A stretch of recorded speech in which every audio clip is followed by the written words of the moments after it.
hope I learned something. I hope I learned something. I hope I learned something from the stormy seas, from the brightest days, from the darkest nights, from the sunny days.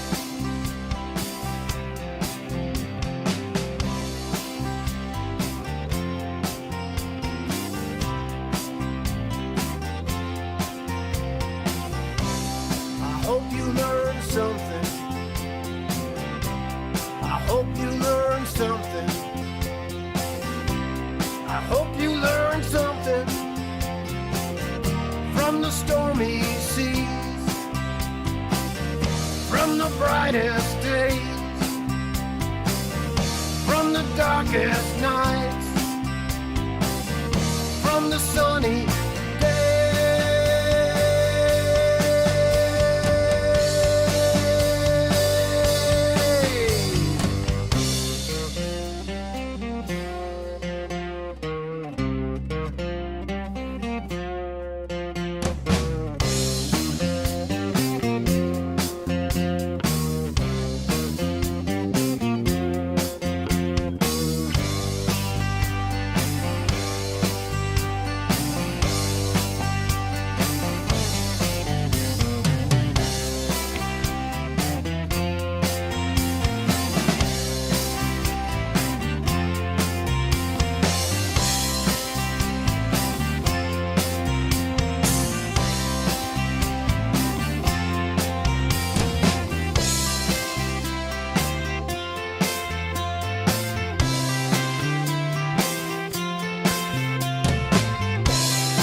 from the stormy seas, from the brightest days, from the darkest nights, from the sunny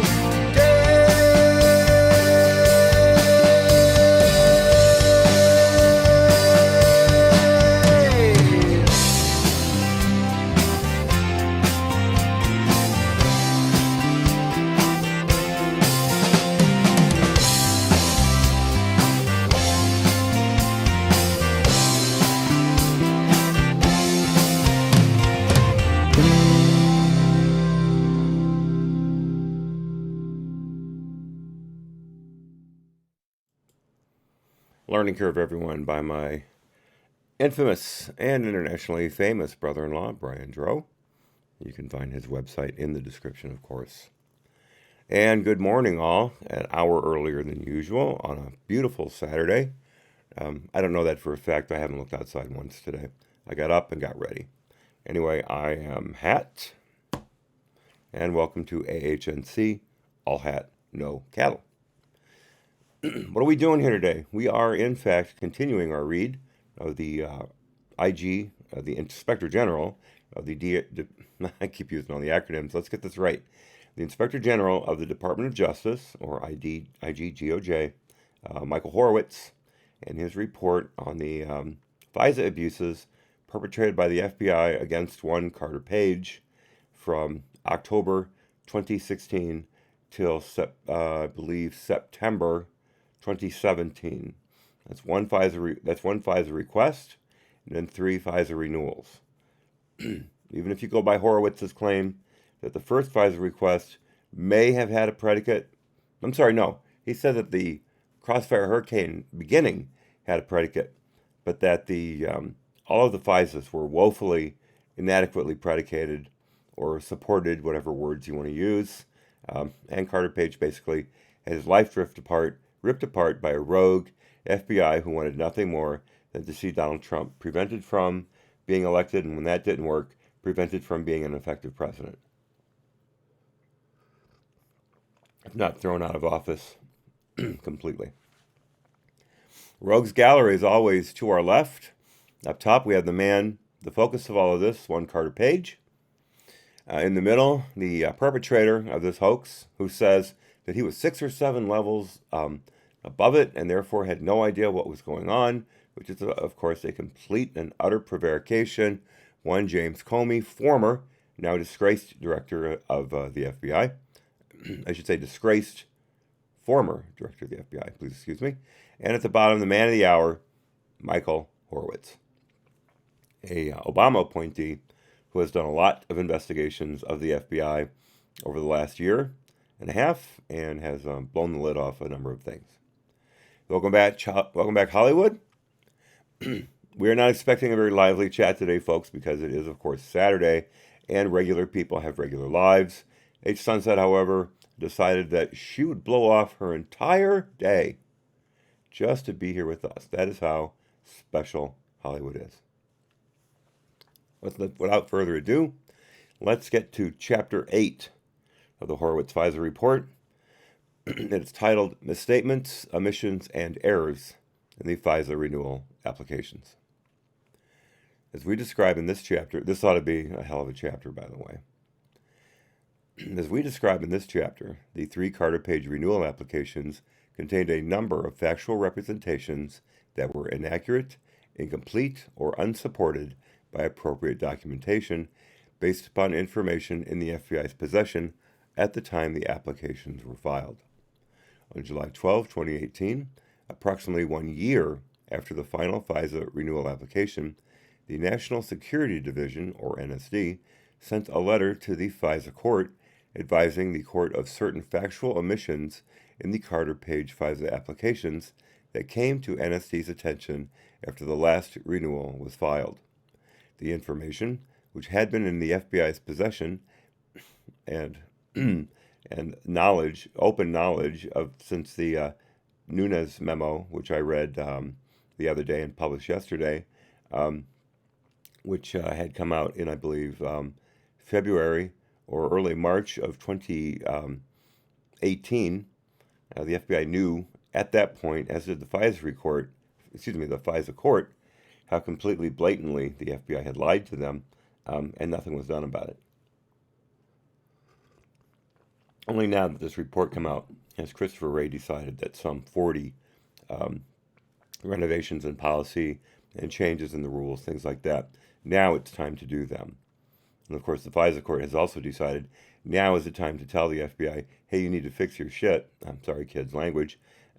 As opposed to taking care of it when the Nunes memo came out, or taking care of it when the FBI had 75 FISA applications that were proven false, back when Mueller ran the FBI.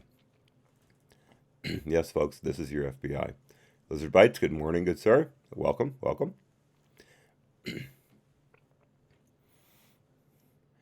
Continuing.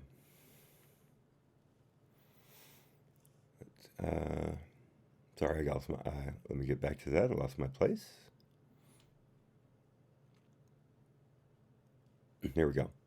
The information which had been in the FBI's possession included certain statements made by George Papadopoulos to the FBI's spies, information provided to the FBI by Department Attorney Bruce Orr as a result of Orr's conversations with Christopher Steele and admissions Steele made in court filings in foreign litigation regarding his interactions with the media. We found no evidence that officials in NSD had been told of this information or were aware of these omissions at the time the 4 FISA applications were filed with the court. Further, we found no evidence suggesting that the senior department officials who approved the various FISA applications, including Deputy Attorney General Sally Yates, the first application and first renewal, Acting Attorney General Dana Bente, the second renewal, or Deputy Attorney General Rod Rosenstein, the third renewal, were aware of these issues at the time they signed the FISA applications.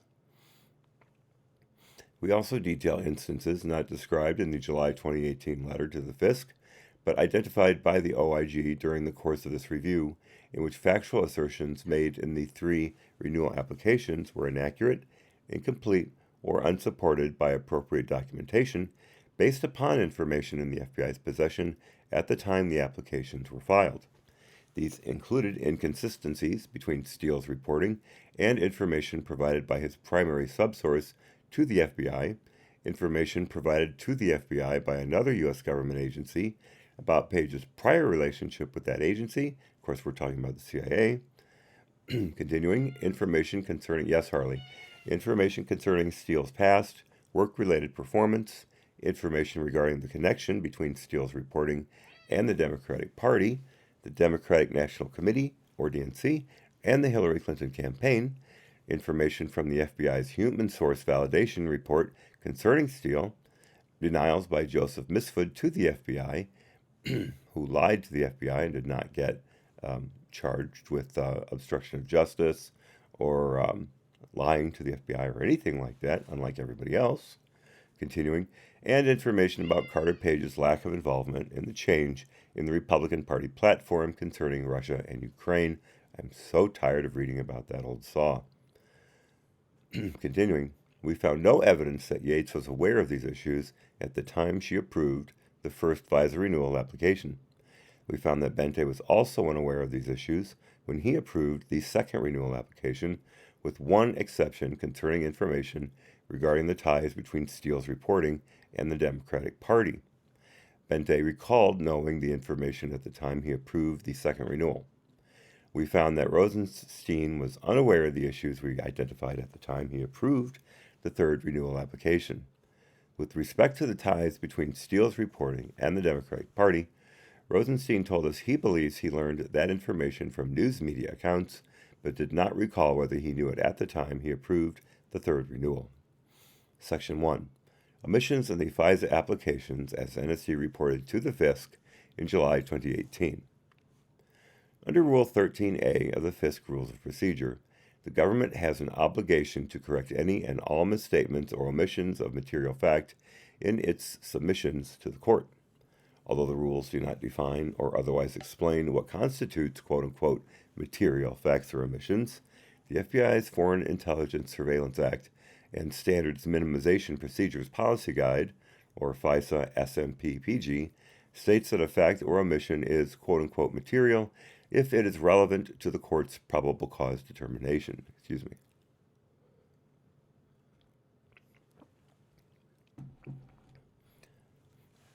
According to NSD supervisors, NSD will consider a fact or omission material if the information is if a fact or omission material, let's get the syntax right, if the information is capable of influencing the court's probable cause determination, but NSD will err on the side of disclosure and advise the court of information that NSD believes the court would want to know.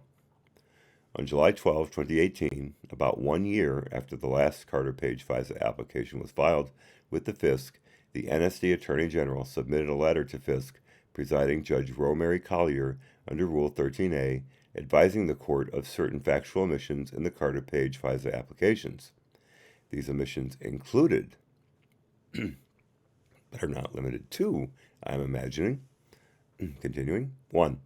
Statements made by George Papadopoulos to FBI spies in September and October 2016 denying that anyone involved in the Donald J. Trump for President campaign was coordinating with Russia in the DNC hack or release of emails. Again, the DNC was not hacked. Those emails were stolen. 2. Information Department Attorney Bruce Orr provided to the FBI in November and December 2016 relevant to Steele's motivations and reliability. And 3. Admissions Steele made in April and May 2017 regarding his interactions with the news media in the summer and fall of 2016. According to NSD supervisors, the Rule 13 letter was initially prompted by NSD's receipt and review of the Orr information in late January 2018. about the same time, the FBI advised NSD and the Office of the Deputy Attorney General, or ODAG, of admissions Steele made in court filings in foreign litigation. And again, that's the slander or libel suit, I always forget which, of one of the Russians that Steele named in the dossier. I cannot remember the name, I always forget, but it's too forgetting. Forgetfulness is forgetting. That's two of in that same sequence, but he is suing Steele for that fact. Because Steele basically lied about his role, which there was none, in this whole mess, and he's looking for a pound of flesh out of Steele. I have no idea if that's been adjudicated yet or not. I really do need to look that up. Let's see. Foreign litigation in April and May 2017, continuing concerning his media contacts. Later, in May 2018, while a draft of the letter was under review, NSD learned of Papadopoulos' September 2016 denial from ODAG, which ODAG had recently identified during a review of FBI documents. Then, in June 2018, NSD learned of Papadopoulos' October 2016 denial from the FBI after asking the FBI to recheck its files for any other information that should be disclosed to the court. In the Rule 13 letter, NSD stated that, after the filing of the Carter Page FISA applications, NSD became aware of additional information relevant to the applications and that some of this information was subject to Rule 13a. This letter did not specify which information the government believed was material and therefore subject to Rule 13a, and which information it believed was not.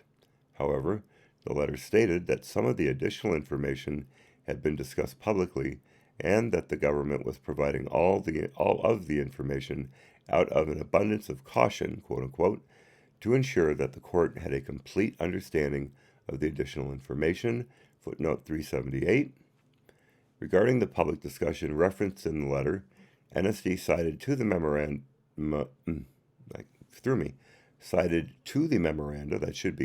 the memoranda from the House Permanent Select Committee on Intelligence, or HPSCI majority, and HPSI minority regarding the Carter Page FISA applications, and a memorandum from Senators Charles Grassley and Lindsey Graham to DAG Rosenstein and FBI Director Christopher Wray concerning Steele and his reporting, which were all publicly released in February 2018. Okay, that was the Nunes memo in February of 2018. And the Schiff memo soon followed, also known as the Schiff Pack of Lies. Of course, anything Schiff utters, either in text or verbally, is always a lie, in my opinion. Continuing, the letter concluded by asserting that, quote, even considering the additional information regarding Papadopoulos' conversations with an FBI spy and others, and regarding Steele, the applications contained sufficient predication for the court to have found probable cause that Page was acting as an agent of the government of Russia, close quote. Wow. This is Christopher Wray's FBI, folks. According to NSD supervisors, continuing, as of October 2019, NSD had not received a formal response from the FISC to the Rule 13 letter, footnote 379. Pretty big redaction here. On May 10, 2019, NSD sent a second letter to the FISC concerning the Carter Page FISA applications, advising the court of two incidents in which the FBI failed to comply with the standard minimization procedures, or SMPs, applicable. Redacted, pursuant to the final FISA orders issued by the court on June 29, 2017. According to the letter, the FBI took and retained on an FBI-issued cell phone, redacted, which NSD assessed did not comport with the SMPs. In addition, in a separate incident, redacted, again, to an electronic folder on the FBI's classified secret network, which NSD assessed also did not comport with the SMPs. According to NSD, court staff contacted, this is hard today, court staff contacted an NSD official in response to this letter and asked when the information at issue would be removed from non-compliant FBI systems, and asked about other cases that might be impacted by the same problem. On October 9, 2019, NSD sent another letter to the FISC advising the court that the FBI completed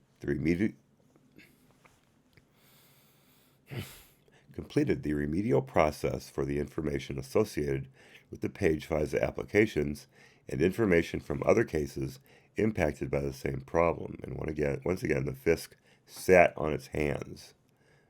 Okay, that was footnote 379. Continuing.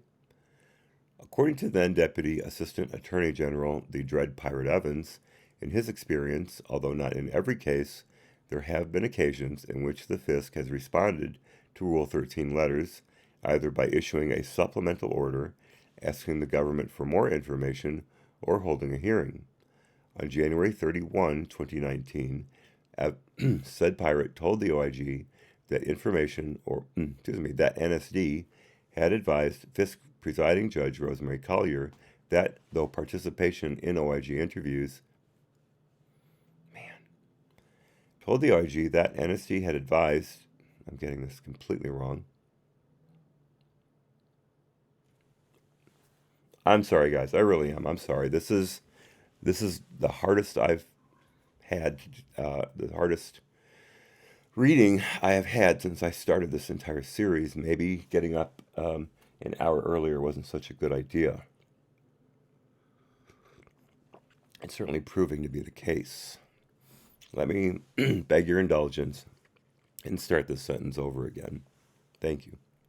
Continuing. On January 31, 2019, Evans told the OIG that NSD had advised FISC presiding judge Rosemary Collier that, through participation in OIG interviews, NSD Office of Intelligence (OI) officials learned of additional information that was possibly material to the Carter Page FISA applications, and that NSD planned to wait until after the OIG completed its review and provided its findings to the department before determining whether to submit another Rule 13 letter to the court. Footnote 380. Later in the chapter, we discuss other instances not described in the July 28 Rule 13 letter, in which 3 Carter Page renewal applications were inaccurate, incomplete, or unsupported by appropriate documentation based upon information in the FBI's possession at the time the applications were filed. No surprise there. Continuing. NSD supervisors told us that they believe the court may be waiting for the completion of the OIG's review and the submission of any potential supplemental findings by NSD before taking responsive steps, if any. Good morning, JF. Keep praying, because I am doing the worst job I have done in a very long time. Everyone is being incredibly kind by hanging around, if at all. So welcome to the jungle. Good morning to you, and thank you for your prayers. I appreciate it. And so does Picasso Knows, and everyone else in the chat, I am certain. Continuing. NSD supervisors told us that they believe the court may be waiting for the completion of the OIG's review and the submission of any potential supplemental findings by NSD before taking responsive steps, if any. I think I already read that. Okay, subsection A. Papadopoulos' denial to FBI confidential human sources, or spies. In Chapter 5, we described how the first Carter Page FISA application did not include statements from Papadopoulos made to an FBI spy in September 2016 that were in tension with other information included in the application, footnote 381. We summarized the information this spy obtained from Papadopoulos in Chapter 10. We're all looking forward to Chapter 10. Continuing. Specifically, in September 2016, Papadopoulos told the spy that, to his knowledge, no one associated with the Trump campaign was collaborating with Russia or with outside groups like WikiLeaks in the release of emails. We were advised by NSD that it did not know about this denial by Papadopoulos until May 2018, after ODAG found the information while reviewing documents in response to congressional information requests. Upon learning the information, NSD incorporated Papadopoulos' denial into the Rule 13 letter, footnote 382. In a footnote, NSD advised the court that Papadopoulos made similar statements directly to the FBI in a January 2017 interview. The renewal applications did not advise the court of these January 2017 statements, but did advise the court that Papadopoulos had been interviewed by the FBI and denied that he discussed anything related to the Russian government with Alexander Downer. As discussed in Chapter 7, the renewal applications did not include that Papadopoulos made other statements during his interviews with the FBI, including statements that minimized Carter Page's role in the Trump campaign and statements that Person 1, whom the FBI assessed was the likely source of some of the Steele reporting relied upon in the applications, including the allegations against Page, told Papadopoulos that he, Person 1, had no knowledge of the information reported in, quote, the recent Trump dossier, close quote. That was footnote 382. Continuing, as described in Chapter 5, Case Agent 1 told us that he did not recall whether he advised the OI attorney about Papadopoulos' denial in September 2016, but that if he did not, it may have been an oversight. Poor put upon Case Agent 1. Continuing, he also told us that the Crossfire Hurricane Team's assessment was that Papadopoulos' denial to the to the spy, was a rehearsed response, and Case Agent 1 did not view the information as particularly germane to the investigation of Carter Page. And once again, anytime the FBI made a judgment call against any of the people associated with the Trump campaign, including Papadopoulos and Page, they automatically assumed it was a lie. They just dismissed any notion out of hand that it could have been a true statement.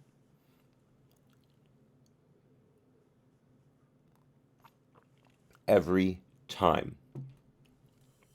So, once again, no evidence of documentary or testimonial. None of those were given as evidence of bias. Really hard to do today. But there was in the Senate testimony that Horowitz gave, I believe it was on Thursday, to the House, the Senate Intelligence Committee, I believe. He said specifically that there was either gross negligence or, I believe the word was inherent or rampant bias. So, yeah. And that just is another nail in the coffin for the FBI and the FISC. That's footnote 383. As noted previously, after reviewing a draft of this report, Case Agent 1 told us that he and the team discounted Papadopoulos' denials for several reasons, but that in hindsight, he now realizes that the denials and the team's assessment of those denials should have been shared with OI. Go figure. That was footnote 383. However, the Dread Pirate Evans told us that because Papadopoulos' denial was inconsistent with the theory that Papadopoulos had received or was aware of an offer from the Russians involving the release of emails, there was no question in said pirate's mind that the information was material and would have been disclosed to the court had NSD known about it at the time of the FISA applications. After NSD incorporated Papadopoulos' statements into the Rule 13 letter, and before the final letter was submitted to the court, the FBI advised NSD of similar, previously undisclosed statements made by Papadopoulos to a CHS after the first Carter Page FISA application was filed, but before the renewal applications. Footnote 384.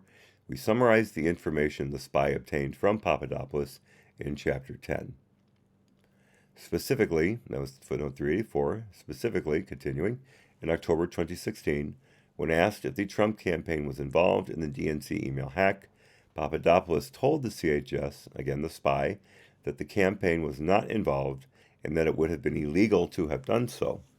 Papadopoulos also said that he did not think Russia was quote-unquote playing with the election or had any interest in it.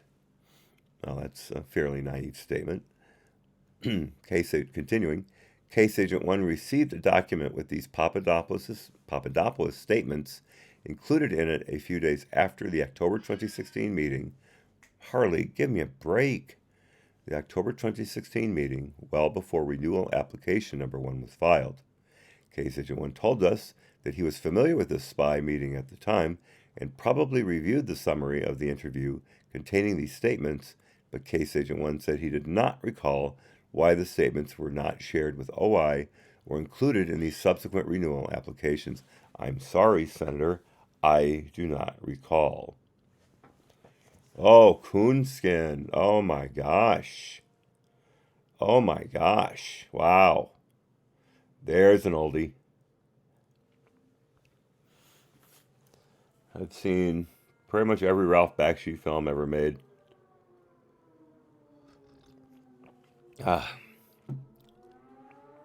Just amazing. An amazing innovator in animation. Thank you for bringing that up, Lizard Bites. That takes me back.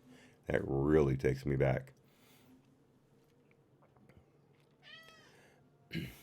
Harley, I can't help you anymore. Continuing. He, meaning Case Agent 1, said that the information would not have been purposely withheld from OI. But it may have been accidentally omitted from the information provided to OI for the renewal application. It's our like weekly, or is it monthly, air raid / emergency siren testing. Happened at 10:32.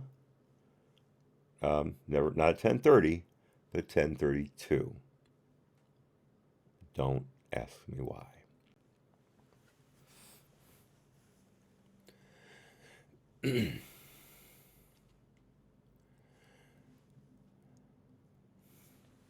See.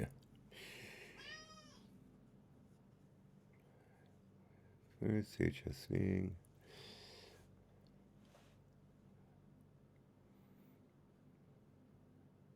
Okay, continuing. I had read that whole paragraph. In the Rule 13 letter, NSD advised the court of these statements and added that Papadopoulos told the spy in October 2016 that, and completely redacted, the letter further stated that by March 2017, Papadopoulos had denied any campaign involvement in the release of DNC emails on WikiLeaks during interviews conducted by the FBI, and that those denials were included in renewal application numbers 2 and 3. The Rule 13 letter stated that NSD would have included Papadopoulos' denials to the FBI spies in the Carter Page FISA applications had NSD known about them at the time. Again, folks, garbage in, garbage out. Excuse me. Beat it. Go on, beat it. I've had it. So as she do, she rolls over on her back, wanting to be pet.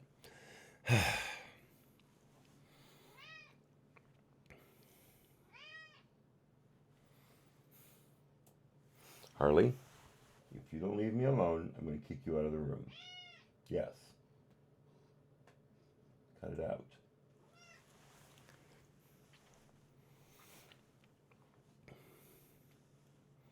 Continuing. The letter further stated that, even if the information had been included in the FISA applications, it was the government's position that the, quote, totality of information submitted in these applications concerning Page's activities was sufficient to support the court's finding of probable cause that Page was acting as an agent of a foreign power, close quote. Again, that same line. Continuing. The letter included a footnote advising the court that Papadopoulos had been charged and pled guilty to making false statements. Read George's book and the congressional testimony I read into the record earlier this year, and you will know exactly how much of a railroad job that was. And the book is called Deep State Target and is highly readable. Continuing. The Dread Pirate Evans told the OIG that the government's position was based partly in part on the fact that the FFG information concerning Papadopoulos was only one of many different pieces of information that supported the court's probable cause determination as to Carter Page. Further, according to said pirate, this new information concerning Papadopoulos' denials was quote-unquote cumulative, and that renewal application numbers 2 and 3 had already advised the court that Papadopoulos had denied informing the FFG of any campaign involvement in the release of DNC emails on WikiLeaks during interviews with the FBI.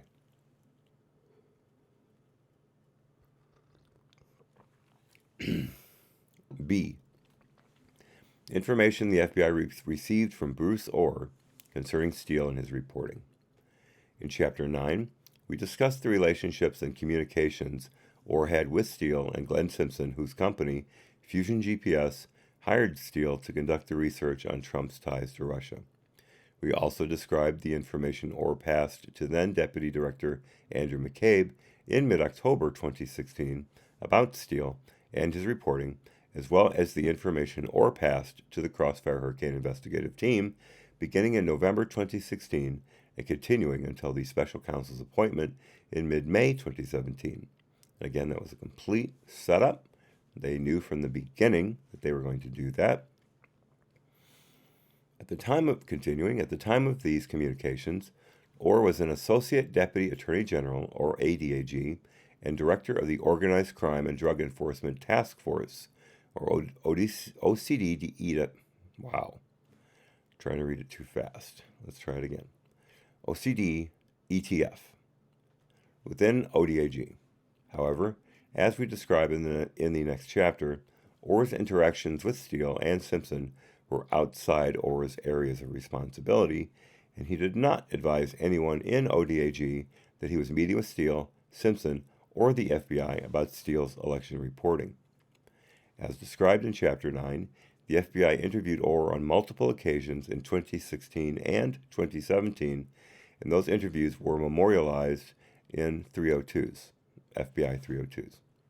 Of particular relevance to the Carter Page FISA renewal applications, during the first interview of Orr on November 21, 2016, which was attended by FBI officials overseeing the Crossfire Hurricane investigation, including DAD Peter Strzok, Chief of Counterintelligence Divisions, or CD Analysis Section Number 1, or Intel Section Chief, and SSA-1, also known as Joe Pienka, and by the FBI's Office of the General Counsel, or OGC Unit Chief, or advised the FBI of the following, footnote 385. The 302s documenting this November 2016 interview stated that the interview took place on November 22, 2016, which Pienka told us was incorrect. Because the date noted on the 302 incorrectly stated that the interview took place on November 22, the Rule 13 letter also incorrectly stated that the interview took place on November 22. That was footnote 385. Continuing. Bullet points here. First, Orr met with Steele in July and September 2016, during which Steele advised Orr of Steele's election reporting and who had hired him. Next, Simpson, who hired Steele, was himself hired by a lawyer, quote, who does opposition research, close quote, and Steele's reporting was going to Hillary Clinton's presidential campaign, an identified State Department official, and the FBI. Next, Simpson was passing Steele's reporting to, quote, many individuals or entities, unquote, and at times Steele would attend the meetings with Simpson. Next, Steele was, quote, desperate that Donald Trump not get elected and was passionate about him not being the U.S. president, close quote.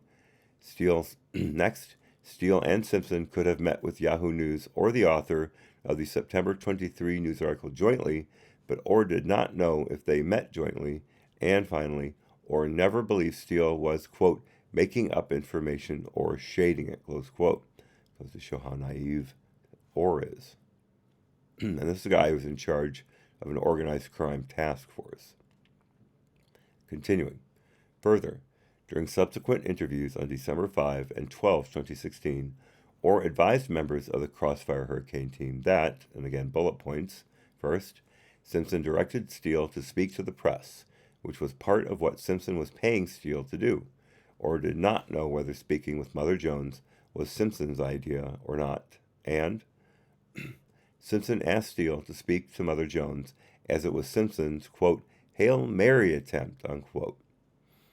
Okay, now see here, we were led to believe that the Mother Jones article was prompted by Steele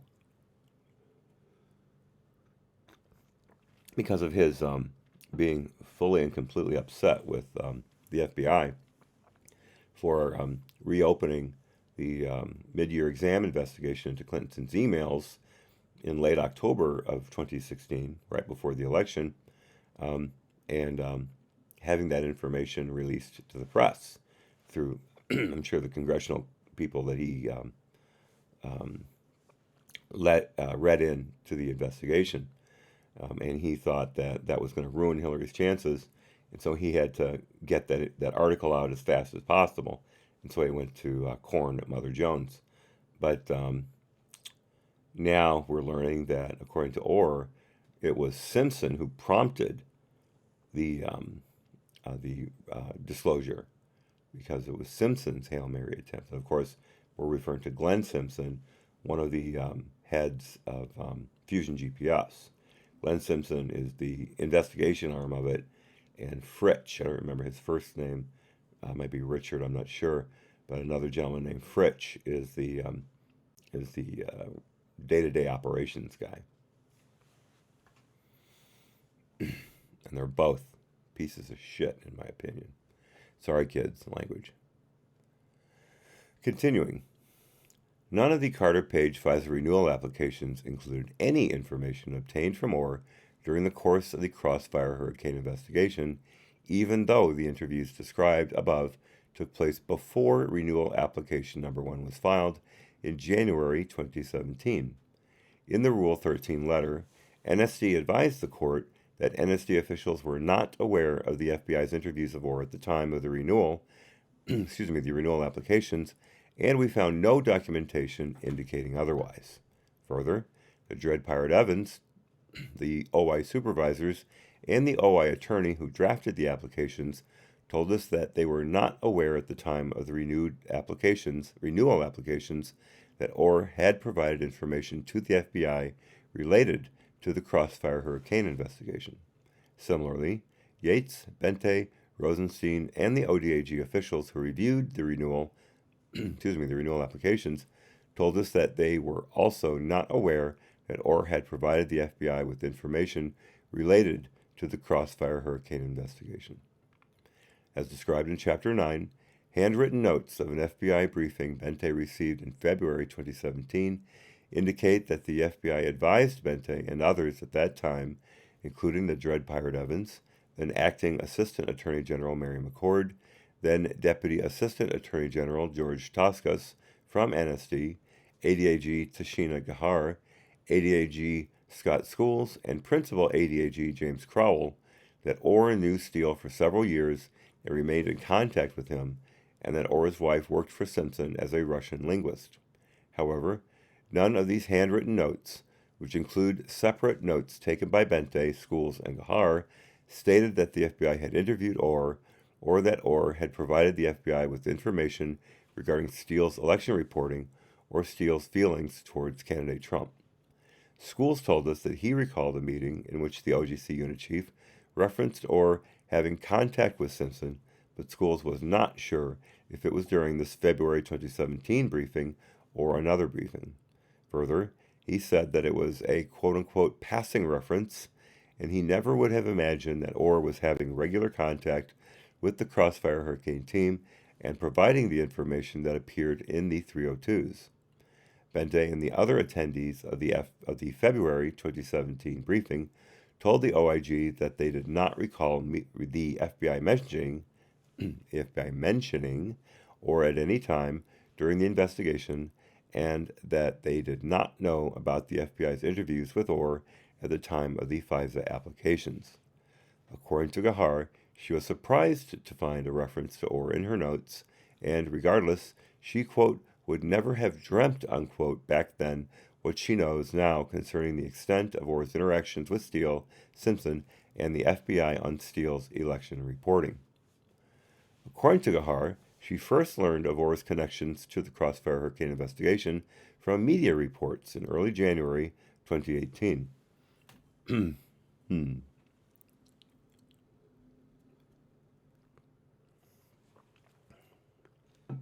Interesting. Continuing.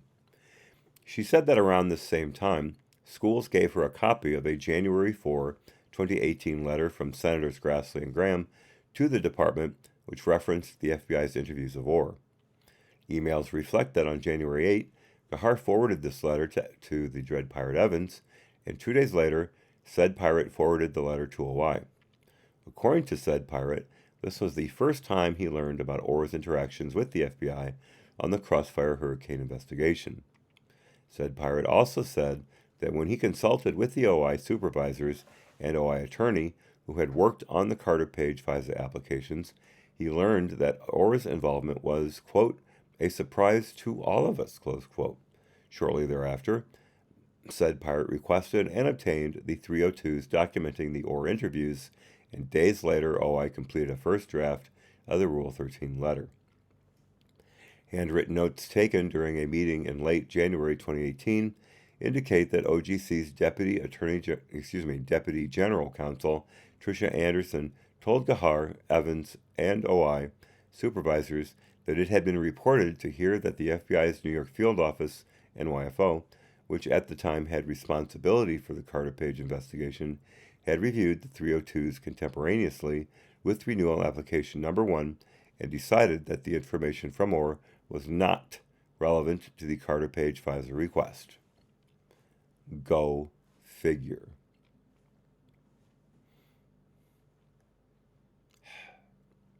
Continuing. The notes further stated that the case agent handling the FISA request had been focused at that time on information relating to Carter Page's own activities and the FBI's termination of its source relationship with Steele. And again, poor put upon Case Agent 1. Continuing, as we just said, Case Agent 1, who, as described previously in Chapter 7, worked with OI in preparing renewal application number 1 and later assisted Case Agent Sist with renewal application number 2, told the OIG that he did not attend any of the interviews with Orr. He also said that the information coming from Orr was not a main focus for him personally. He told us, and documents reflect, that he received information about the Orr interviews during at least one team meeting in December 2016 and through instant messages with Joe Piecka that same month. Case Agent 1 told us that he recalled hearing about Steele being quote-unquote desperate about Trump, possibly during the team meeting in December 2016. Here we go. But Case Agent 1 said he was unable to explain why that information was not included in the renewal applications. Bravo, Case Agent 1. You mendacious piece of crap. Continuing. He said that he could not recall why he did not share the 302s of the Orr interviews with OI. I'm sorry, Senator, I do not recall. Continuing.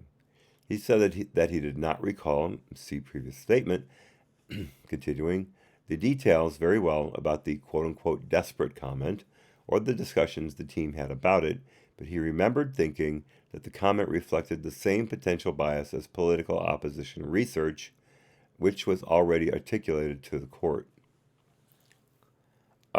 No, it's entirely separate. You guys fill in the blank there. Continuing. Case Agent 1 further stated that, with respects to Orr, he He was primarily concerned with whether Orr had any additional reports from Steele that the FBI did not possess. Because Case Agent 1 understood that there were no differences in the reporting Orr and the FBI possessed, he said his thought was, quote, unless Orr gets more information that's germane to the investigation, close quote, he was going to keep his attention focused on other aspects of the investigation.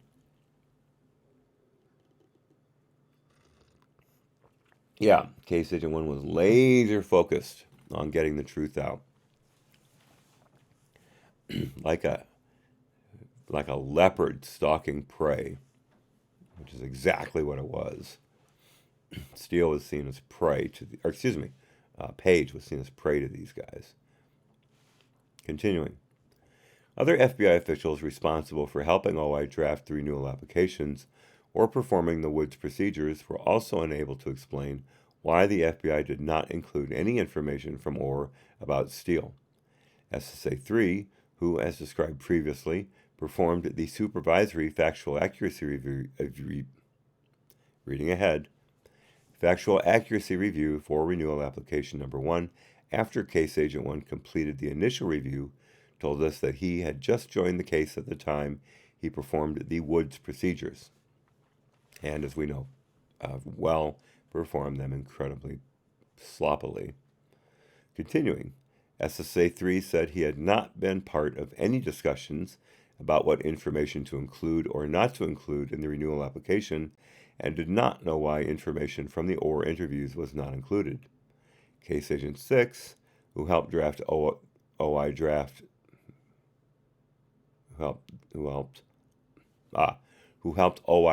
the final 2 renewal applications, told us he could not explain why information from Orr was not included in the applications.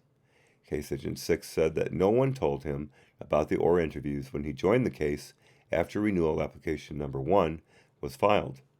He said that he saw the 302s in the case file and glanced at them, but he did not think he knew at the time about the quote-unquote desperate comment or the information from Orr about Steele's media contacts. Okay, you glanced at 302s in a case file, FBI interview notes, and you glanced at them? Wow. Wow, good for you. Your FBI, folks. Again, I appreciate the number of people who constantly say that 99% of the FBI are good people, are hardworking, et cetera, et cetera. Maybe, but it seems like a lot of them don't know how to do their jobs. They may work hard, but they're doing it wrong. A whole lot.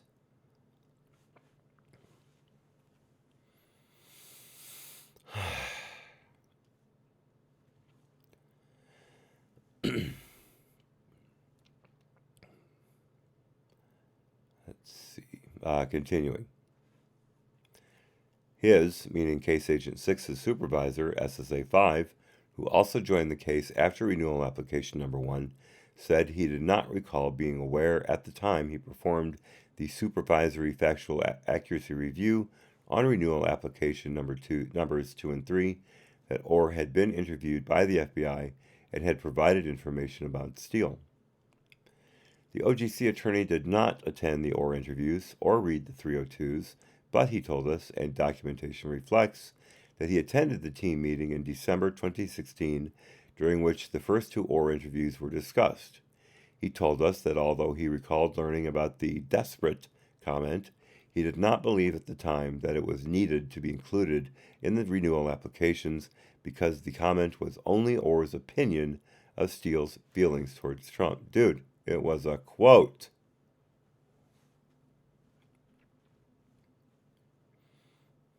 Continuing. In addition, he said he believed that the renewal applications already addressed Steele's personal motivations through the new footnote advising the court of the circumstances that led to Steele's disclosures to Mother Jones and his closure as a spy. I'm sorry, Steele wasn't a spy, he was a researcher. So CHS applies in a different manner here. So I will use that. Heaven forbid that you would include more information than was previously reported to bolster possible extraordinary bias on Steele's part towards Trump and his campaign. Why would you do that when you had already said it? Why would you need to put it in again? Because it's exculpatory.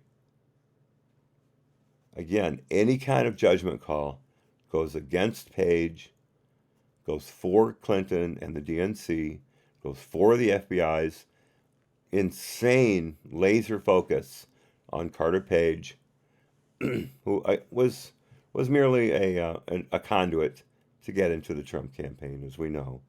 But this is just amazing. Over and over again, it is just amazing.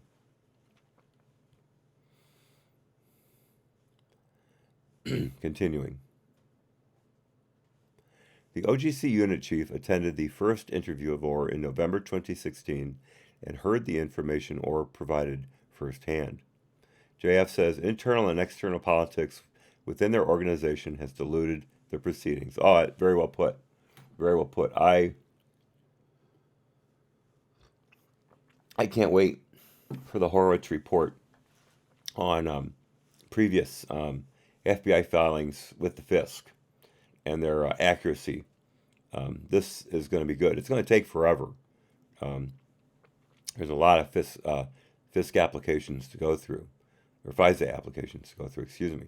But when that report comes out, I have a feeling it's going to be damning to the FBI, even more so than what we're reading now, because it'll show a pervasive culture of lying to the FISA court in order to get these warrants. We already know about they're lying under Mueller's team, so Mueller's FBI. So let's see what comes up under Comey and Wray's FBI. Because I don't think they're going to go back and start at Crossfire Hurricane. I can't say I know this for a fact, but it's my understanding that Horowitz is going to start fairly recently and go back. So this ought to be good. Again, I'm looking forward to that. That will definitely be read into the record. Skullcram, welcome to the party, good sir. Welcome. Skullcram says nobody asks the Democratic side if they would mind the FBI looking into their affairs. These are the questions inquiring minds want to know. Yes, sir, absolutely. And as has been made time and time again by the Republicans trying to fight against the House vote on impeachment against Trump, if you're so concerned about Russian activity in the election, then why are you discounting the fact that the Steele dossier could have been, according to Fiona Hill's own testimony, the great and revered by the Democrats, Fiona Hill? Her testimony said that the Steele dossier was most likely, if not definitely, Russian disinformation, which was also reported as a possibility by the New York Slimes, a former newspaper, as Andrew Klavan says most accurately. But it could be true. And there is no compunction on the on the FBI or the Democrat side whatsoever to look into that, especially the Democrats. So if they're so concerned about foreign intervention into elections, why can't they clean out their own house? Skullcram, where is the server? I'll tell you right now, the server no longer exists. I will guarantee you all that data has been scattered to the four winds, and nothing is around that could recompile it. CrowdStrike has made sure of that. I cannot believe for a minute that the DNC would have allowed CrowdStrike to hang on to any kind of a copy of that server unless CrowdStrike did it surreptitiously in order to have a backup policy in case they started to go down in this whole mess. And they would use it as proof that, in fact, the DNC had been the victim of a theft of emails by a local entity and not a hack, as they originally reported. Hollywood, I would love to find it in your purse. That would be the icing on the cake.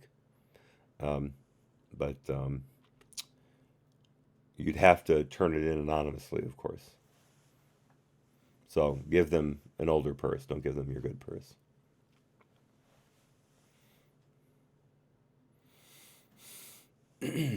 Let's see.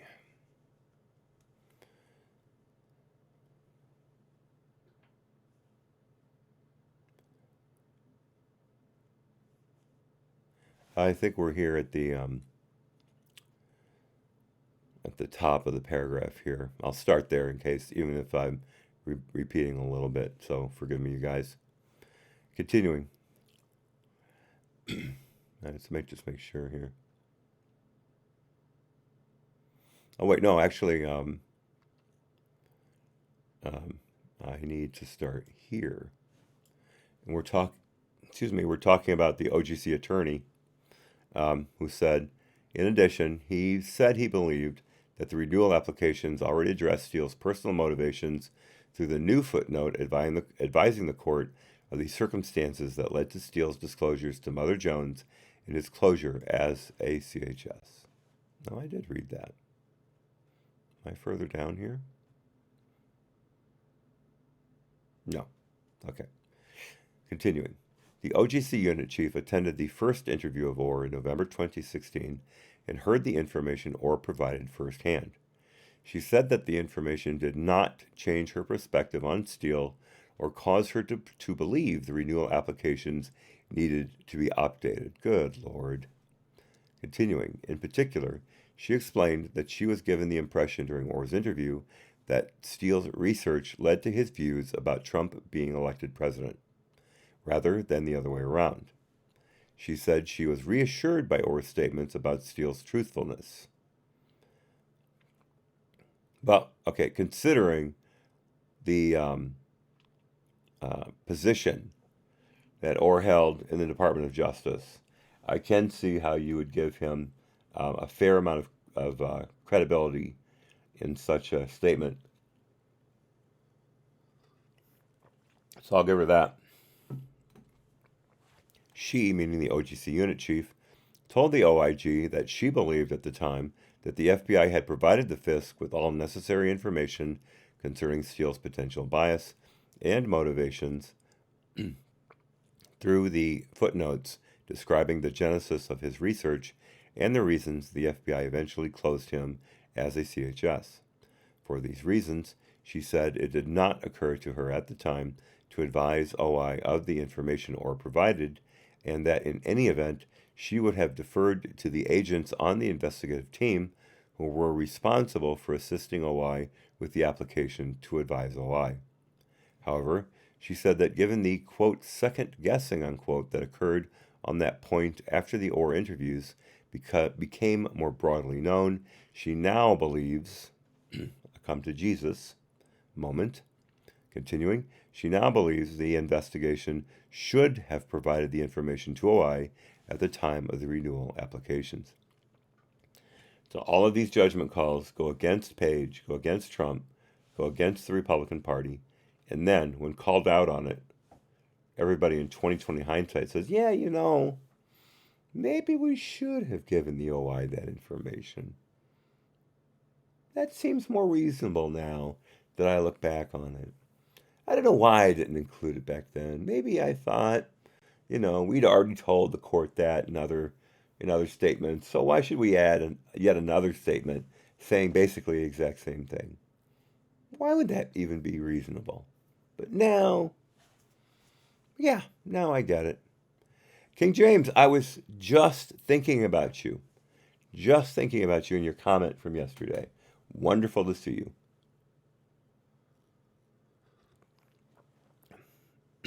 Very, very great to have you here.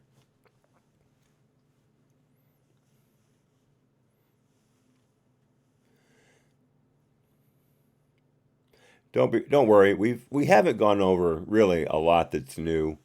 We're basically recapitulating the fact that the FBI lied time and time again to the court.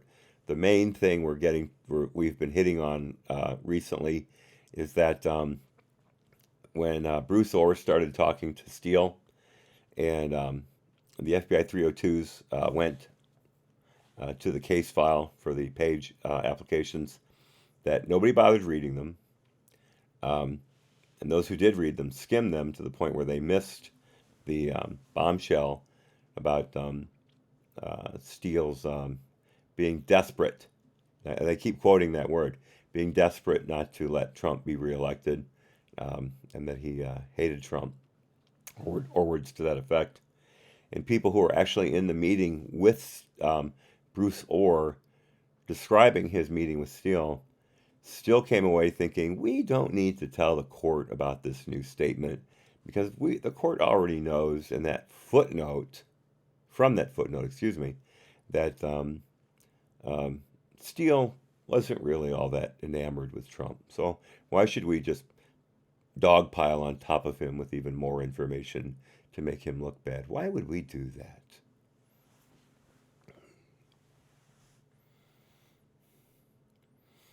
And JF royalty can also choose whatever metric for distance and weight they want to. So yeah, they're pretty much omnipotent there. Hence the English system. Real quickly. I reload my own ammo. I haven't touched the reloading press, obviously, in quite a long time, not since September, for obvious reasons. But there is a weight that you use, a measurement that you use for gunpowder, and it is known as a grain.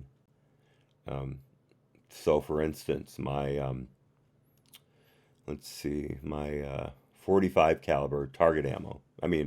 Target ammo.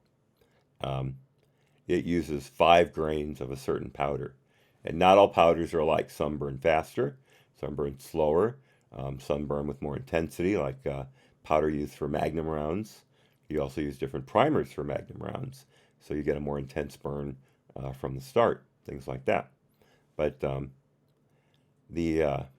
use 5 grains of Hodgkin's 700X, which is actually a shotgun powder. That's a whole other story.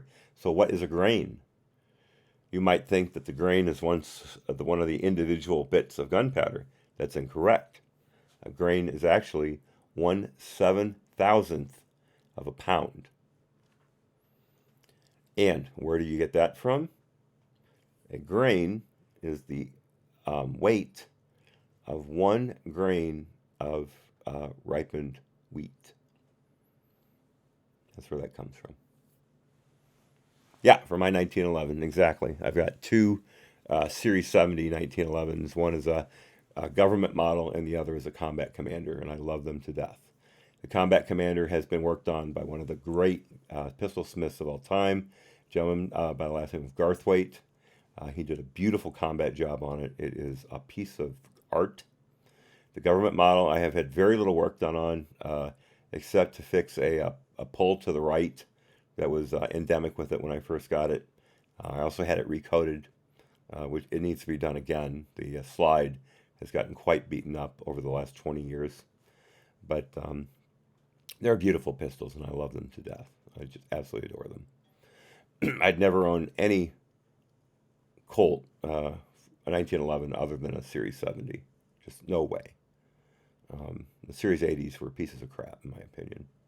That extra safety measure was a complete disaster. It's just another thing to go wrong. Now, there are new, basically Colt high-end 45s. I believe they're also in 38 Super, although I'm not sure. But they're incredibly expensive. Amazingly expensive. If they had listened to me, and I talked to the Colt reps at one of the NRA annual meetings at their booth, and I said, look, you guys should reintroduce the Series 70, include a base model, and you will not be able to keep them in stock. You will be making them 16 hours a day.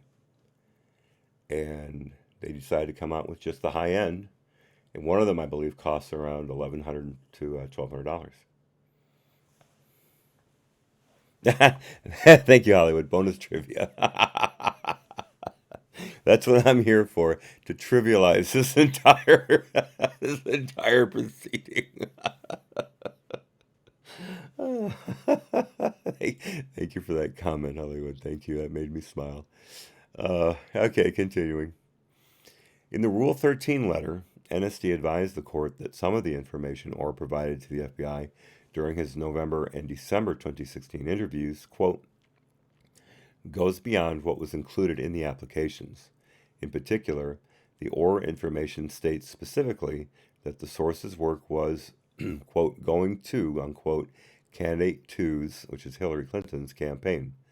This information is consistent with, although goes somewhat further than the applications, which inform the court that, quote, the FBI speculates that the identified U.S. person who hired Source One, or Steele, and the identified U.S. person is, of course, Glenn Simpson, was likely looking for information that could be used to discredit Candidate One's or Donald Trump's campaign. Close that quote. We're still in the Rule 13 letter quote. With respect to Orr's statements concerning the strength of the source's desire to see Candidate One lose and the source's October 2016 media engagement, this information is additional to, but consistent with, the applications, already informing the court that source number one, or Steele, spoke with the press in October 2016 in violation of the FBI's admonishment and was motivated to do so because he was, quote, unquote, frustrated that the FBI director's actions, quote, would likely influence the 2016 U.S. presidential election, close quote. We're still in the internal quote here. The applications further stated that the FBI had suspended and then closed its relationship with Source One. You said suspended for, I believe, the first and second applications. It didn't say closed until the second and third renewals. You guys were just right on top of it. Source number one, and then closed him as the source due to these actions. Moreover, during the November 22nd interview, Orr also stated that in his dealings with source number one, he, quote, never believed source number one was making up information or shading it, close quote.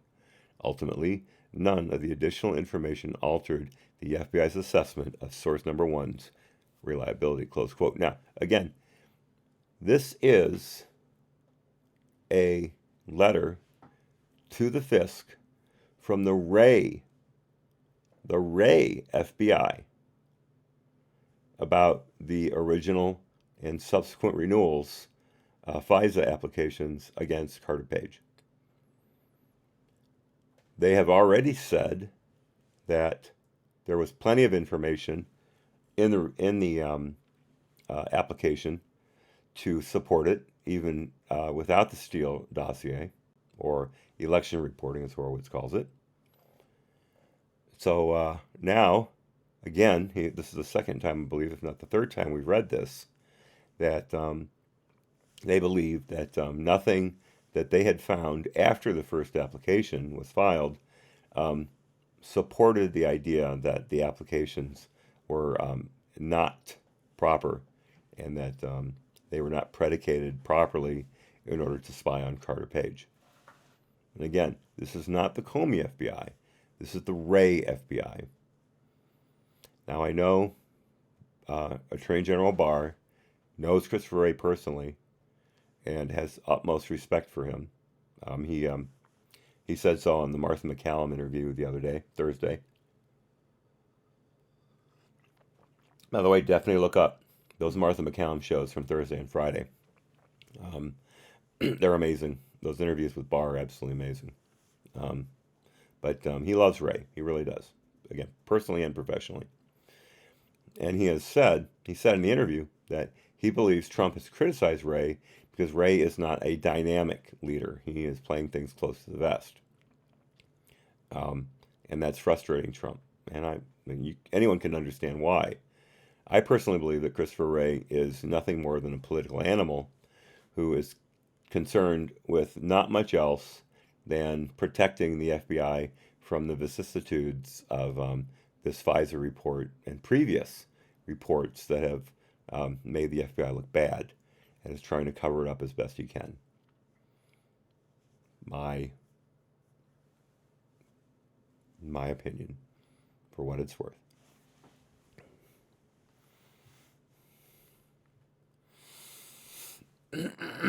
Excuse me. Okay, that was the end of the 13. What is it? Rule 13 letter. Let's get back to the text. According to Dread Pirate Evans, there was no question that OI would have included the OR information in the renewal applications had OI been made aware of it, because of its practice of erring on the side of disclosing information to the FISC. However, the said pirate told us that NSD ultimately did not believe that any of the information was material to the court's probable cause determination, because the information was, quote, largely cumulative,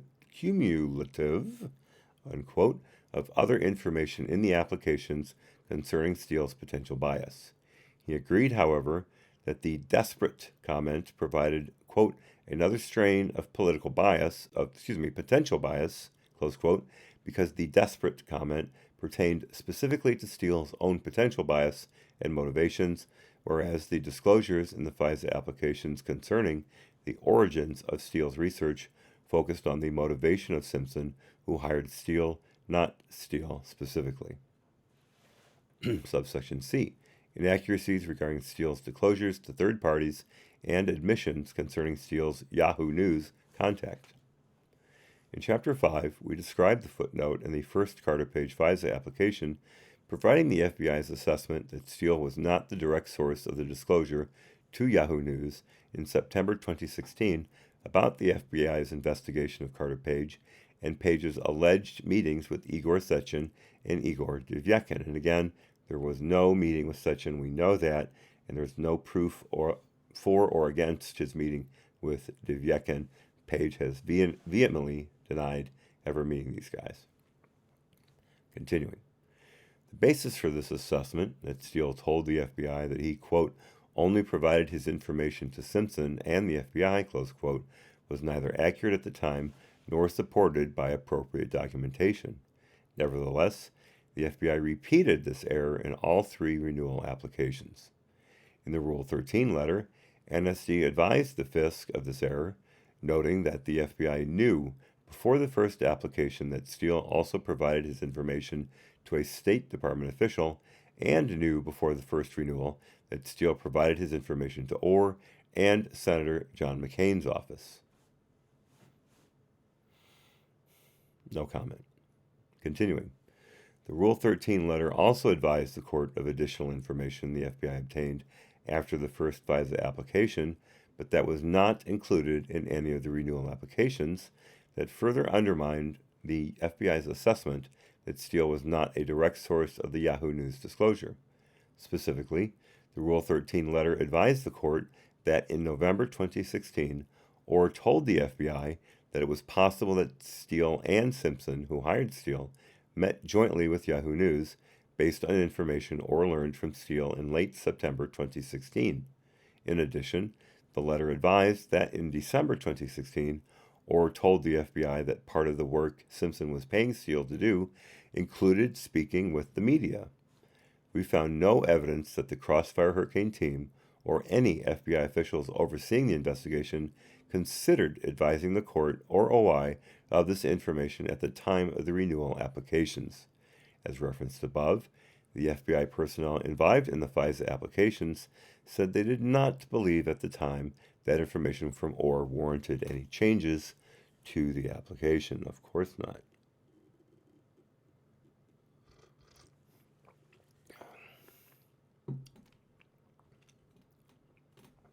You guys start throwing around the word cranium, you better start talking about phrenology.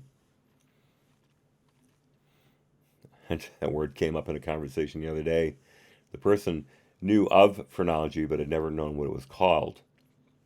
So he thought phrenology was kidney research. And I said, no, that's nephrology. So we had that conversation. Continuing. However, by the time of renewal application number 3, the FBI had learned information that more strongly indicated that Steele had directly provided information to Yahoo News around the time of the September 23 article. Yet no revisions were made to the FBI's assessment contained in renewal application number 3 that Steele had not directly provided the information to the press. Media reporting in late April 2017 described statements Steele made in a court filing pertinent to a lawsuit filed against him and others in a foreign court, which we've referenced before, concerning his interactions with the media. Specifically, one article excerpted a sworn statement dated April 3, 2017, in which Steele admitted that he gave, quote, off-the-record briefings to a small number of journalists about the pre-election memoranda in late summer, autumn 2016, close quote. A small number? I believe there are a good 5 or 6. What do you consider small, Richard? Continuing, emails reflect that on April 26, 2017, Strzok circulated this article to the Intel section chief and the unit chief assigned to take over the Crossfire Hurricane investigation in April 2017, also known as Unit Chief 1. Other documentation indicates that the foreign lawsuit against Steele was discussed during a meeting with then-Director James Comey on May 1st, 2017, footnote 386. The OGC unit chief's notes of the meeting do not reflect who else attended that meeting, but she told us that this meeting with the director would have included a large group of FBI officials. Well, we all know that. Continuing, the OGC unit chief took handwritten notes during the meeting, which stated, quote, did not change our assessment, no need to update FISA, close quote, below references to the lawsuit. The OGC unit chief told us that she did not recall this discussion or who concluded that the FISC did not need to be updated with information from the foreign litigation. She also said, I'm sorry, Senator, I do not recall, and here it is again. She also said that she did not recall specifically discussing or knowing prior to January 2018 that Steele admitted to talking to the media in these court filings, and therefore she did not believe that the FBI advised OI of this information at the time of the Carter Page FISA applications. Comey told the OIG that he did not recall being advised of the court filings. And again, they have all had years, or a year and a half, whatever, to get their story straight.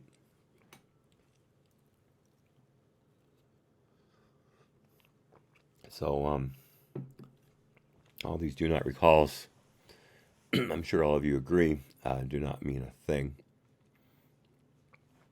Continuing. Approximately 2 weeks after the May 1, 2017 meeting, in a separate court filing submitted on his behalf, Steele admitted that he and Fusion GPS briefed journalists from 5 media outlets, well, like we said, 5 or 6, good, including Yahoo News, at the end of September 2016, and also admitted the briefings involved, quote, the disclosure of limited intelligence regarding indications of Russian interference in the U.S. election process and the possible coordination of members of Trump's campaign team and Russian government officials, close quote.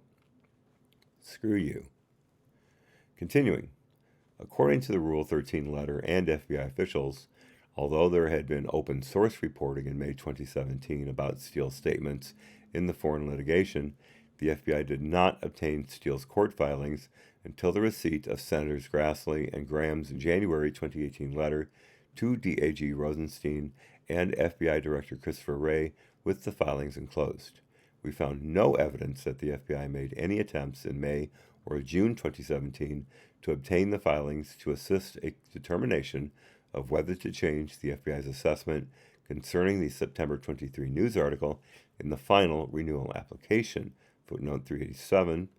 The OGC attorney told us that a later unsuccessful attempt to obtain the court filings may have been made in the summer of 2017, possibly in August, as part of a continuing effort to validate Steele's reporting. Why would it have been unsuccessful?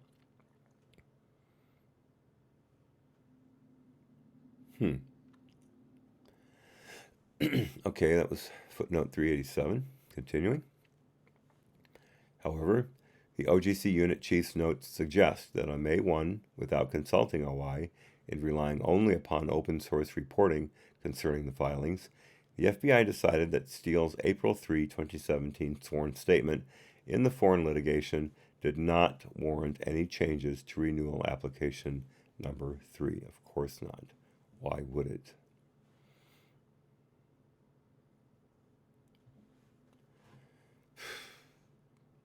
It's just mind-boggling. I know I use that over and over again, but still, it is. It's gobsmacking.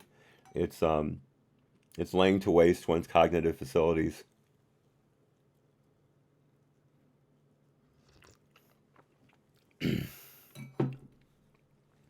This shakes the foundation of your brain.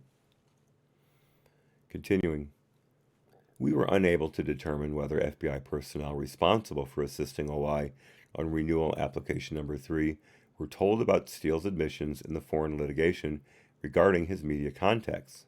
Case Agent 6 and the OGC attorney told us that they did not recall whether they were aware of Steele's admissions in the foreign litigation before the final renewal application was filed. We are not aware of any other evidence on this point. The supervisory intelligence analyst, or supervisory intel analyst, the person with the room temperature IQ, continuing, told us that although he was aware at the time, he did not recall making a connection between the open source reporting about Steele's court filings and the information in the FISA application concerning Steele's media contacts. He told us that if he had made such a connection, he would have made sure Case Agent 6 and the OGC attorney were advised. Hey, Stevie Bananas. Welcome. Wonderful to see you.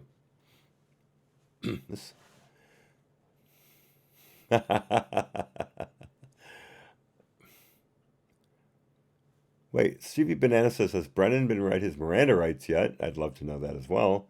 Or his niece, Lisa Page? Are you being a bit facetious, or is Lisa Page actually Brennan's niece? I've never heard that reported before, ever. I have to think you're being a bit coy, but I would be fascinated to know if you're not. Interesting. Yeah, put that in there in the chat. Just let me know, coy or no.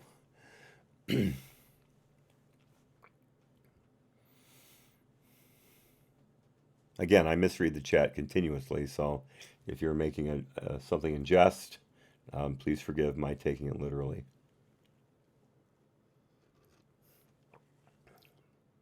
I'm not the most incisive person.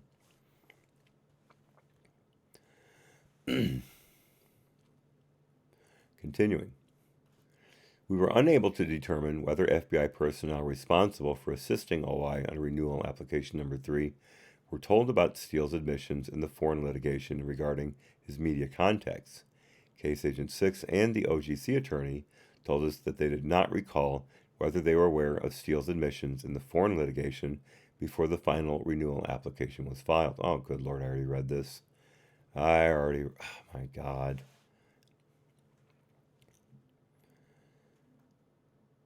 Let me just finish the last sentence in that paragraph. He, meaning the supervisory intel analyst, told us that if he had made such a connection, he would have made sure Case Agent 6 and the OGC attorney were advised. Please excuse me, folks. Continuing. According to Evans, the dread pirate Evans, the failure to include this information in the prior FISA renewals was not the most significant error identified in the Rule 13 letter. Said pirate told us that he was not sure an updated assessment would have been particularly relevant to the court's probable cause determination because whether Steele or the people who hired him were the source of the disclosure, the applications made clear that Steele's research was relied upon in the article. In addition, Evans said that as a result of the disclosure in the renewal applications concerning the Mother Jones article in October 2016, the court was already on notice that Steele had talked to one media organization when it approved the renewal of FISA authority. In the Rule 13 letter, NSD advised the court that the FBI should have updated its assessment in renewal application number 3 about the source of the Yahoo News disclosure. The letter further stated that, quote, irrespective of whether source number one directly spoke with the press in connection with the September 23 news article or was forthright with the FBI regarding his contact with the press in September 2016, close quote, for the reasons described in the letter and in the FISA applications, quote, the FBI continued to assess that Steele's prior reporting was reliable, close quote. Section 2. Other inaccurate, incomplete, or undocumented information in the 3 FISA renewal applications. In addition to the issues raised in the July 2018 Rule 13 letter to the FISC, our review revealed other instances in which the 3 Carter Page renewal applications were inaccurate, incomplete, or altogether now unsupported by appropriate documentation based upon information in the FBI's possession at the time the applications were filed. We describe the more significant instances below and identify others instances in Appendix 1. A. Inconsistencies between Steele's reporting and the information his primary subsource provided to the FBI. As described previously, all 4 Carter Page FISA applications relied upon the following aspects of Steele's reporting to support the government's position that there was probable cause to believe that Carter Page was an agent of a foreign power. Bullet points here. First one, from Report 80. Derogatory information about Hillary Clinton had been compiled for many years, was controlled by the Kremlin, and the Kremlin had been feeding information to the Trump campaign for an extended period of time. And again, as we've said before, if they were giving Trump all this devastating information on Clinton, why was none of it ever used? Ever. If the Russians were that intent on keeping Hillary from being elected president, why didn't this stuff come out? Why just some backhand slaps at Clinton and the DNC through the WikiLeaks releases? Why did they consider that enough to swing the election? Give me a break.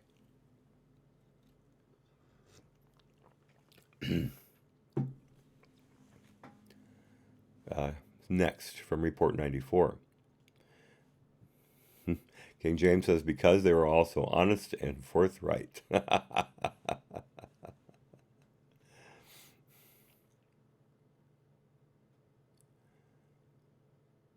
Okay, I'm sorry, Skullcram, you just caught my attention with that, and I have no idea what you're referring to. Who knew a plastic spork Christmas tree ornament would cost $18 and sell on the next day on the internets for $40? What in God's green earth are you talking about?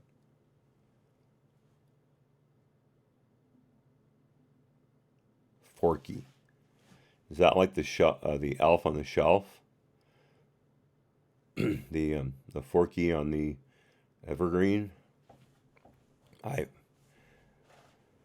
America's susceptibility to fads knows no bounds. Continuing, from Report 94. During his July 2016 trip to Moscow, Carter Page attended a secret meeting with Igor Sechin, chairman of Rosneft, and a close associate of Putin, and discussed further cooperation in the lifting of Ukraine-related sanctions against Russia. In a separate meeting, Page attended with Igor Devyekin, a highly placed Russian government official, and discussed sharing derogatory information about Clinton with the Trump campaign. See previous comment. Continuing, from Report 95, Carter Page was an intermediary between Russia and the Trump campaign in a, quote, well-developed conspiracy of cooperation, close quote, managed by Trump's then campaign manager Paul Manafort, using Page as an intermediary, which led to Russia's disclosure of hacked DNC emails to WikiLeaks. Again, they were not hacked, they were stolen, in exchange for the Trump team's agreement to include at least Page to sideline Russian intervention in Ukraine as a campaign issue. And lastly, from Report 102, Russia released the DNC emails to WikiLeaks in an attempt to swing voters to Trump, an objective conceived of and promoted by Page and others. All 4 FISA applications clearly stated that Steele did not obtain the information described above directly from his source network. Instead, as described in the FISA applications, Steele received the information from a primary subsource who obtained the information from his own source network. King James says, when you read this hat, I'm reminded how serious this really is. Some power is trying to overthrow the USA elected government. Yeah, that's called the Democrats and the FBI and the DOJ and the CIA and the NSA.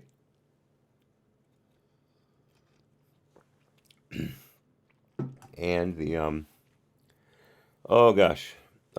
Office of Net Assessment in the DOJ, in the Department of Defense, who were paying Halper millions of dollars in fees for his work, quote unquote work, when in fact it was mainly spying.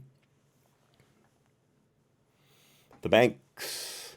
I'll have to think about that one. Continuing. Instead, as described in the FISA applications, Steele, I'm sorry, I already read that. Continuing. In Chapter 6, we described the FBI's interview of the primary subsource in January 2017 after FISA renewal application number 1 was filed, but before the last 2 renewal applications were filed.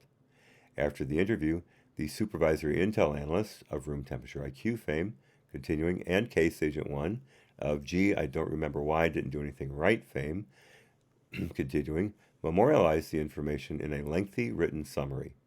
As described in Chapter 6, the primary subsource confirmed for the FBI that he provided Steele with some of the information in Steele's reports. However, in some instances, the information the primary subsource told the FBI about what his sources told him and what he then provided to Steele was inconsistent with information attributed to his sources in Steele's reporting. Of particular relevance to the FISA applications, we found that the primary subsource's account to the FBI, based on the written interview summary, differed from Steele's reporting on the following points. We've got some bullet points here. First, with respect to the information from reports 95 and 102 that the FBI assessed had come from Person 1, described in prior chapters, concerning the alleged conspiracy, quote unquote, between Russia and individuals associated with the Trump campaign and Russia's release of DNC emails to WikiLeaks in an attempt to swing voters to Trump, the primary subsource said, among other things, that he did not recall any discussion with Steele or Person 1 concerning WikiLeaks, and that there was, quote unquote, nothing bad about the communications between the Kremlin and the Trump team. Next, with respect to the alleged secret meeting between Carter Page and Sechin in July 2016, the primary subsource said he was not told by his subsources that this meeting had taken place until October 2016, well after Steele prepared and circulated Report 94, and that he only told Steele in July 2016 that he had heard that the meeting would be taking place, and last, with respect to the positions and access of the subsources, the primary subsource's description of each of his sources indicated that their position and access to the information they were reporting was more attenuated than represented by Steele and described in the FISA applications, redacted. Continuing. Regarding the information in the first bullet above, in early October 2016, the FBI learned the true name of Person 1, described in Report 95 as Source E, and if I may, also described in other reports as Source D, and I believe either Source C or Source F, if not both of those. And Steele also referred to the source by 2 different descriptions, making it in the same sentence, making it sound like the source was actually 2 separate people, when in fact those 2 descriptions were both related to the same person. It's an old trick used by some people to hype up their sources to make it seem like they've got more than they really do, and Steele was not above doing that.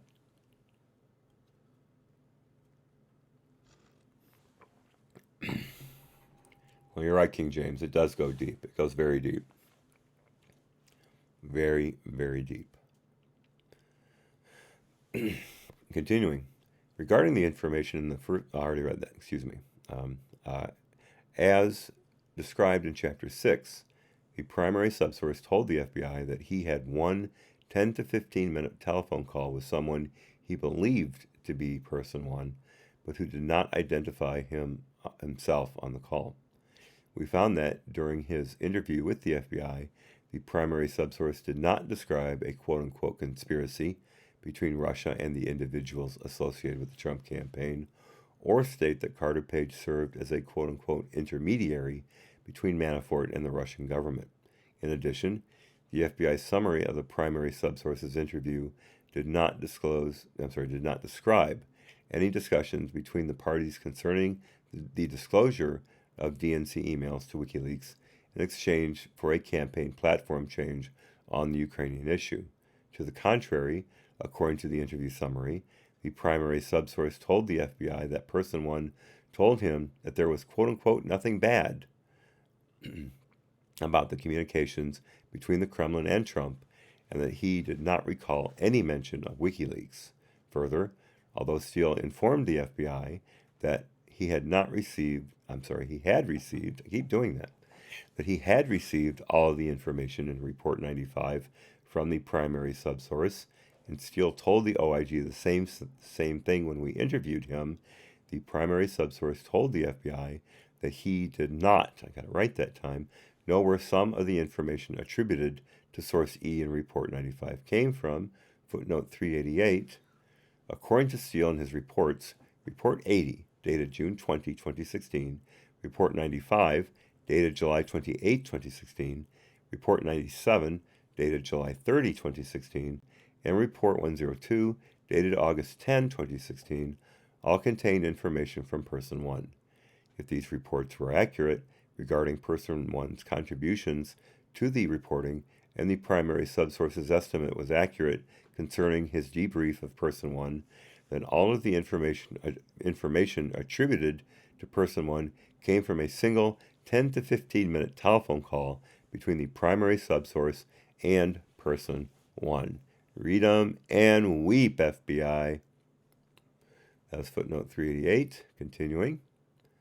Despite the inconsistencies between Steele's reporting and the information his primary subsource provided to the FBI, the subsequent FISA renewal applications continued to rely on the Steele information without any revisions or notice to the court that the primary subsource had contradicted the Steele reporting on key issues described in the renewal applications. Instead, as described previously, FISA renewal applications numbers 2 and 3 advised the court, and this is a quote, in an effort to further corroborate Steele's reporting, the FBI has met with Steele's redacted subsource, known as primary subsource, described immediately above. During these interviews, the FBI found the redacted subsource to be truthful and cooperative. Probably Russian, if I can read into that.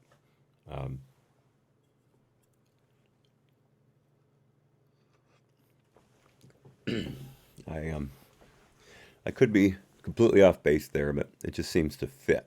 That Steele's Russian subsource, and they would redact that out of a concern for the subsource. It's just how I see it. Could even be Ukrainian, but I believe it's Russian.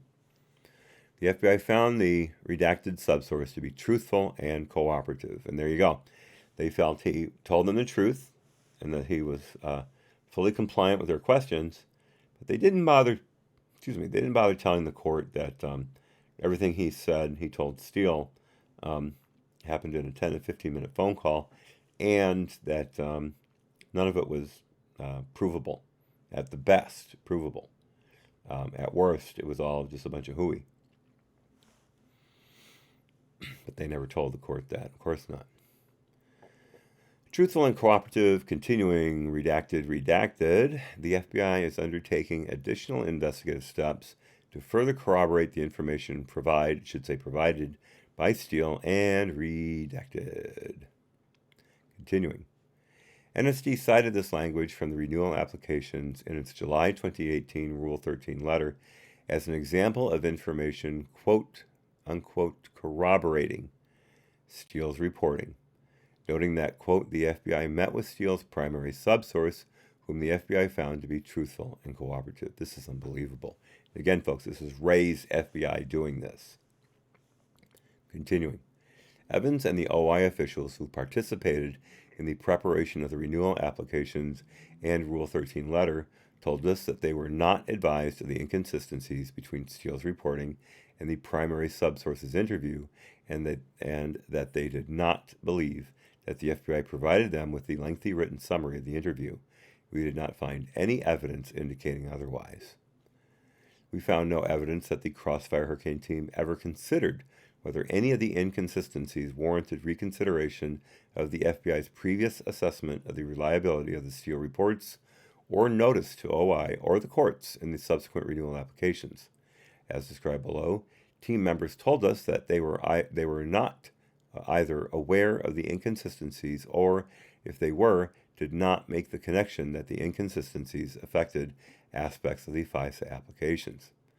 Case Agent 1 put upon Case Agent 1, continuing, who led the January 2017 interview of the primary subsource, was closely familiar with the Carter Page FISA applications because, as described previously, he originally requested FISA authority targeting Carter Page and assisted OI with drafting the first two FISA applications.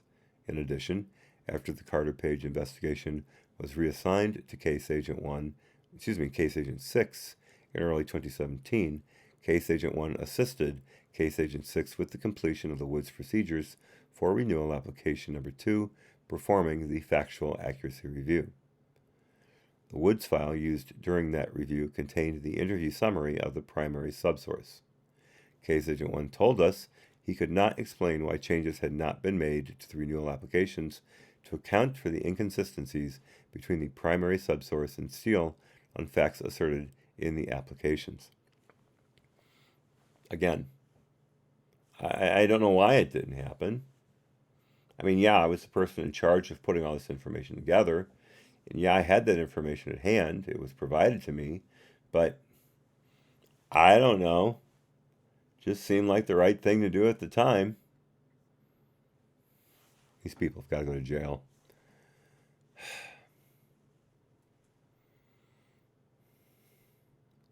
Continuing.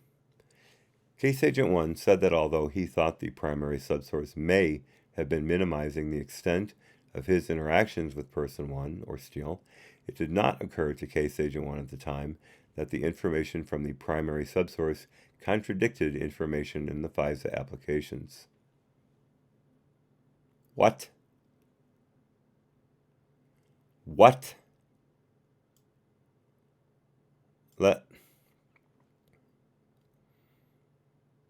We've got to read that again. We need to read that again. Right here. Case Agent 1 said that although he thought the primary subsource may have been, now this is not a quote, this is narrative, but still, by narrative I mean the narrative of the sentence, not a obtuse or the denigrating narrative like the Democrats and the press are using all the time. The primary subsource may have been minimizing the extent of his interactions with Steele. It did not occur to Case Agent 1 at the time that the information from the primary subsource contradicted information in the FISA applications. It was a complete contradiction of what Page had asserted. What Steele had asserted. Sorry about that, Carter. My mistake. But it was a complete subsuming of that information.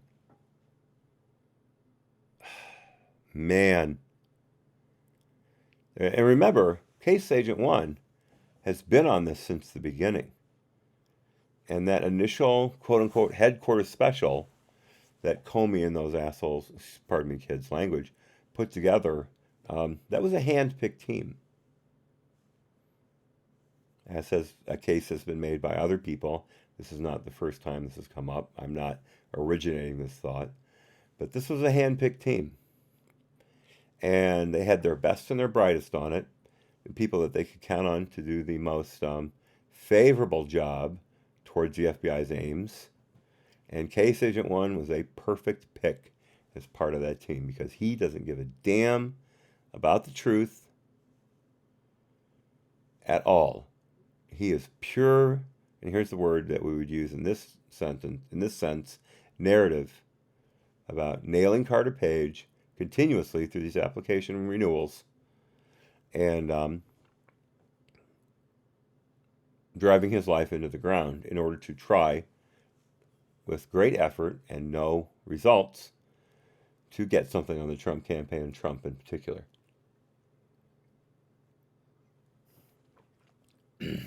And with all of this exculpatory evidence, Mueller still agreed to take over and start the investigation as a special counsel. He would have had all the FBI files within the first 2 weeks to a month tops. And within another month, with all the FBI agents and lawyers he had on hand, he would have been able to see explicitly that there was nothing there. Nothing whatsoever. That investigation should have been closed within 2-3 months tops. Instead, they let it run for another 2 years, less 3 months, less 4 months, just so they could try to ring up Trump on an obstruction charge. And in the process, they ruined people's lives.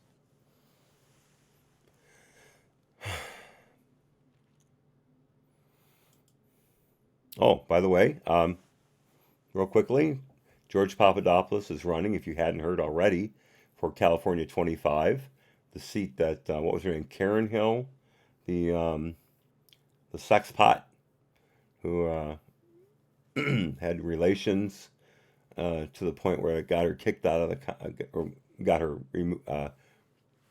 to remove herself from Congress. He's running against Cenk Uygur, plus a few other people, if I'm not mistaken. So if you would like to donate to George Papadopoulos, I'm not part of the campaign at all. I'm just saying.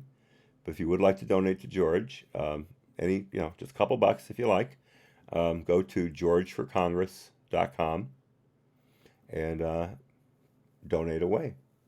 Picasso knows and I have done so. And we feel it's well worth the cause. Anita Hill. Very good, Skulker. Hey, Beaker. Hey. Welcome. It's really great of you guys to show up on a Saturday. It really is. I did not expect anyone to be here. I know a couple of you notified me that you were going to make it. Ray says he's going to be able to make it in a little bit. Yes, Katie Hill. Thank you, Picasso. Thank you. And don't worry, Beaker. We're just getting to the good stuff, really. In fact, I'm going to read this last sentence again, just so you can get a real feel for how in the bag Case Agent 1 is for this whole process. Silent Hill. Ooh, Uncle Bobbity. Uncle Bobbity's sneaking in too. Man, you guys are really making it up. By the way, Ray said he was going to try to be here, that he might be late, but he was going to try to make it. So there's another name for the list.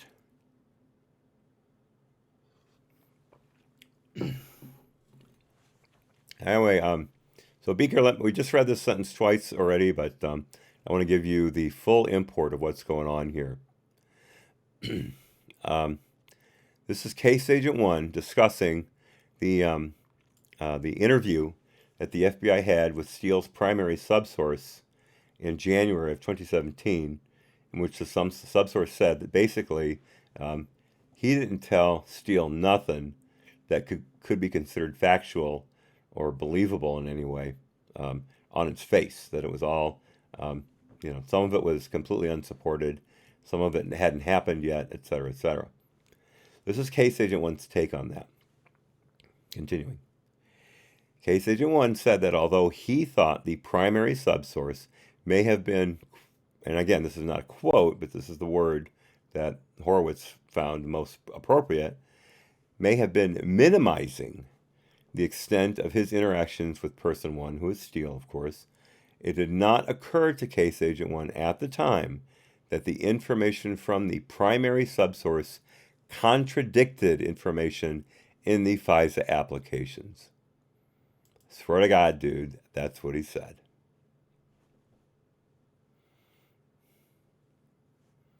Yeah, old Uncle Bobby. Oh, Hollywood.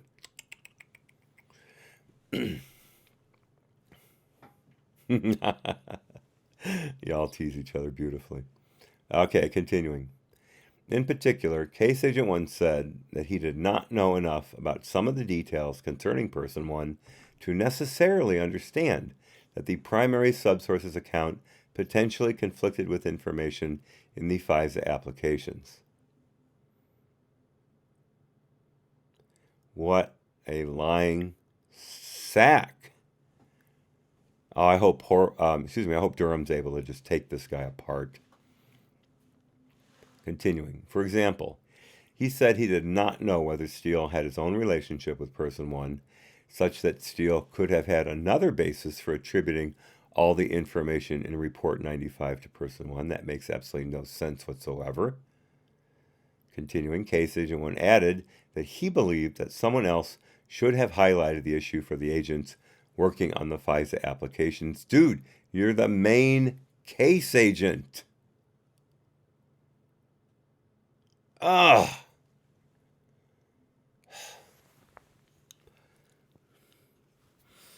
Disingenuous, prevaricating, lying.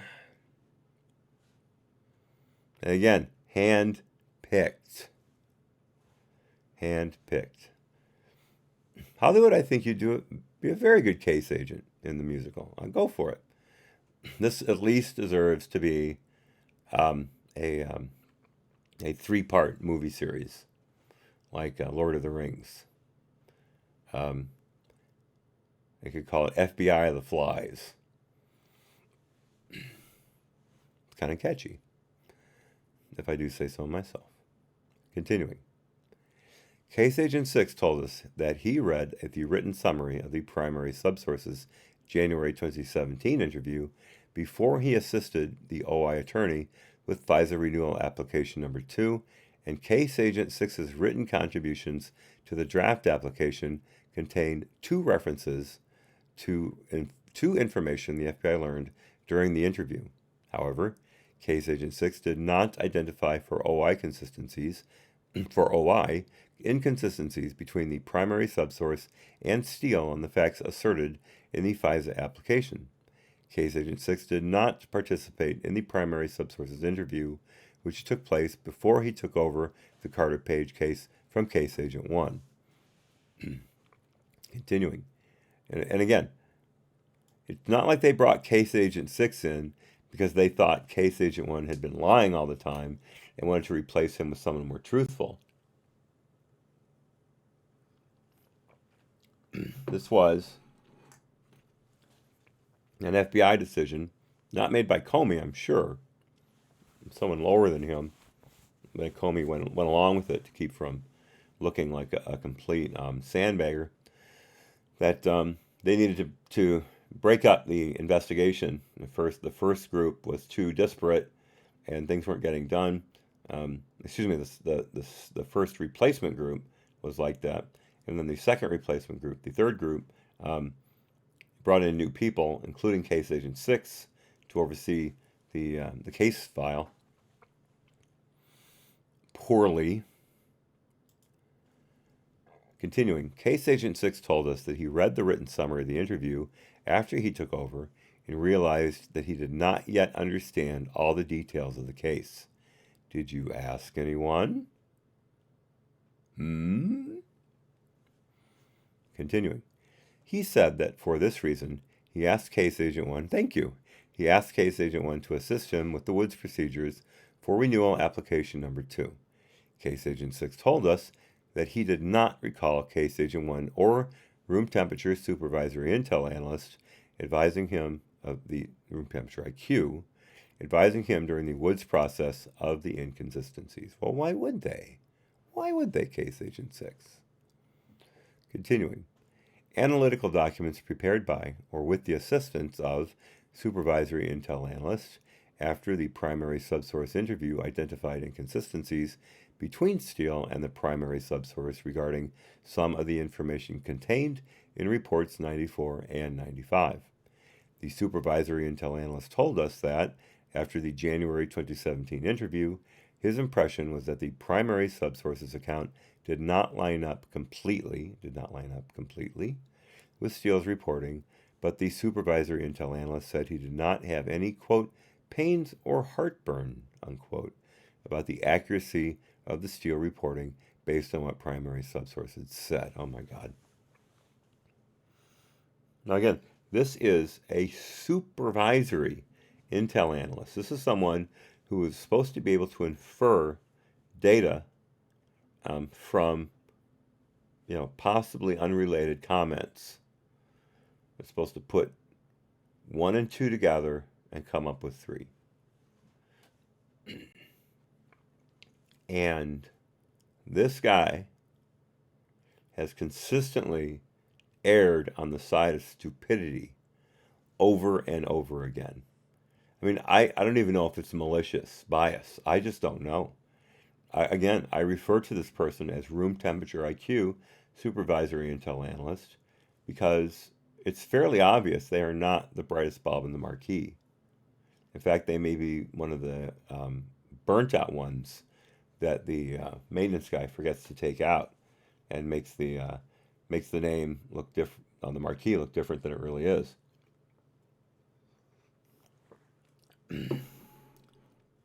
This is amazing.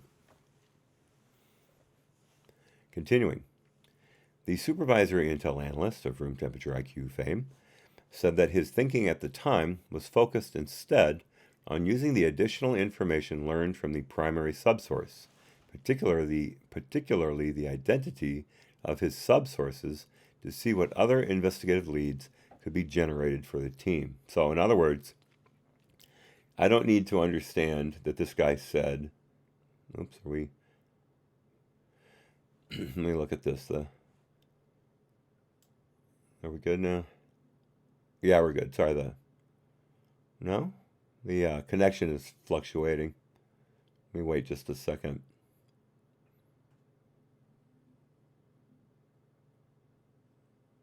Yeah, we're okay. We're okay. Not bad. Okay. Oops. Screwed that up. Patsies? Yes, King James. Patsies. That's pretty good. Laura! Laura! Wonderful, wonderful. Great time for you to be here. Great time for you to be here. This is terrific. You guys are the most diehard chatters in the world. The Mad Hatters rule. That's all there is to it. Take a bow, y'all. Take a bow. So anyway, as I was saying, the supervisor intel analyst of room temperature IQ is saying here that instead of thinking that maybe this primary subsource is blowing Steele out of the water, he actually is saying that he needs to identify primary subsource, his subsources. Say that 3 times fast. In order to see if he could generate more leads. These subsources have been described by primary subsource 1 as basically being, at best, inconsistent, and at worst, complete liars.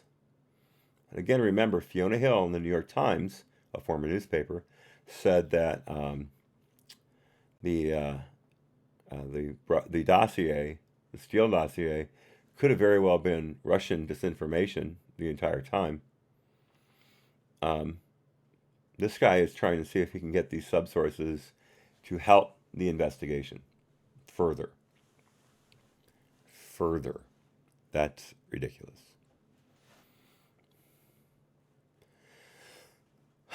That's the FBI. That is your FBI right there, folks. I don't think they've changed that much under Ray at all. And if you, those of you who came in late, if you'd read the report 13 or section 13, whatever, report that the FBI wrote to the FISA court back in, I think it was June or July of 2018, and kept saying over and over again that nothing had changed the fact that the Steele reporting was accurate and that the Carter Page FISA applications were completely above board and all were supported properly. Yeah, that's Ray's FBI sticking up for Comey's FBI. Insane. Continuing, this is room temperature IQ supervisory intel analyst 1 talking. He said that he had some interaction with the agents preparing the renewal applications, but he believed those interactions were less extensive than his involvement in the first application. The supervisory intel analyst did not recall anyone asking him whether he thought the primary subsource was, quote, truthful and cooperative, unquote, as noted in the renewal applications, footnote 389. Email communications reflect that in March 2017, after the first FISA application and first renewal were filed, and before the last two renewals, the supervisory intel analyst reviewed the first FISA application and the first renewal at the OGC's request to assist with potential redactions before the department responded to congressional information requests. The supervisory intel analyst of Room IQ fame provided comments to the OGC attorney, including advising him that the primary subsource was not redacted as stated in the FISA applications, and asking whether a correction should be made. Maybe, not Russian, or not RIS, something like that, I wonder. Continuing, the supervisory intel analyst, Room IQ, did not provide any other comments relating to the primary subsource, and he told us that he did not notice anything else potentially inaccurate or incomplete in the applications at that time. Of course not. That was footnote 389. Okay, up here, continuing. He, again, supervisory intel analyst, told us it was his impression that the primary subsource may not have been, quote-unquote, completely truthful and may have been minimizing, there's that word again, certain aspects of what he told Steele. Okay, why would he do that? Why would he make himself look like the purveyor of incomplete and untruthful information if in fact it was true? Why would he not want people to know that he wasn't responsible for this load of crap that Steele put out?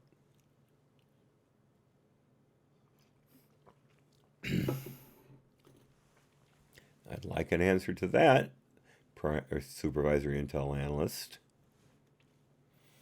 Continuing.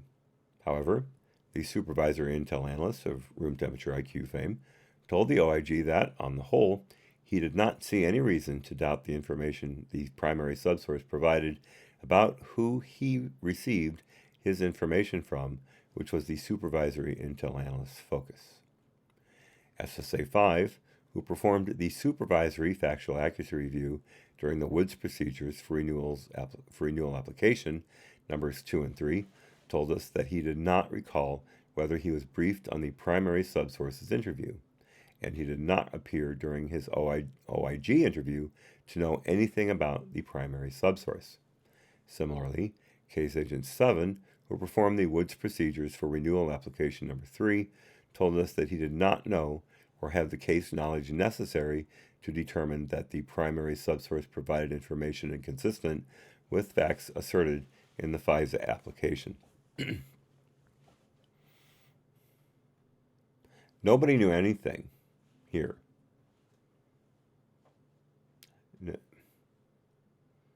And again, this is your 99% of the FBI. No, it's not 99%.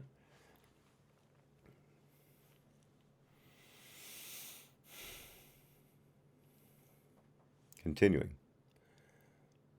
And let's just remember real quickly that every application, the primary and the renewals that the IG looked at, every one of them had inconsistencies at best and unsupported documentation at worst regarding what was said in the application and what was in the Woods file. The Woods procedures were completely inadequately followed, if not deliberately followed, although I think some people just didn't know what the hell they were doing, some. And the IG found over and over again how badly they had performed these procedures.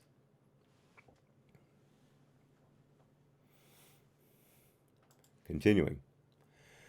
Program managers supervising the investigation from FBI headquarters, SSA 2 and SSA 3, were aware of the primary subsources interview and had read the written summary of it. However, we found no evidence that either of them identified issues with or raised any questions about how the primary subsources interview may have impacted the information in the FISA applications. As described previously, SSA 3 did not play a direct role in renewal application number 2, but he was familiar with the prior FISA applications, having performed the supervisory factual accuracy review during the Woods procedures for renewal application number 1. SSA 3 told us that he did not recall noticing any information from the primary subsources interview that was inconsistent with information in the FISA application. Well, of course not. Why would you? Excuse me. Continuing.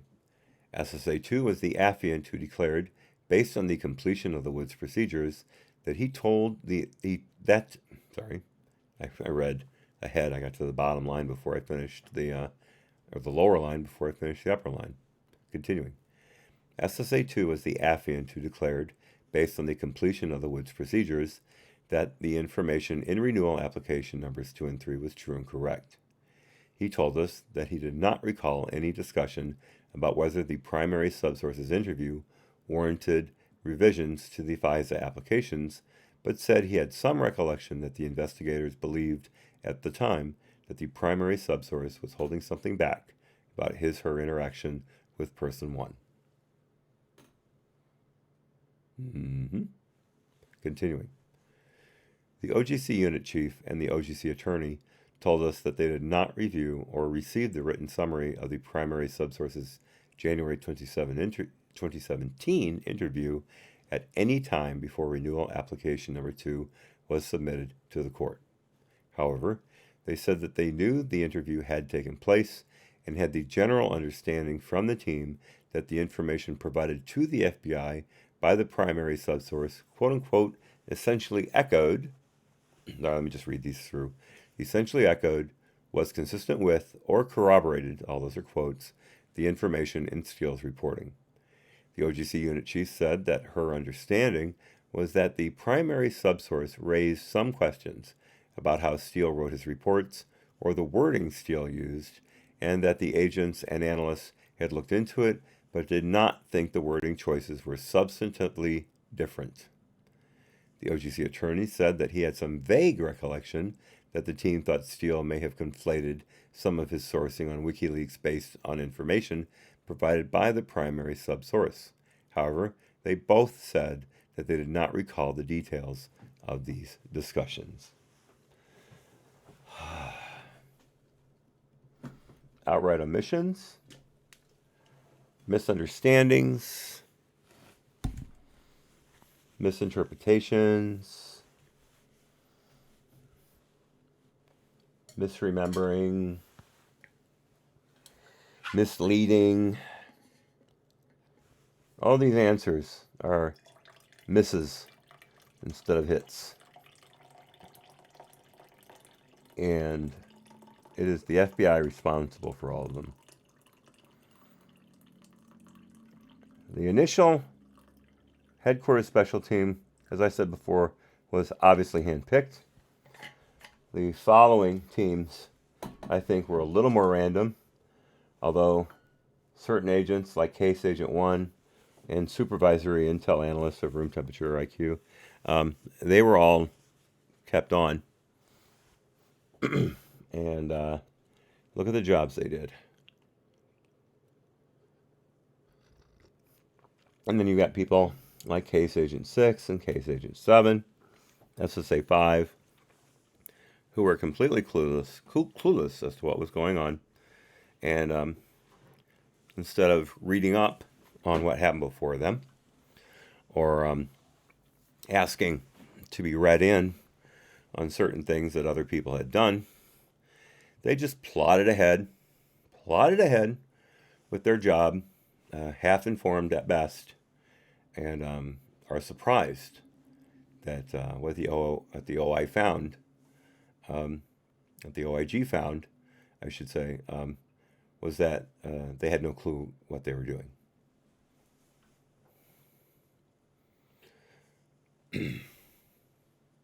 King James, I'll push back on the one bullet killed Kennedy. Kennedy was hit twice, once through the throat.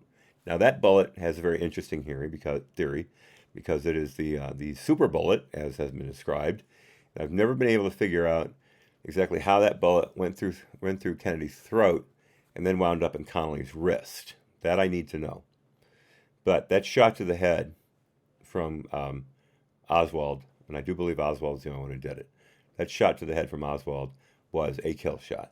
Absolutely no doubt. It blew part of Kennedy's skull clean off. In fact, when you look at the video and you see Jackie scrambling over the back of the car like she's reaching for one of the Secret Service agents, she's not. Look closely. She's grabbing the piece of skull that came off John's head. It's laying there on the trunk of the car. You look at the film and it's obvious. That was a kill shot. I've been to Dealey Plaza. I've been to the book depository. And there was no way anyone who, as a trained marksman like Oswald was, as a former Marine, no one would have been able to miss those shots, especially with a scope. There is such a short distance between that window and that car when it was hit that it is a full-on 100% shot. I think the only reason Oswald missed with his first shot is he miscalculated the movement of the car, and he aimed a little low, and the car moved forward, and it wound up hitting lower on Kennedy's skull and neck than it should have. But he compensated for that second shot quite well. And here's another thing too. The Carcano that Oswald was using has a right-hand bolt, but Oswald shot left-handed, and I shoot left-handed as well with a right-handed bolt. And it is much easier to stay on target shooting left-handed with a right-handed bolt than it is to stay on target shooting right-handed with a right-handed bolt. Much, much easier. So, I don't see any way Oswald could have missed. And remember, it was in November, so that tree that was between Oswald, line of sight, not line of fire, but line of sight in the car, that did not have any leaves. It had very thin branches at that point, so it would not have been any kind of a hindrance to those shots. No, I don't have a pump rifle yet. I want to get a gallery gun from Henry, that is pump. Of course, if you're old enough to remember shooting galleries, then you know what a gallery gun is, and it would be a lot of fun to shoot. But the only pump I have right now is my 12 gauge Wingmaster from 1963, 66, somewhere in there. Absolutely, King James. I absolutely believe there was only one shooter. It's just, like I say, the only thing I don't understand about the whole event was the magic bullet that somehow wound up in Connolly's wrist. That I don't understand. But everything else makes perfect sense. Perfect sense. Again, if you ever visit Dealey Plaza and then go to the book depository, it all becomes perfectly clear. Perfectly clear. Think of all the incidents we've had of shootings in the past 2, 3, 4 years, whatever, where people have said, ear witnesses to the shooting have said there were more than one shooter, that they heard shots coming from different directions. And there never was another shooter. It's always just a single shooter. Remember, echoes coming off that low wall on the plaza could have easily sounded like a second shot or a second shooter coming from behind that wall, easily. So, yeah, that's my way of looking at it. But you're welcome, King James. Thanks for bringing it up. Good discussion, guys. Good discussion. Okay, I did not mark where we were, so let's see here.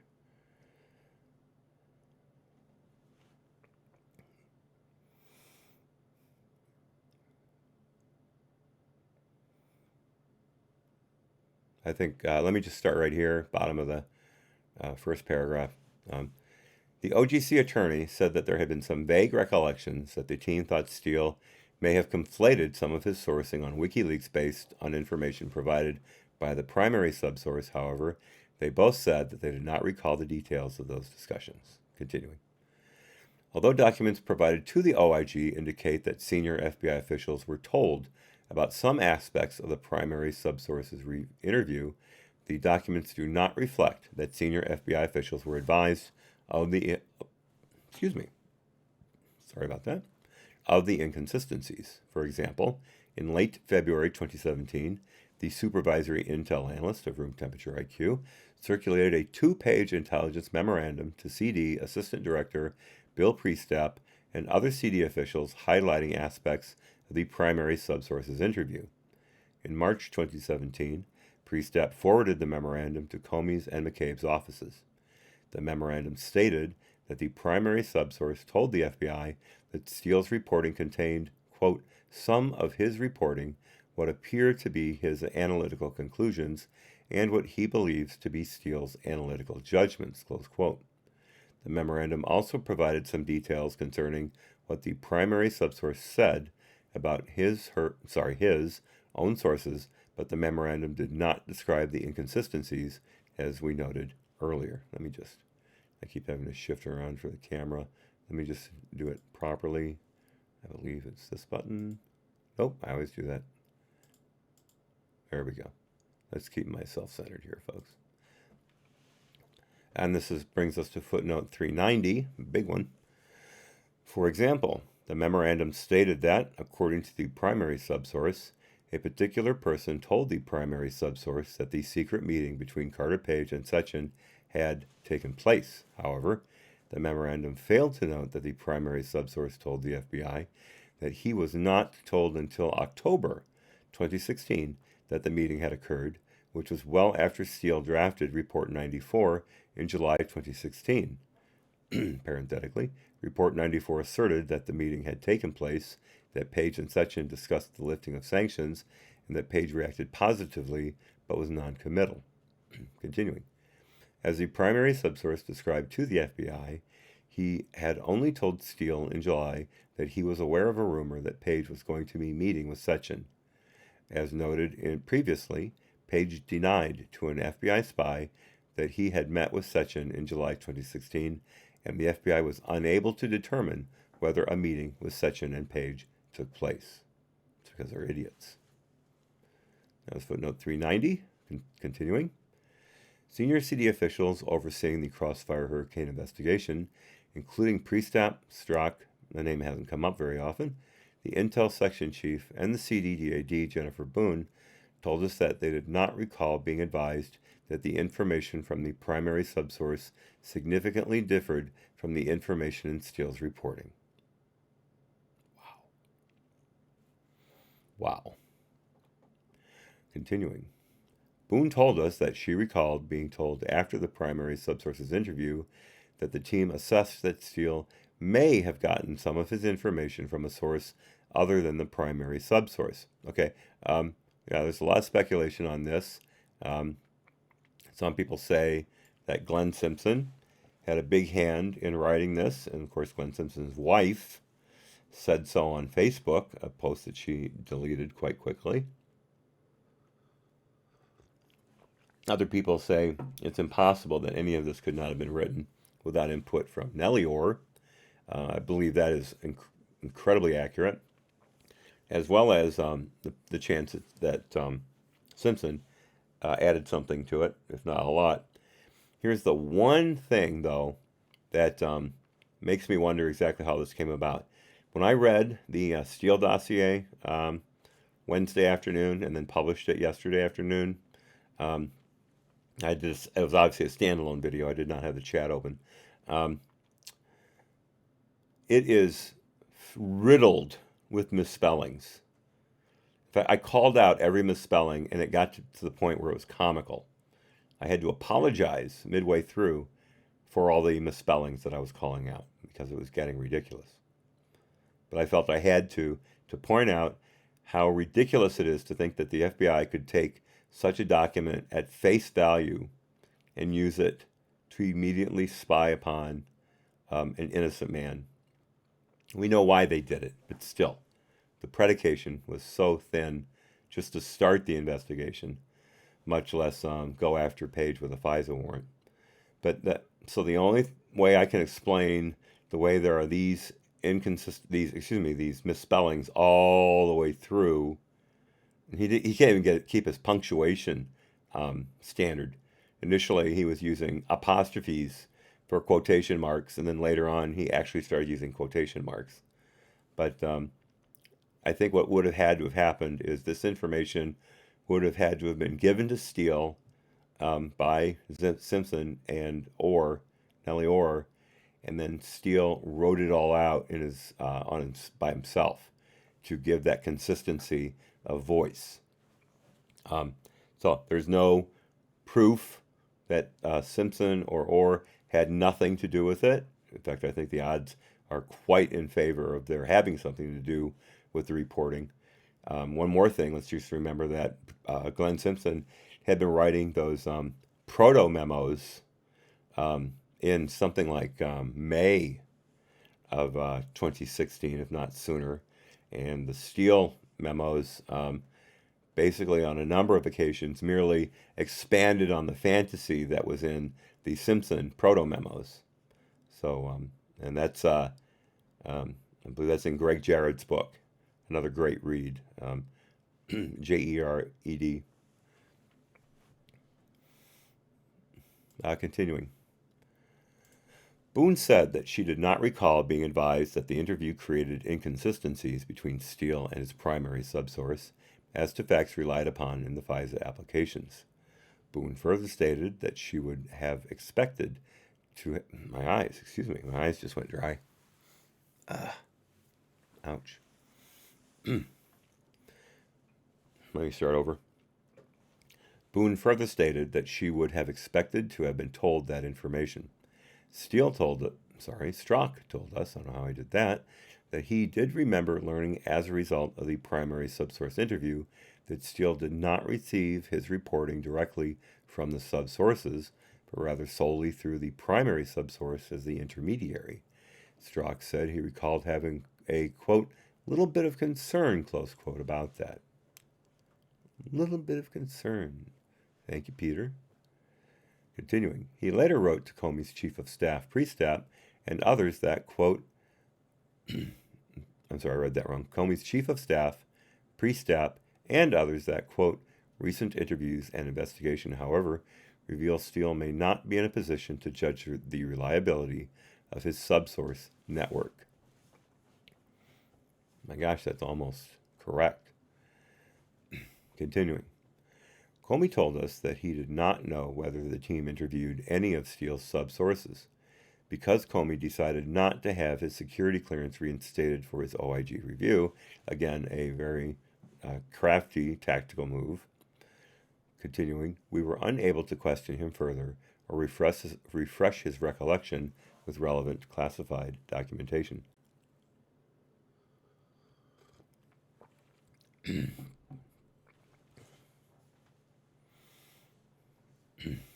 Continuing. The NSD's Counterintelligence and Export Control Section, or CES, representatives who attended the primary subsources January 2017 interview, Section Chief David Loffman and his Deputy Section Chief, told us that they did not recall discussing the interview with OI officials afterward. They told us that they did not have knowledge of the information in the Carter Page FISA applications at the time, and that they were not sufficiently familiar with the Steele reports to have understood that there were inconsistencies between the primary subsource and Steele. We did not find any information to the contrary. They told us that they attended the interview because CES had helped negotiate the terms of the interview with the primary subsource's attorney, and as noted previously, their role during the interview was primarily to address any issues or concerns raised by the attorney during the interview. The OI attorney told the OIG that if he had known about the inconsistencies between the primary subsource and Steele on the facts asserted in the FISA applications, he would have wanted an opportunity to ask questions and gather more information. In particular, after we asked the OI attorney to read the written summary of the primary subsource's interview regarding the telephone call with Person 1, the OI attorney was surprised and agreed it was not consistent with the information in the FISA applications concerning Report 95 and said, quote, "It doesn't seem like the same story," close quote.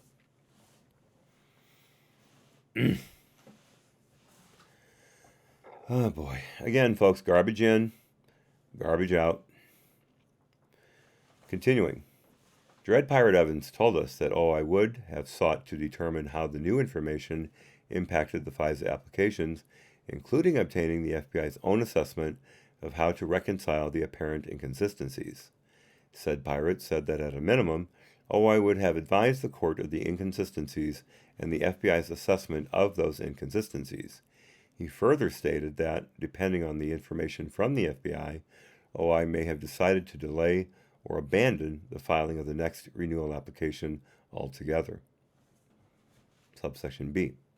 Information about Page's prior relationship with another U.S. government agency and information Page provided the other agency that overlapped with facts asserted in the FISA applications. As noted in Chapter 5, on or about August 17, 2016, while early FISA discussions were ongoing, the Crossfire Hurricane team received a memorandum, or August 17 memorandum, from another U.S. government agency relating to Page's prior relationship with that agency. Of course, we know that to be the CIA, including that Page had been approved for operational contact from 2008 to 2013. The information also described Page's prior interactions with Russian intelligence officers about which the agency was aware, including contacts Page had with a Russian intelligence officer, or Intelligence Officer 1, which were among the historical connections to Russian intelligence officers that the FBI later relied upon in the first FISA application and subsequent renewal applications to help support probable cause, footnote 391. As described in Chapter 5, according to the August 17 memorandum provided to the FBI by the CIA, Page told the CIA in October 2010 that he met with Intelligence Officer 1 4 times, which the other agency assessed began in 2008. The CIA characterized Intelligence Officer 1 as a, quote, compelling, nice guy, close quote, and described Intelligence Officer 1's alleged interest in contacting an identified U.S. person. According to the August 17 memorandum, the employee of the CIA who met with Page assessed that Page, quote, candidly described his contact with, close quote, Intelligence Officer 1. As further described in Chapter 5, the CIA's, it's hard to insert all these things when you're just reading along. The CIA's memorandum did not provide the FBI with information indicating it had knowledge of Page's reported contacts with another particular intelligence officer. The FBI also relied on Page's contacts with this intelligence officer in the FISA application. Now, was that contacts or reported contacts?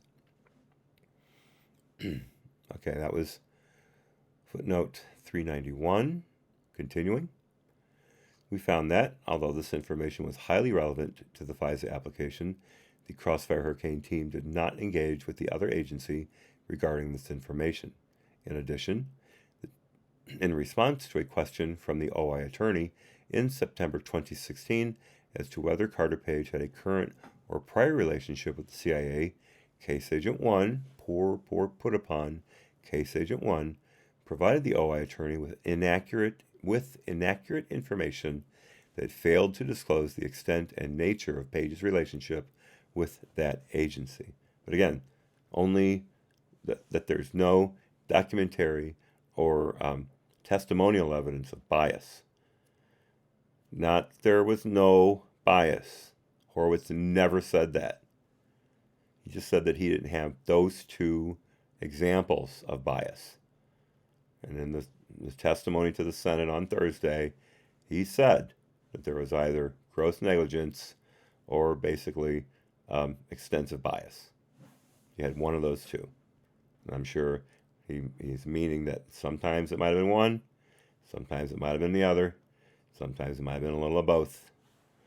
But all in all, it's obvious that there was huge amounts of bias, and anyone in the media who says otherwise is continuing to lie to back up the FBI. Remember, the left used to hate the alphabet agencies. They were invasive. They were ruining our protections under the First and Fourth Amendment. They were overarching and insidious. But as soon as Trump took office and the alphabet agencies came out against Trump, suddenly they're the greatest things in the world and must be protected at all costs. Same with whistleblowers. Obama threw whistleblowers in jail, but a whistleblower comes out against Trump, and suddenly they must be protected at all costs.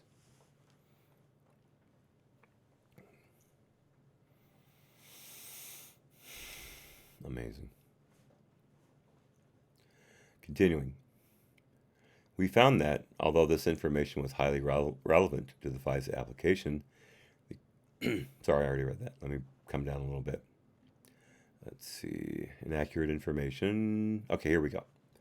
As a result, the first FISA application and FISA renewal application numbers 1 and 2 contained no information regarding Page's relationship with the CIA and did not reveal that his relationship with the CIA overlapped in part with facts asserted in the application regarding Page's ties to particular Russian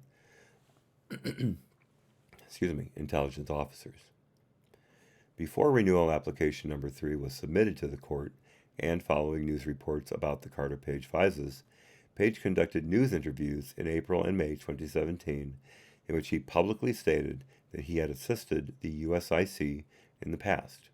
Thereafter, the FBI re-engaged with the other government, with the CIA, about its prior relationship with Page. SSA-2, who had been the affiant for the first 2 renewals and would be the affiant for FISA renewal application number 3, told the OIG that in June 2017 he wanted a definitive answer as to whether Page had a prior relationship with the U.S. intelligence community before SSA-2 signed the last renewal application.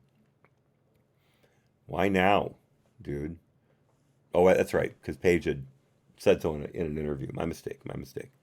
I shouldn't have said that. Continuing.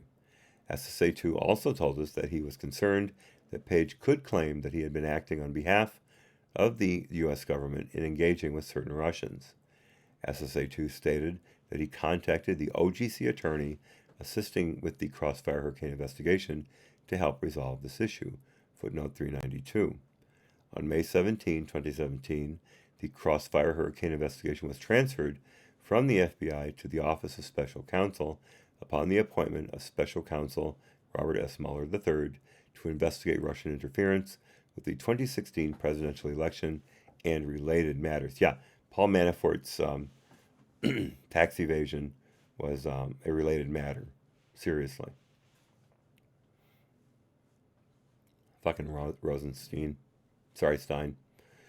I know. Laura said it can go both ways, but it's spelled Steen, and I try to at least stay consistent with that. Okay, that was footnote 392. Continuing. According to the OGC attorney and SSA-2, the OGC attorney was responsible for handling questions or concerns involving the CIA for the Crossfire Hurricane team. Peckerhead does work. Peckerhead does beautifully work, Beaker.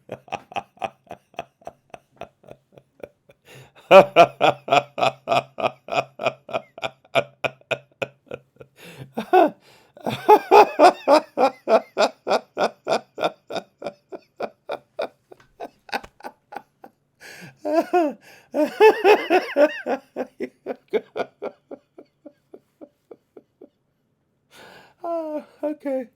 I promise. I promise from now on.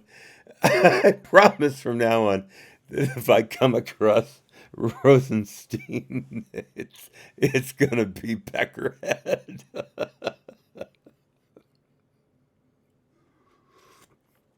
I promise. I will do everything within my power.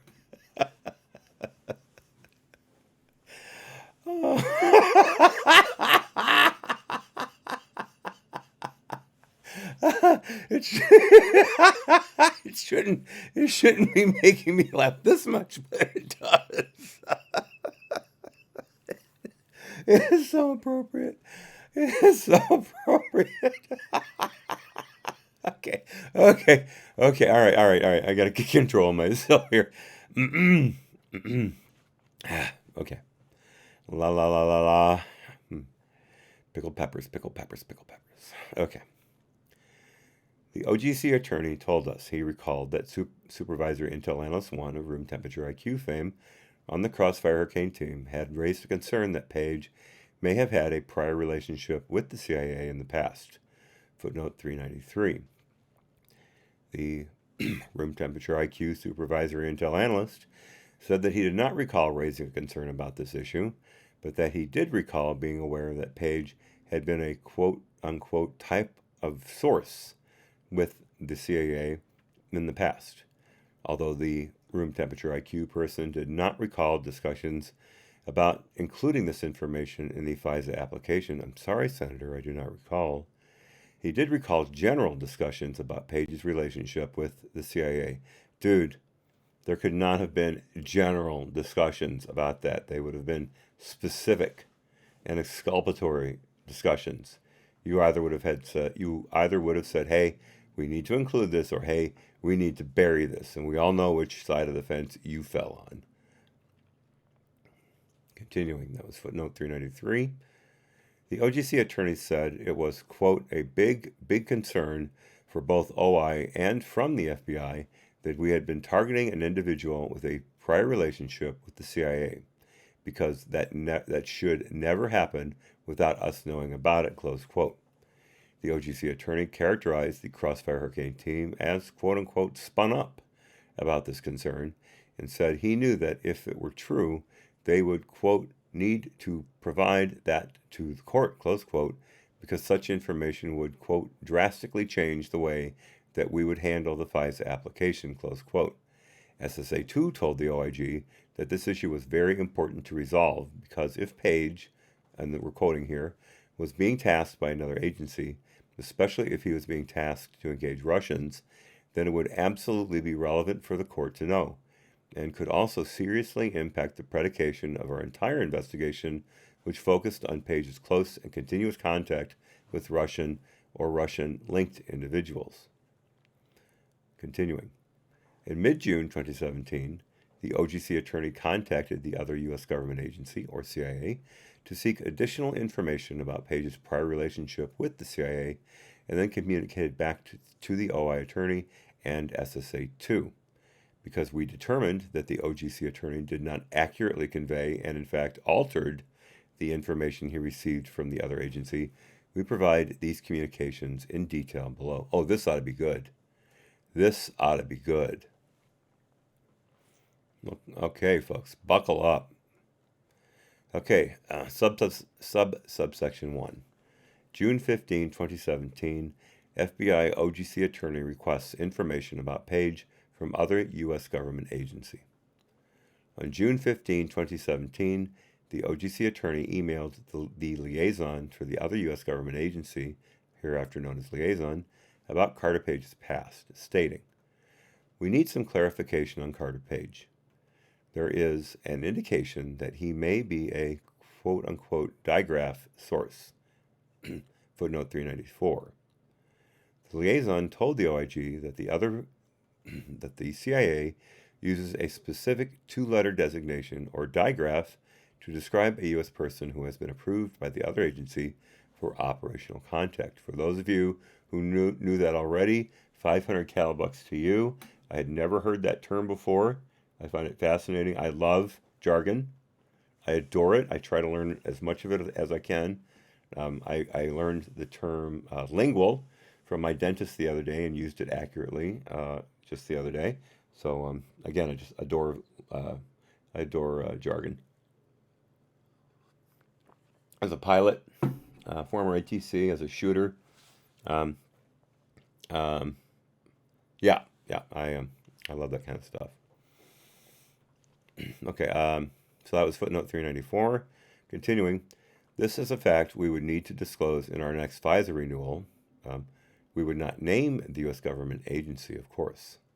To that end, can we get two items from you? One, source check, is Page a source in any capacity? Two, if he is, what is a digraph source, or whatever type of source he is? If you would like to discuss more, please let me know. Footnote 395. In an email sent to Case Agent 6 on June 13, 2017, and in an instant message sent to Case Agent 6 on June 15, 2017, the OGC attorney referred to this request as, quote-unquote, that source check and, quote, that digraph check, unquote, respectively. That was footnote 395. Continuing. The liaison responded that same day by providing the OGC attorney with a list of documents previously provided by the CIA to the FBI mentioning Page's name, including the August 17 memorandum. The liaison also wrote that the U.S. government agency uses, quote, the digraph to show that the encrypted individual is a U.S. person. We encrypt the U.S. persons when they provide reporting to us. My recollection is that Page was or is digraph, but the documents will explain the details. If you need formal definition for the FISA, please let me know and we'll work up some language and get it cleared for use. The OGC attorney responded, thanks so much for this information. We're digging into the documents now, but I think the definition of the digraph answers our questions, close quote. That same day, the OGC attorney forwarded the liaison's email response to Case Agent 6 and an FBI SSA assigned to the special counsel's office without adding any explanation or comment. The SSA responded by telling Case Agent 6 that she would, quote, pull these documents for you tomorrow and get you what you need, close quote. The OGC attorney also sent an instant message to his supervisor, the OGC unit chief, Chafe, I wonder, stating that Carter Page was a, quote, U.S. subsource of a source, close quote, and that, quote, digraph encrypted USPER, close quote. Of course, USPER stands for U.S. person. Continuing. We asked the OGC attorney if he read the documents identified by the liaison in her June 15, 2017 email. The OGC attorney told the OIG that he, quote, didn't know the details of the content of the documents, close quote, and did not think he was involved in reviewing them. He also said he, quote, didn't have access to the documents in the OGC space, close quote, but that the investigative team was providing the list of documents and that they would have been reviewing them. The OGC attorney said he understood the liaison's response to mean that Page had not been a source. Okay, is that a distinction without a difference? Okay, let's continue. To mean that Page had not been a source, with the OGC attorney described as a quote-unquote recruited asset, but rather someone who had some interaction with a source for the CIA and was not a direct relationship with the CIA. He stated his understanding was that the other U.S. government agency, there's a quote here, identified that Page was digraph, and again, they're quoting digraph as opposed to his two-letter designation. So, was digraph, and digraph refers to a U.S. person who's incidentally picked up in reporting out from a source of theirs. So their recruited asset is at a meeting, and Page happened to be there too. And then in the reporting, the source mentions Page is there, so the agency protects Page's true name by using digraph for Page. Wow. Wow. There's some pretzel logic for you.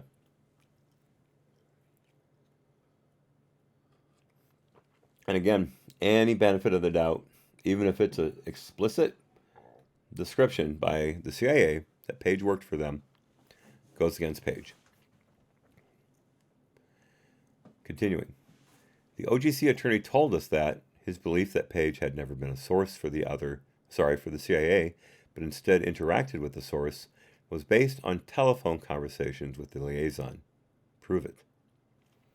Continuing, the OGC attorneys the OGC attorney said he recalled the liaison, quote, saying that Page was not a source of theirs, close quote, but rather, quote, incidentally reporting information via a source of theirs, close quote, and that they, quote, ended up not actually opening him, close quote. Then why was he a digraph?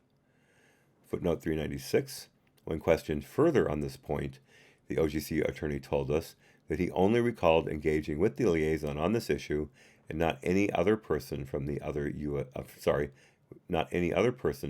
CIA. Again, that was footnote 396. Continuing. When we asked the liaison about the OGC attorney's interpretation of the liaison's email, the liaison told us that her email stated just the opposite, namely that Page was a U.S. person who had provided direct reporting to the other U.S. government agency in the past. The liaison also said that the reason she offered in her email to assist in providing language for the FISA application was because she was telling the OGC attorney that, using the FBI's terminology, Page had been a source for the other agency. The liaison also stated that she saw no basis for the OGC attorney to have concluded, based on their communications and the August 17 memorandum, that Page never had a direct relationship with the other agency. The liaison also said that she did not recall having any telephone discussions with the OGC attorney on this issue. Who do you believe, folks? Who do you believe? The OGC attorney or the CIA liaison? Let's see. The OGC attorney is with the FBI, who's been proven to lie over and over in multiple layers, time and time again. I know that was redundant, but still. Or the CIA liaison, who had no reason to lie, every reason to tell the truth, because she was not being rung up in this investigation. I'm trying to figure out how it was that Horowitz was able to, the liaison, okay, I'm a little confused now. Was he a liaison an FBI employee?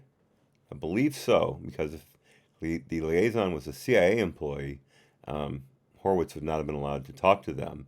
He can only talk to people in the DOJ, FBI, or former employees of said agencies. We read that earlier and I missed it, so I apologize for being confused. I shouldn't have confusion on that matter at all.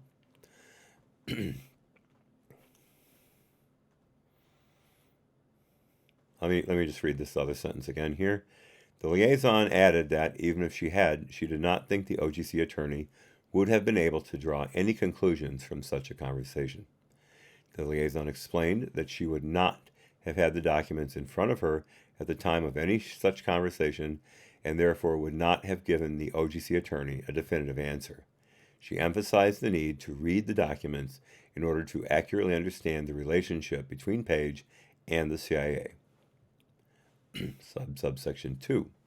June 16, 2017, FBI OGC attorney provides the liaison's response to the OI attorney. On the evening of June 15, 2017, the OGC attorney contacted the OI attorney to request a time to talk the next day. FBI records confirm they spoke the next morning for approximately 28 minutes until 11:46 a.m. Also, at 11:46 a.m. on June 16, the OGC attorney forwarded to the OI attorney the liaison's June 15 email response. Here we go, folks. However, in forwarding the liaison's response to the OI attorney, the OGC attorney did not include the initial email that he sent to the liaison, inquiring about Page's status as a digraph source, quote unquote. The OGC attorney told us that he could not recall why he did not include the initial email in which he asked, is Page a source in any capacity? I'm sorry, Senator, I do not recall.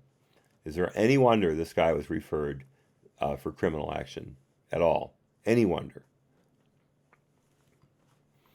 Again, if anybody says there was no bias, point them to this guy. Point them to the specific instance in changing an official communication between two parties to make it look like the opposite of what it was, and then to lie, blatantly lie to the OIG about what he thought and what he did or didn't do about those liaison communications. If this guy doesn't go to jail, nobody does.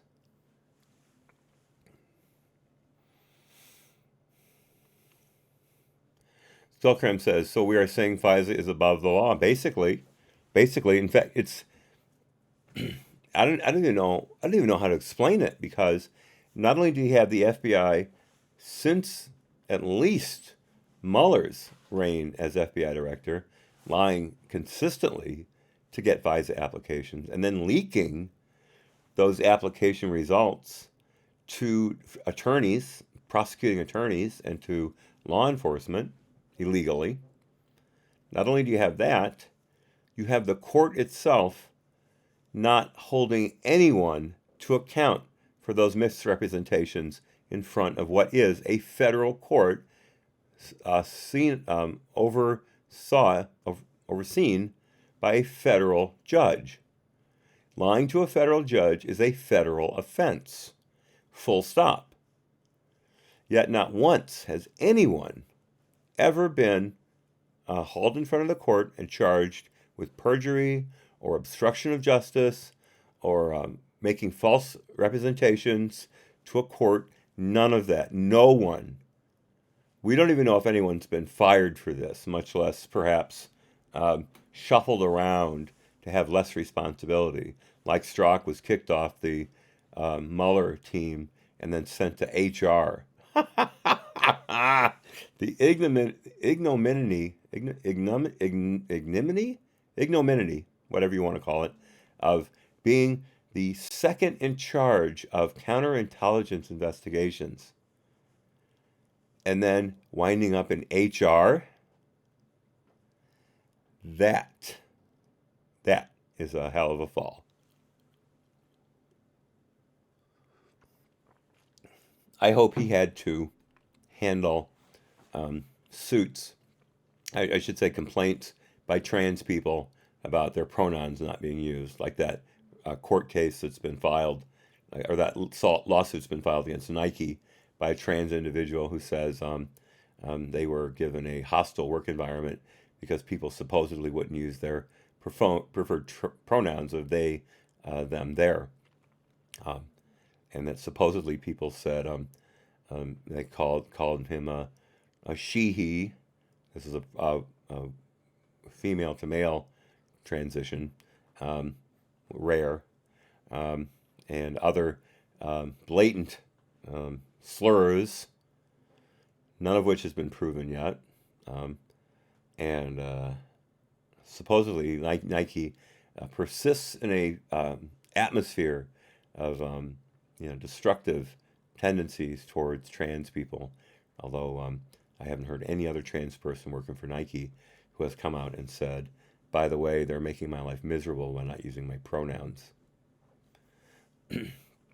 Sounds like what's his name from Canada used to work for Nike. I can't remember that piece of expletives name. I should know that. You guys know it. Laura's correct. They are. That is a definite, accurate description. Skullcram, I have to tell you real quickly while I'm off on a huge tangent here. I have a pair of dear friends in Dallas. Picasso knows, and I both love them to death. And the wife used to be head of HR in Fort Worth for Pepsi. I'm not saying anything out of turn by saying that. And she was determined to stay there as long as possible to build up her pension. And earlier this year, she finally pulled the trigger and retired. She had just had enough. And I was amazed that she wanted to stick it out. They had been told by their financial planner that she was not gaining any ground by staying there. That what she was gaining versus what she was losing in life quality was not worth it. She still stuck it out for another 3 or 4 months and then finally quit. God blink her. Skullcrumb says, do you know you cannot drink a Dr. Pepper and work at Pepsi? Well, count me out of Pepsi then. Count me out because I am an inveterate Dr. Pepper drinker. In fact, there was a Dr. Pepper bottling plant about, well, Picasso knows, 40 minutes outside of Dallas that bottled in the old 8-ounce bottles. You had to bring them back.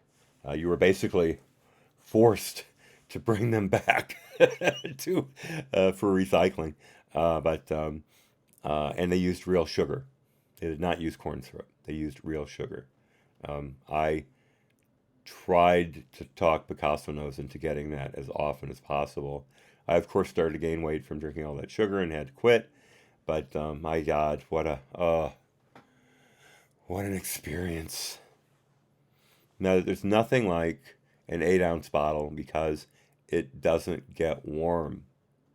There's just enough in there to drink and finish it while it's still cold. A 12-ounce can gets warm about halfway through, and it's just not the same. Warm Dr. Pepper is fine, but cold Dr. Pepper with real sugar, there's nothing like it. Nothing like it. Okay, continuing with why we're here.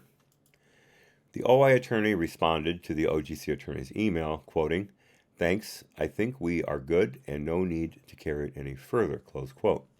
The OGC attorney replied, quote, "Music to my ears," close quote.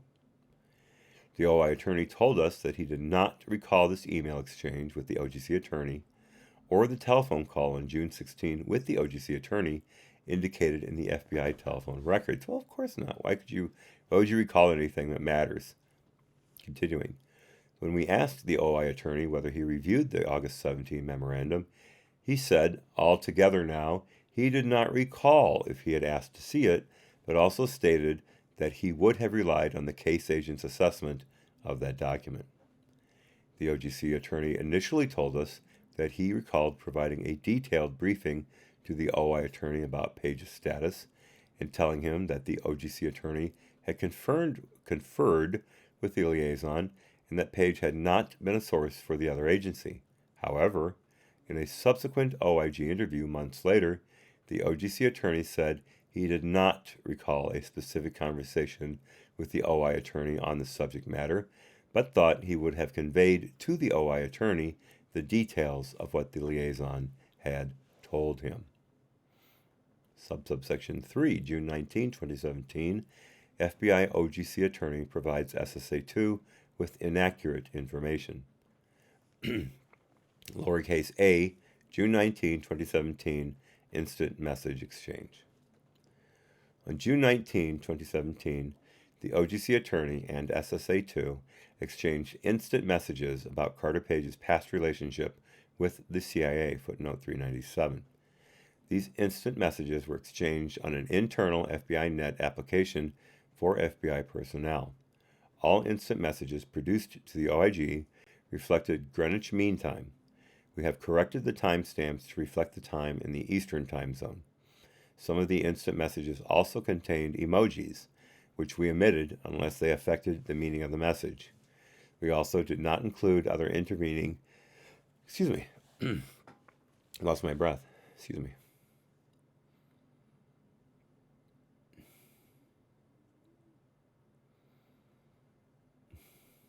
That's weird. Continuing. We also do not include other intervening instant messages about unrelated topics, unless they contributed to an understanding of the relevant messages. Okay, so we're continuing here. That was footnote 397. As described above, SSA2 would be the affiant on renewal application number 3 and was seeking a definitive answer as to whether Page had a prior relationship with the other agency, or the CIA. The relevant portions of the instant message exchanges were as follows. These, let me see here. These go between 1526 Eastern to 1535 Eastern. I won't bother reading all the timestamps. SSA2. Do we have any update on the CIA CHS request? Also, Case Agent 6 said OI attorney is not so optimistic. OGC attorney. CIA CHS. You are referring to Carter Page? SSA2. Yes. OGC attorney. He is cleared. SSA2. Cleared to fly? USG attorney. Digraph masked USPR. SSA2. So he was, and the relationship officially ended? OGC attorney. So essentially, the real source was using Carter Page as a steal-like subsource. OGC attorney. Carter Page was never a source? SSA2. You mean the CIA officer? OGC attorney. Right. Whomever generated the reporting from the documents. OGC attorney again. It was just liaison with Carter Page, which resulted in reporting. Eventually, they closed it out as unhelpful. Oh my God. Oh my God, what a blatant and completely unsupported lie. That was never said. That is made up out of whole cloth.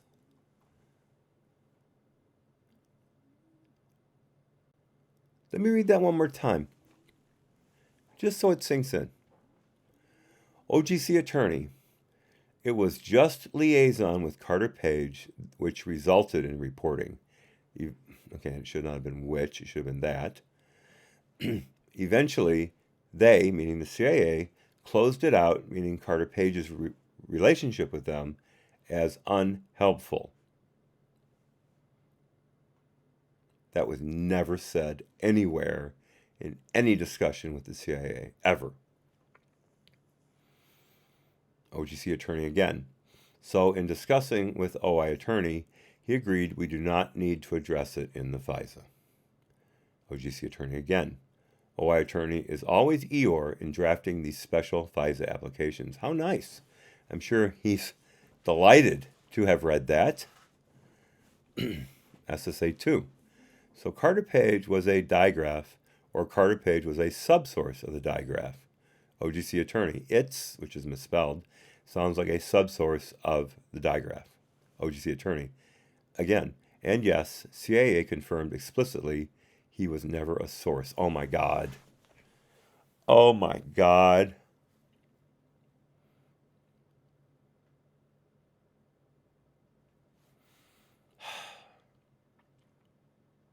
Wow. Wow. This is stunning. This is absolutely stunning. No bias, folks. No bias. Yeah, Eeyore. Baker, I think by Eeyore, Eeyore was always pessimistic. In the Eeyore's from the Winnie the Pooh cartoons. He was the donkey, whose tail was tacked on, like pin the tail on the donkey, and I believe it kept coming off, and Christopher Robin would put it back on for him. But Eeyore was always the pessimist, so I believe what OGC attorney is saying here is that the OI attorney is always looking for the worst in the relationship between the documentation, so that he wants as much as possible to support the FBI's assertions that the warrant should be granted. The only one who's acting like that.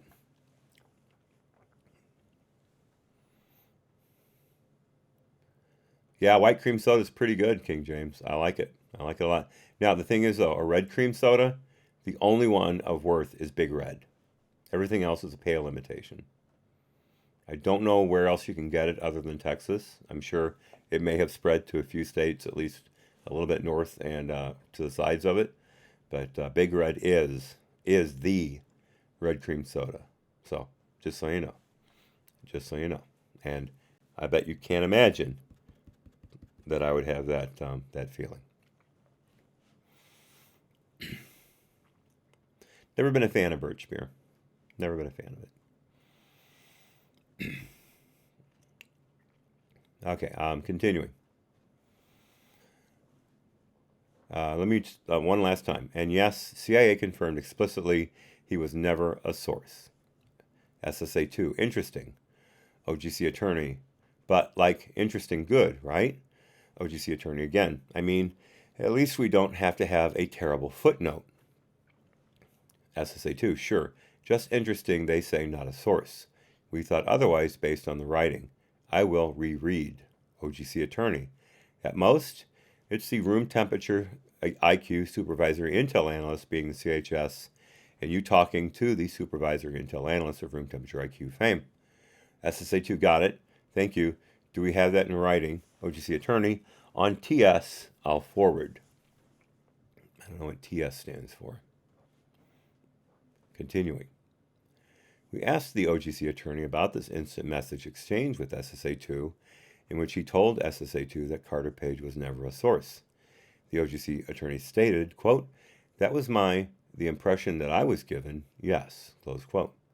We also asked why he told SSA 2 in the instant message exchange that the other U.S. government agency, quote, confirmed explicitly that he was never a source, close quote. The OGC attorney explained that his statement was just, quote unquote, shorthand for the information provided by the CIA about Page, and that he had no particular reason to use the word, quote unquote, explicitly. Then why did you use it? That is a very definitive and clearly denotive word.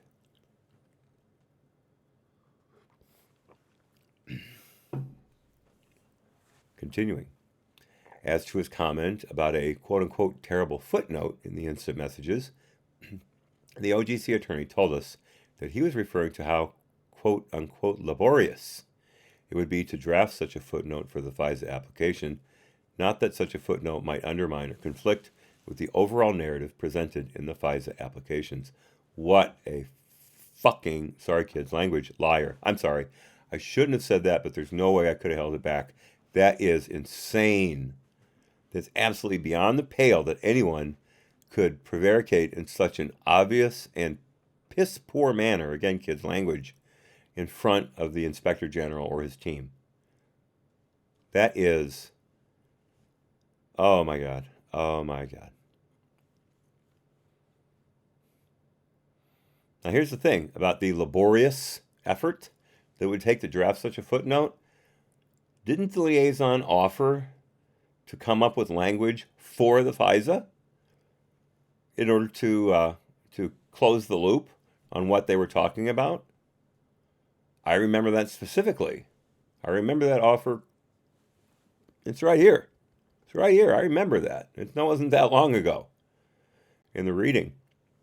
And this guy's talking about how it would have been a lot of work. Yeah, right. Okay, continuing. SSA 2 told us that the most important part of this interaction with the OGC attorney was when the OGC attorney told SSA 2 that the other agency had said, quote unquote, explicitly that Page had never been a source. SSA 2 characterized that statement as the, quote, confirmation that I needed, close quote. SSA 2 also said that he understood the OGC attorney's comment about not having to draft a quote-unquote terrible footnote to mean that the team could avoid having to explain in renewal application number 3 that they had, quote, just now come to determine that Page was an asset of the CIA and probably being tasked to engage with Russians, which is why we opened a case on him, close quote.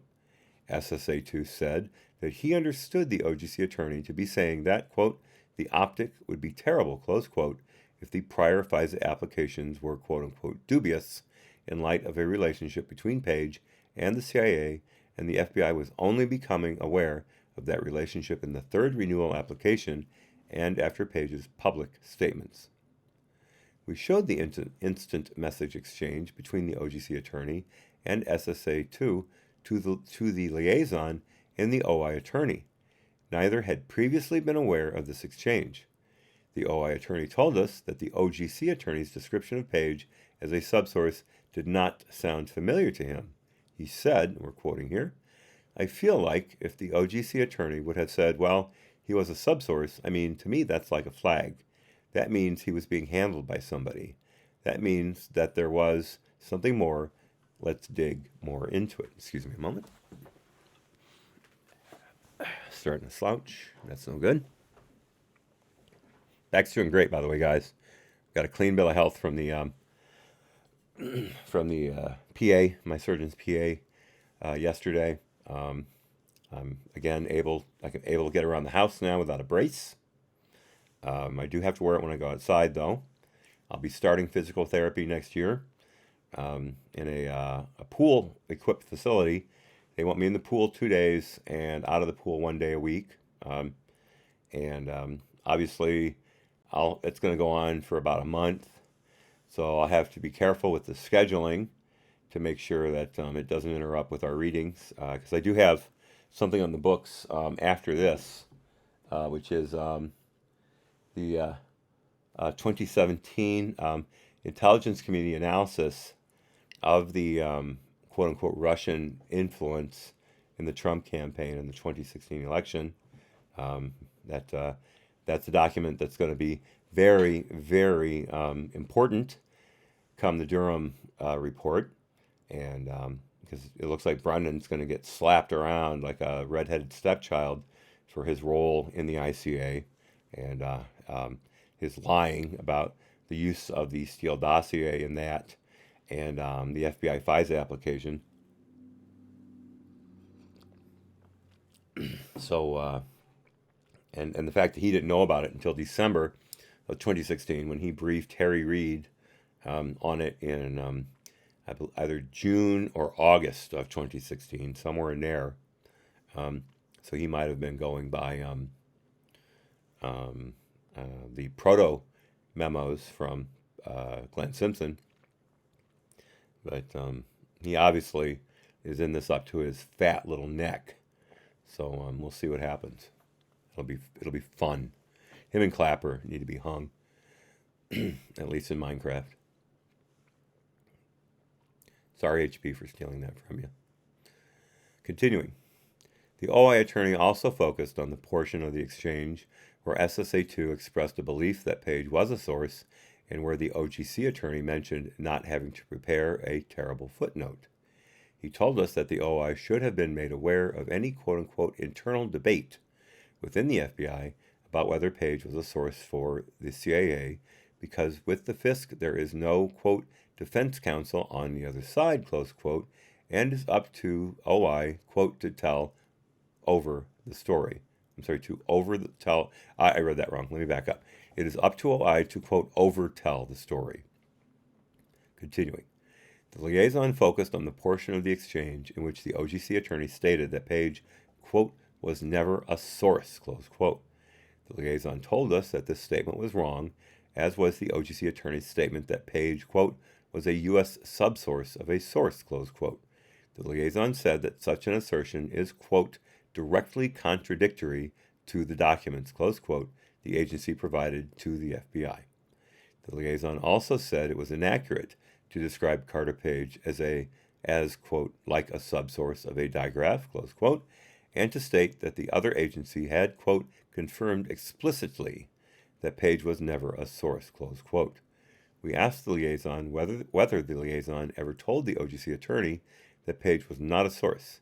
The liaison said that, to the best of the liaison's recollection, the liaison did not and would not have characterized the status of a digraph without either first reaching out to the other agency's experts responsible for the underlying reporting or relying on the proper supporting documentation for an answer. Okay, that's proof that the liaison is an FBI employee. That was obvious from before. I should not have been confused by that. Apologize for that.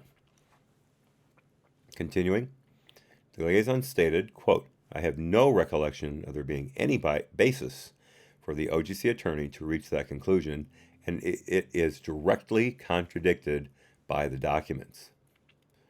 Lowercase b, the OGC attorney sends SSA2 an altered version of the liaison's June 15 email. Immediately following the June 19 instant message exchange between the OGC attorney and SSA2, SSA2 received an email from the OGC attorney that appeared to be forwarding the liaison's June 15 response email concerning Page's historical contact with the CIA. However, the OIG determined that this forwarded version of the liaison's response email had been altered. Specifically, the words, quote, "and not a source," close quote, had been inserted in the liaison's June 15 response after the word digraph. Thus, the liaison's email was altered to read, quote, "My recollection is that Page was or is, and sick," I'm sorry, and it's misspelling here, digraph, and this is in bold, "and not a quote-unquote source," continuing, "but the documents will explain the details," emphasis added. The OGC attorney also did not include in the email sent to SSA2 the initial email inquiry from the OGC attorney to the liaison about Page's status as a digraph source, footnote 398.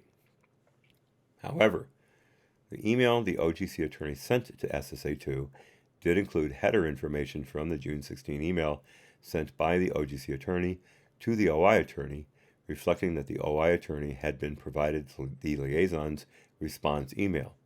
It therefore appeared to SSA2 that he and the OI attorney had received the same information about Page's past status with the U.S. government agency. However, as described above, the email the OGC attorney sent to the OI attorney did not contain the altered text that was included in the email that the OGC attorney sent to SSA2. That was footnote 398. Continuing. In response to the June 19 email, SSA2 asked the OGC attorney if SSA2 could send the email to the FBI agents working on the matter. The OGC attorney responded, quote, "Yes, I actually already did on Friday when the OI attorney said we're good to go. Sorry for not CCing you," close quote, footnote 399. The OGC attorney did not alter the email he had previously forwarded to the other FBI agents. That was footnote 399. Continuing. We asked the OGC attorney about the alteration in the email he sent to SSA2. He initially stated that he was not certain how the alteration occurred, but subsequently acknowledged that he had made the change.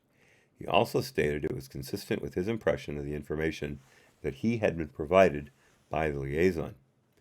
As we discussed the altered email with SSA2, who told us that the OGC attorney was the person he relied upon to resolve the issue of whether Carter Page was or had been a source for the CIA. SSA told us that the statement inserted into the liaison's email, that Page was, quote, "not a source," unquote, was the most important part of the email for him. SSA2 said, quote, "If they say he's not a source, then you know we're good," close quote. SSA also said that if the email from the liaison had not contained the words, quote, "not a source," close quote, then for him, the issue would have remained unresolved and he would have had to seek further clarification. SSA2 stated, "If you take out 'and not a source,' it's not wrong, but it doesn't really answer the question," close quote. He also said something lesser, such as a verbal statement from the liaison through the OGC attorney, would not have resolved the issue for him. SSA2 also told us it was important to him that the OGC attorney had first sent the liaison's response email to the OI attorney, because if they discuss the issue and they have, quote, "decided we don't have to do a footnote that he's not a source, we've resolved this, we're good to move forward," close quote. He also said that he, quote, "would assume that the OI attorney received exactly what SSA2 received since it was a forward." Excuse me.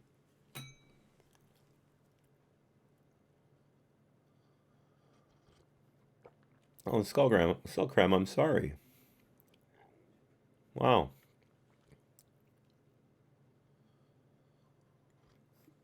That's that's devastating. God bless his family.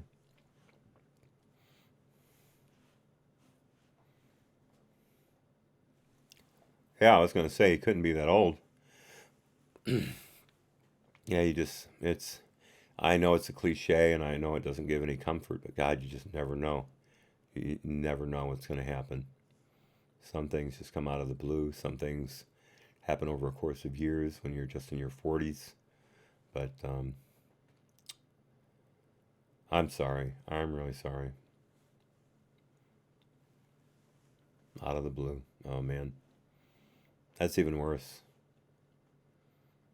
At least with an illness, you have time to prepare. It's never easy. It doesn't make it easier, but it gives you a sense of closure. But wow. Again, blessings to his family.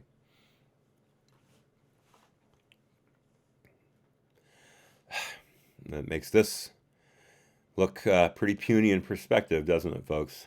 But on we go. We also showed, continuing, the altered June 19 email to the liaison. She told us that the combination of the omission of the OGC attorney's question to the liaison about Page's status as a digraph source, along with the addition of the words not a source to her response, was misleading. She explained that omitting how the OGC attorney phrased his questions to her took away the context necessary to fully understand her response. We also asked the liaison whether not a source is language she would use to describe a digraph. She said she would not have included the not a source language in an email to the OGC attorney because the liaison's agency does, quote, not call them sources, close quote. The liaison added that the phrase, quote, not a source, unquote, is contradictory to the term digraph because digraph indicates that the person is providing information to the liaison's agency. Consistent with the Inspector General Act of 1978, following the OIG's discovery that the OGC attorney had altered the email that he sent to SSA2, who thereafter relied on it to swear out the final FISA application, the OIG promptly informed the Attorney General and the FBI Director and provided them with the relevant information about the OGC attorney's actions. In other words, they referred him, they prepared a criminal referral to have the DOJ and the FBI do what needs to be done with the OGC attorney, which I would prefer to be having his head on a pike on the west fence of the White House, but you guys may think otherwise. And we are now up to footnote 400, and it's a doozy. Continuing. Prior to the Crossfire Hurricane investigation, the OGC attorney had been assigned to provide legal support to the FBI's mid-year exam investigation. Oh, I didn't know that. Which concerned former Secretary of State Hillary Clinton's use of a private email server. In the OIG's June 2018 report, review of various actions in advance of the 2016 election, we referred to the OGC attorney as FBI Attorney 2. In that report, we described improper political instant messages that the OGC attorney sent to other FBI employees using FBI information technology systems. For example, on the day after the 2016 U.S. elections, the OGC attorney sent an instant message to another FBI employee regarding the election outcome, stating, and this is a quote, "I am so stressed about what I could have done differently. I just can't imagine the systematic disassembly of the progress we made over the last 8 years." Progress? Progress.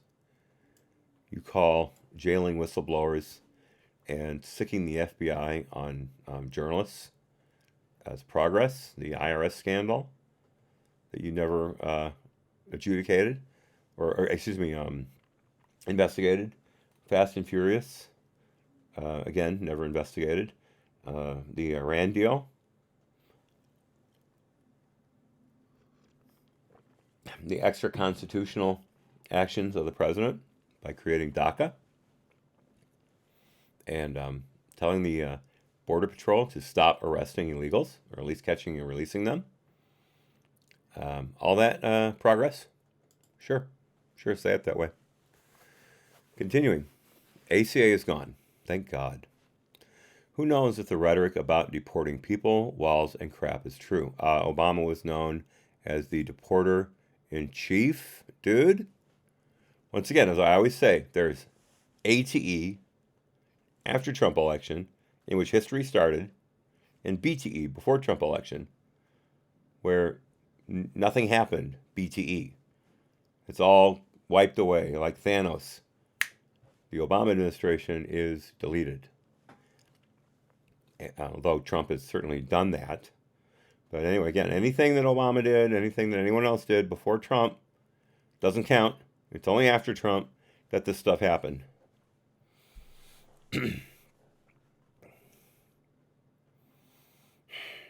Continuing. I honestly feel like there is going to be a lot more gun issues too. The crazies won finally. Oh yeah, the right is so interested in shooting people. yeah, good. Remember that Liz Warren shooter in Philadelphia, buddy? Remember that? Continuing. Sorry. This is the Tea Party on steroids. Well, we know what you guys did to the Tea Party. You crushed it.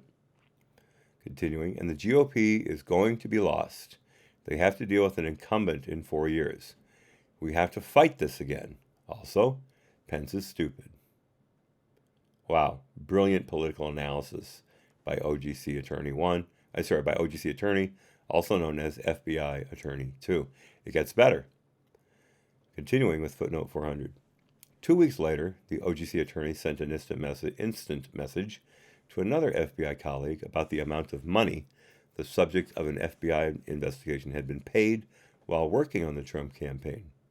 The FBI colleague responded, "Is it making you rethink your commitment to the Trump administration?" Close quote. The OGC attorney replied, "Hell no," and then added, "Vive la résistance." Cute. Continuing. We note that the OGC attorney's alteration of the liaison's email in connection with the Crossfire Hurricane investigation described in this report occurred in June 2017, 1 year prior to our June 2018 referral to the FBI of his actions in connection with the mid-year exam investigation. So in other words, the Christopher Wray FBI was doing nothing about these people. Even after the Nunes memo in February of 2018.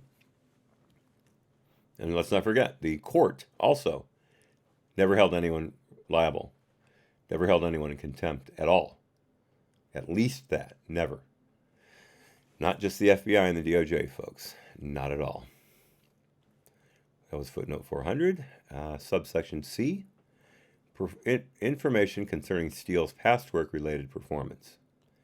As described in Chapter 5, NSD told us that in the absence of information corroborating the facts from Steele's reporting asserted in the Carter Page FISA application, it was particularly important for the application to articulate to the court the FBI's assessment of the reliability of the source.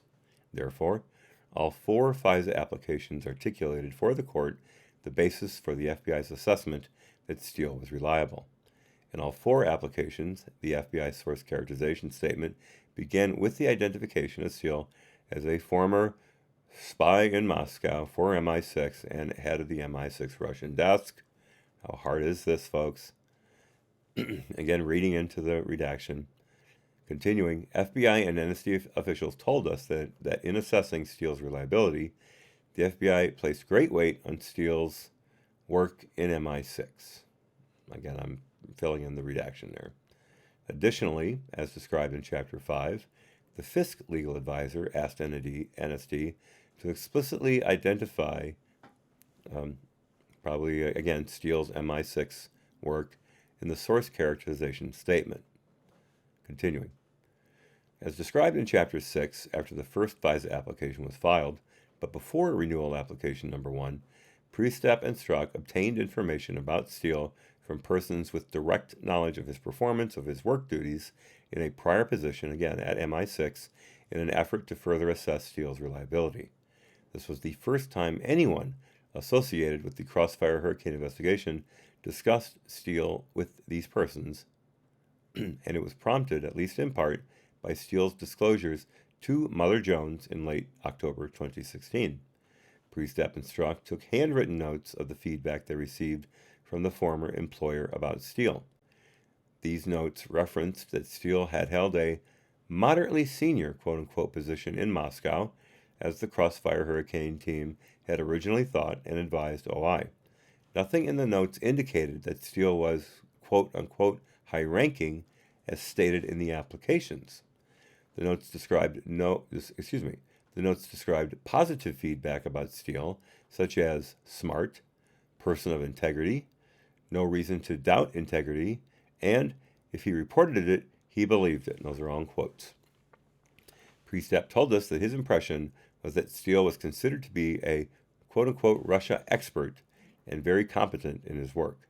However, Priestap and Strzok were also provided negative feedback concerning Steele's judgment, including demonstrates lack of awareness, demonstrates poor judgment, keen to help but underpinned by poor judgment, pursuing people with political risk but no intel value, reporting in good faith but not clear what he would have done to validate, and didn't always exercise great judgment. Sometimes he believes he knows best. And again, those are all in quotes.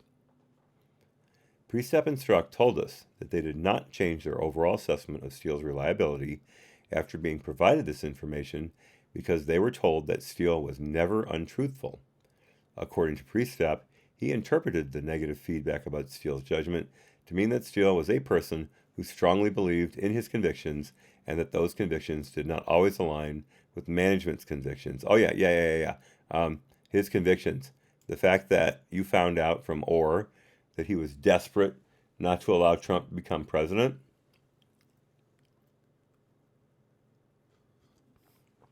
You didn't see that as any kind of bias. You just saw it as a conviction not aligning with management's convictions. Here's the deal, dude. He was working for Fuse GPS, which means he was working for, as you knew, the Hillary Clinton campaign and the DNC. He was not aligning with management's convictions. He was in direct lockstep with management's convictions. That phrase has nothing. Take it easy, Baker. You're welcome. You're welcome. Anytime. Thanks so much for the pecker head, by the way. That will live in infamy. If I don't remember to give you credit for that in the future, slap me around. You deserve every note for that. But so anyway, Steele was in direct alignment with management's convictions at this point. This statement, as you see it, meaning just no tra-la-la. Sometimes he doesn't agree with the people above him. Right. That wasn't important. Continuing. Priestap said he himself confronted similar disagreements over prioritization with his own staff, and what stood out more to Priestap were the statements indicating that Steele had never been intentionally dishonest in his prior work. There's always a first time, Priestap. Bill also told us that, according to the feedback he received, Steele's past reporting accurately reflected what he was told, but Priestap said the question was the accuracy of what he was told, which could not be addressed, I should say, in this instance without knowing the identity of Steele's sources for the election reporting. There goes my breath again. Excuse me. Continuing. Strzok interpreted the feedback regarding Steele's judgment as to mean that Steele sometimes followed, quote, the shiny object, unquote, without judgment about whether the shiny thing was really worth pursuing, given the risks involved, which was seen as a hindrance to his career progression, but that Steele had no history of fabricating, embellishing, or otherwise, quote-unquote, spinning information. Again, this is a direct copy of something we've read earlier, As Bongino said the other day, this report could have been 100 pages slimmer and still contained all the information it needed to. And after reading at least half of the 8th chapter, I can't say Bongino is anywhere off base with that. I think he's dead on. This is incredibly repetitive. Let's see. Continuing. FBI officials told us, and documents reflect, that Strzok briefed the Crossfire Hurricane team regarding the information he received about Steele. Case Agent 1's put upon Case Agent 1's handwritten notes from a December 2016 team meeting reflect that the team was told that Steele, quote, may have some judgment problems, close quote, but that the team could, quote, continue to rely on reports for FISA, close quote. Case Agent 1 did not recall this discussion or who said that they could continue to rely on Steele's reporting in the next FISA application. Handwritten notes from the OI unit chief reflect that the OGC attorney advised the OI unit chief and the OI attorney at the end of November 2017, that the team had met with persons with direct knowledge of Steele's performance of his work duties in a prior position. According to the notes, the OGC attorney told OI that Steele's past contacts said he, quote, could be prone to rash judgments, close quote. Well, that wouldn't be worth including, would it? Continuing. The notes also indicate that the OGC attorney advised OI that the FBI did an internal review and found no indication that any of Steele's reporting was false or misleading, and that McCabe had signed off on requesting FISA renewal targeting Carter Page. Right. Continuing. The OI attorney told us that he only vaguely recalled this discussion, but the OI unit chief said that he recalled being told that Steele was prone to rash judgment in his actions, but not his reporting. Okay. How is that different? How is that different? I mean, you guys correct me if I'm wrong, but as I'm prone to say, that is a distinction without a difference. If his judgment is rash, then that would affect everything he does. And one of the things he's doing is reporting on whatever, in this case, quote-unquote Russian interference with the Trump campaign, Russian collusion, coordination, or conspiring with the Trump campaign. And you don't see those as equivalent? Man, what a bunch of idiots. Again, 99% of the FBI folks? No, absolutely not. These people were handpicked, don't forget. Continuing. The OI unit chief told us he also recalled that the FBI believed it had no reason to question Steele's reporting and therefore had not changed its assessment of his reliability. The Dread Pirate Evans recalled that one or both of them later advised him, probably in December 2016, that the FBI had been told Steele had quote-unquote questionable judgment, but was otherwise professional and reliable. As for why renewal application number 1 and the subsequent renewal applications did not include this information about Steele, the Dread Pirate Evans and the OI unit chief told us that because the information did not change the FBI's assessment as to Steele's reliability, the circumstances leading to the FBI's closure of Steele as a CHS was the more critical update for the court. However, during their OIG interviews, said pirate and the OI unit chief were shown Strzok's notes. After reviewing interviews, said pirate and the OI unit chief were shown... I already read that. After reviewing the notes, both Dread Pirate and the OI unit chief said that the notes contained more detail than what they recalled being told by the FBI, including the statement that it was, quote, not clear what Steele would have done to validate, close quote, his reporting. Both said that they would have asked for more detail about that particular comment if they had known at the time. According to the Dread Pirate Evans, he would have considered whether to include information in the renewal application if he had known. Subsection D. Information regarding Steele's reporting ties to the Democratic Party, the Democratic National Committee, and the Hillary Clinton campaign. As described in Chapter 5, the first Carter Page FISA application contained a footnote advising the court that Steele's election reporting may have originated from a request for political opposition research. Here's a quote. Steele, who now owns a foreign business financial intelligence firm, was approached by an identified U.S. person, that's Glenn Simpson, who indicated to Steele that a U.S.-based law firm, Perkins Coie, had hired the identified U.S. person, again Glenn Simpson, they're interchangeable, to conduct research regarding Candidate 1's ties to Russia. The identified U.S. person and Steele have a long-standing business relationship. SRS 4859, hello! Good morning to you. Oh, wow, a lot of rain, huh?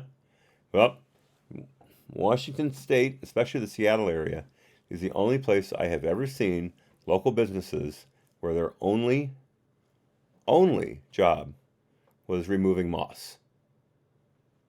That I found incredible. I remember visiting Seattle for a wedding, and been there twice now. Love it. Love it. If you've never stayed at the, what was it Picasso knows? Was it the, not the Conrad? Oh gosh, please help me, Picasso knows. I need to know this. Oh wait, what was it? Darn it. Oh, Fairmont. No, not Fairmont. Yeah, the Fairmont, I believe. Anyway, a beautiful hotel. What a wonderful stay. Oh my gosh, what a beautiful hotel. Anyway, but yeah, while we were there, the Fairmont. Thank you, dear. Thank you. I remember now. The taxi driver thought we said Fairfield, and started to take us the wrong way, and then we corrected him. Yeah, SRS 4859 knows exactly what we're talking about. Oh no, mudslides. Oh no. That's horrible. That is horrible. Those are so destructive and so dangerous. I'm so sorry to hear that. Thank you, Ray. Thank you. Thank you very much. Welcome, good sir. I missed you coming in. Please forgive me. We were talking about you earlier. I knew that you were going to be here, so it's great for you to be able to show up. But yeah, now that's I guess what happens when you live in a rainforest. But I hope things get better. SRS 4859, I really do. Just so you know, I don't know if they're dear friends anymore or not. I think they figured out that Picasso knows and I are Trump supporters, and they're dyed-in-the-wool Dems.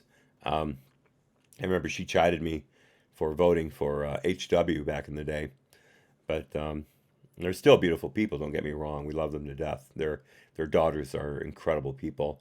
They've both one's graduated from college, and I think the other's got a year to go, and they're both very accomplished young ladies. But they live in the Queen Anne neighborhood. Beautiful little home. In fact, if you've ever watched the movie Sleepless in Seattle, their home appeared in one of the scenes in the movie. I'm going to just keep going.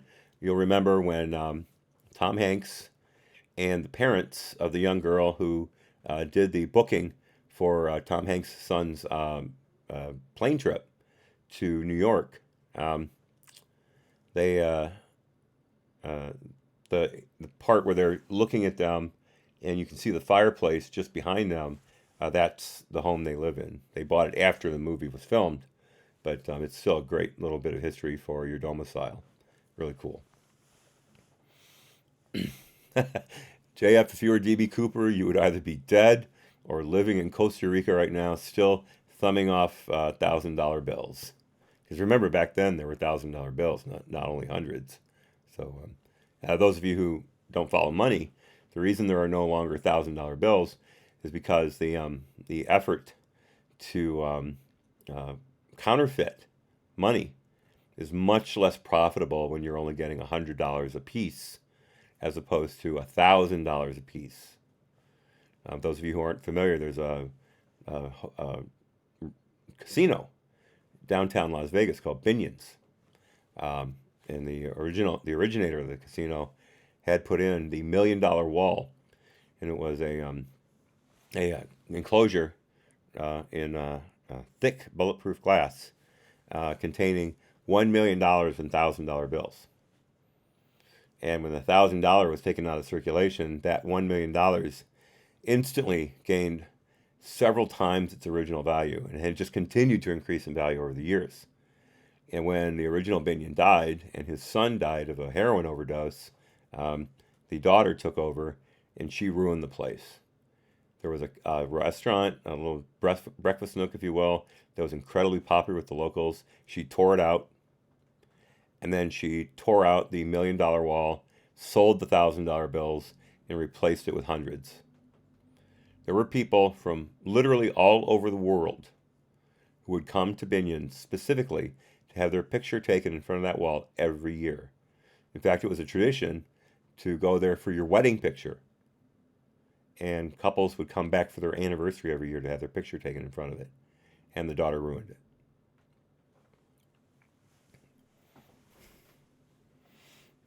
Oh, thank you, Picasso Nose. That's wonderful. That does my heart good. That does my heart good. We have got to figure out how to see them this year if we can afford it. We really do. It's been, this will be our 30th anniversary coming up. And we were there for our, 20th? So, yeah, we really need to get back there. Was it our 20th or 25th? Oh, really? At Harvey's? I didn't know that. I didn't know that, Skull Cram. I had no idea. Fascinating. That is a damn shame. It really is. It really is. But I can't even remember what the value of 1,000 is now. It's through the roof. It's through the roof. It's so hard to hold on to money that valuable. Can you imagine having the money to be able to sock away $1,000 bills? 20th. Okay, thank you, Picasso Nose. Thank you. Yeah, so we really need to get back there. We'll have to start talking to them. Their guest cottage is up again, so. Oh, thank you, King James. It's really kind of you. Not till late spring, but it is coming. Yeah, we've known each other for 30 years this last Thanksgiving. That's when we met. And beautiful day in our lives. Really beautiful day. All right, back to the comedy jokes. Let me just read the top part again here. Subsection D. Information regarding Steele's reporting ties to the Democratic Party, the Democratic National Committee, and the Hillary Clinton campaign. I already read that. I read down to business relationship. Okay, here we go. The identified U.S. person hired Steele to conduct this research, and again, this is Glenn Simpson, never advised Steele as to the motivation behind the research into candidate one's ties to Russia. And of course, they're talking about Trump. And this is in italics. The FBI speculates that the identified U.S. person was likely looking for information that could be used to discredit candidate one's campaign, and that italics was added. Continuing. According to FBI officials, and as represented to OI at the time of the first application, the Crossfire Hurricane team was told by Steele that he had been hired by Fusion GPS's Glenn Simpson to perform his election-related work, was advised by Steele that Fusion GPS had been retained by an unnamed law firm, and had not been informed by Steele of the motivation of Fusion GPS. Additionally, as we discussed in Chapter 4, the FBI assumed, but did not know at the time of the first application, that Steele was conducting opposition research. As described. Okay, here's the thing. If they assumed it, then why did they give the dossier so much credence? Didn't they ever think for a second that it was fascinating that this would land in their lap after their original attempt at getting a FISA against Page was shot down by the department because there wasn't enough there? Suddenly, a month later, here's all this information connecting Steele to these nefarious Russian actors, saying that he's done all these terrible things about being offered a bribe by Rosneft in order to get sanctions lifted by the Trump administration. That he that he was meeting with Russian intelligence officers for no reason, that he was coordinating with Paul Manafort to keep the Russian influence on the campaign going, that there was all this dirt on Hillary Clinton that had yet to be released for some reason, even though Trump was well behind in the polls. Once again, benefit of the doubt always went in favor of Steele, of Hillary, of all these things. Anything to keep the FISA going, the FISA warrant going, everything, the benefit of the doubt, went on in that behalf. Never once did it go in Trump's favor. Never once. Or Carter Page's favor. I should say Carter Page first. He's the most ruined by this thing. Trump has at least been able to keep his presidency thriving. I mean, let's face it, thriving.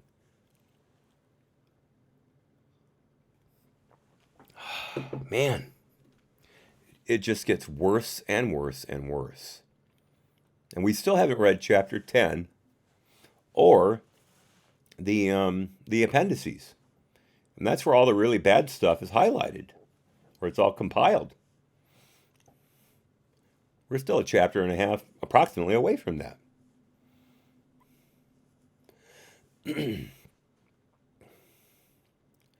Okay, continuing. As described in Chapter 5, McCabe told us that he thought he had heard by the time of the first application that Simpson had been working first for a Republican and then later for a Democrat. Yeah, well, that's a lot more nuance than any of you would want to admit. Continuing, however, McCabe also told the OIG officials that his memory on the timing of events is not always reliable. Well, that's why you were the deputy director of the FBI, because they couldn't count on your memory. That's a real illustration of the Peter principle right there. Continuing, other FBI officials told us that the team did not know who hired Simpson until after the first FISA application.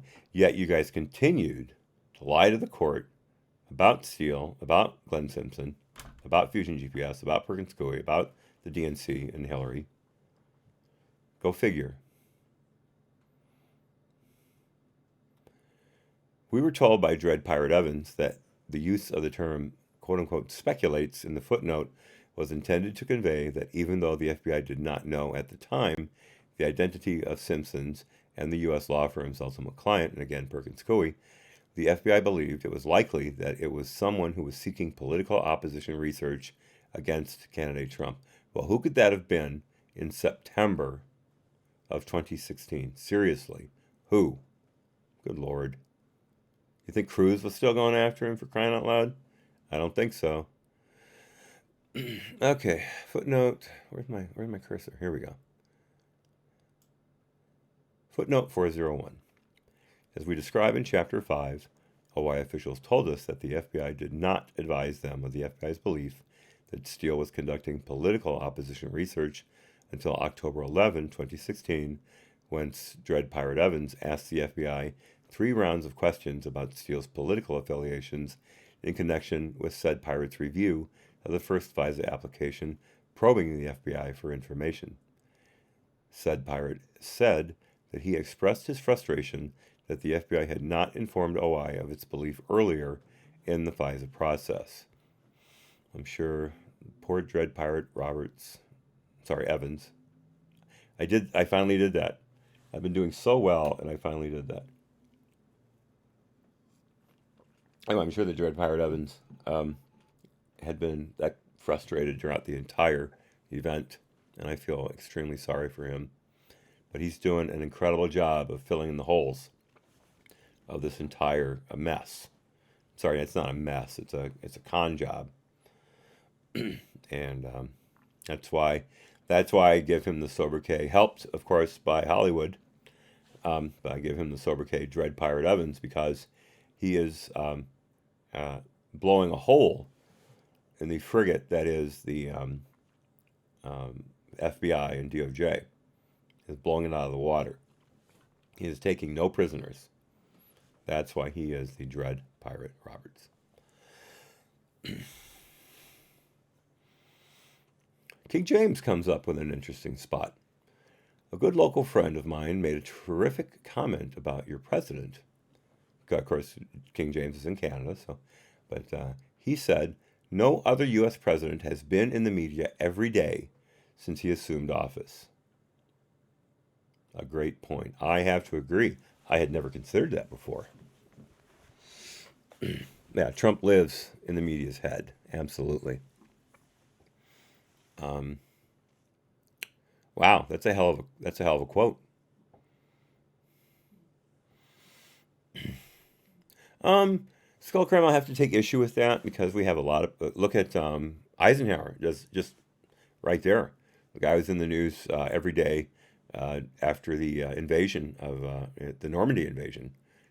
He was omnipresent in the press. So I see what you're saying, but I don't think it's as accurate as it is on its face.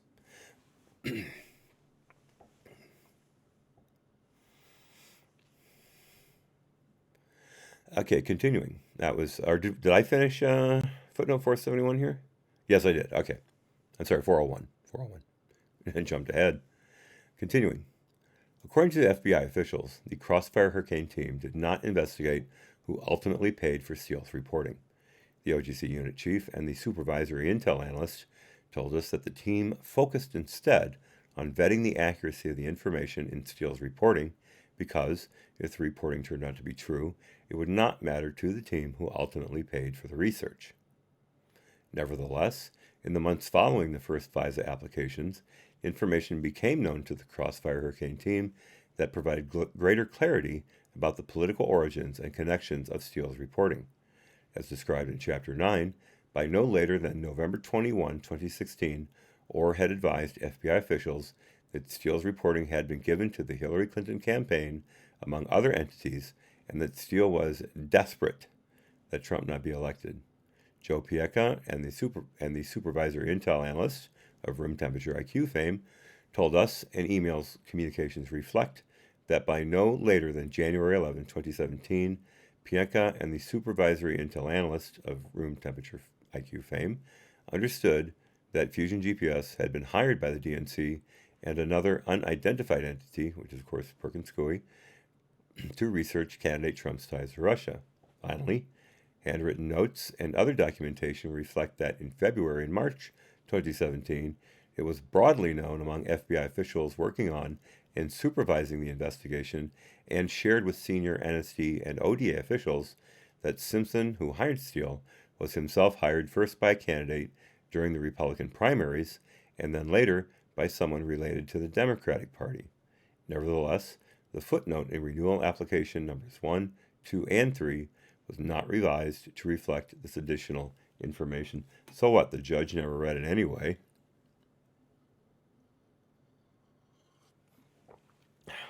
I'll give you a pass on that one, and then Skullcram. I'll give you a pass. But let's look at more recent presidents. Both Bushes were, if I'm not mistaken, governor of Texas at one point. So they certainly would have made at least local news at the time, but you may be referring to national news, in which case I'll have to give you that. They were, Texas governors weren't exactly the talk of the town back in the day, so you're probably right there. But as far as longevity of as far as being known in the press as for a long time, see how I skirted around that? Trump has them all beat. Definitely Trump has them all beat. No one has been in the spotlight for as long as Trump. Any president, I should say, has been in the spotlight as long as Trump. So in that regard, your statement is dead on, and should be written in stone somewhere.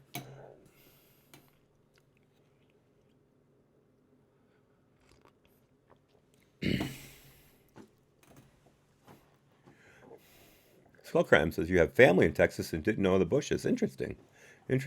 My favorite Texas governor actually was Kay Bailey Hutchison. She was a hell of a governor. Great gal. Really bright. Rode a Harley. Really cool person. Great Texas governor. She really fit in. Really one of the great female governors of all time. I'm sorry. Let me pull that back. One of the great Texas governors of all time, and then female governors in general across the country, and if not the best, and certainly just in general one of the best governors who's ever come around. She really did a great job for the state of Texas. Hey, Hollywood, welcome. Were you gone for a little while, and I missed you, or have you been here the whole time? I didn't see your nick pop up for a while. I thought you had slipped out. But if you hadn't, thanks for staying here the entire time. It's really great of you. Continuing.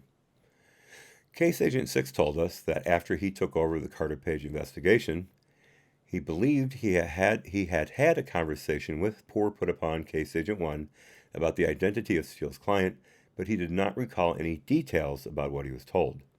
Case Agent 1 and the OGC attorney told us that they did not recall when they learned who ultimately paid for the research, and poor put-upon Case Agent 1 said that it may have been sometime after he left the case. The OI attorney told us that he did not recall being advised that the FBI had more clarity on who had paid Steele for research. By March 2017, the Dread Pirate Evans had received information indicating that Steele was first hired by a Republican primary candidate and then later by someone related to the Democratic Party. Said pirate told us that he did not recall revisiting the language in the footnote after learning this information. He said that he interpreted the word quote-unquote speculates in the footnote to have the same meaning as the FBI quote-unquote assesses or quote-unquote believes.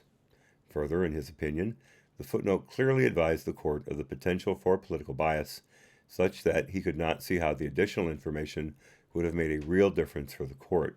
You could have replaced it with the real information as opposed to the made-up information in the first footnote.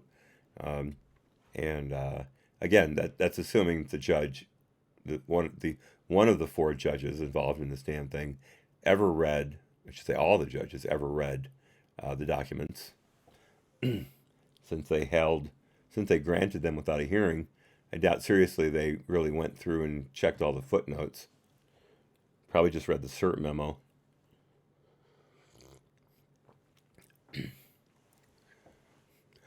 I forgot Hutchinson was a senator. Thank you, Picasso knows. And yeah, she did lose to Rick Perry, who was also a great governor. Uncle Bobby got a LOL. Let me see this here. Quoting, President Trump holds a laser pointer and media are the cats frantically chasing the red dot to their detriment. That's beautiful. That's beautiful. One thing, folks, remember: don't use a laser pointer to exercise your cats. It's very bad for their psyche to chase something and not be able to catch it. They really need to be able to have a tangible object to play with. So I know it's fun, but it's really bad for them. So you should not do it. Excuse me, just a moment, please.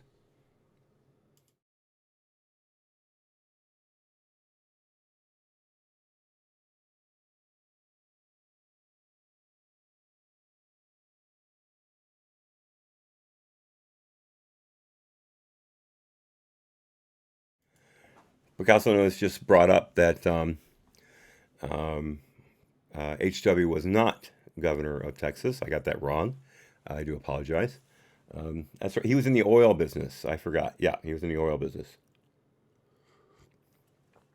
I should have remembered that. Thank you, Picasso knows.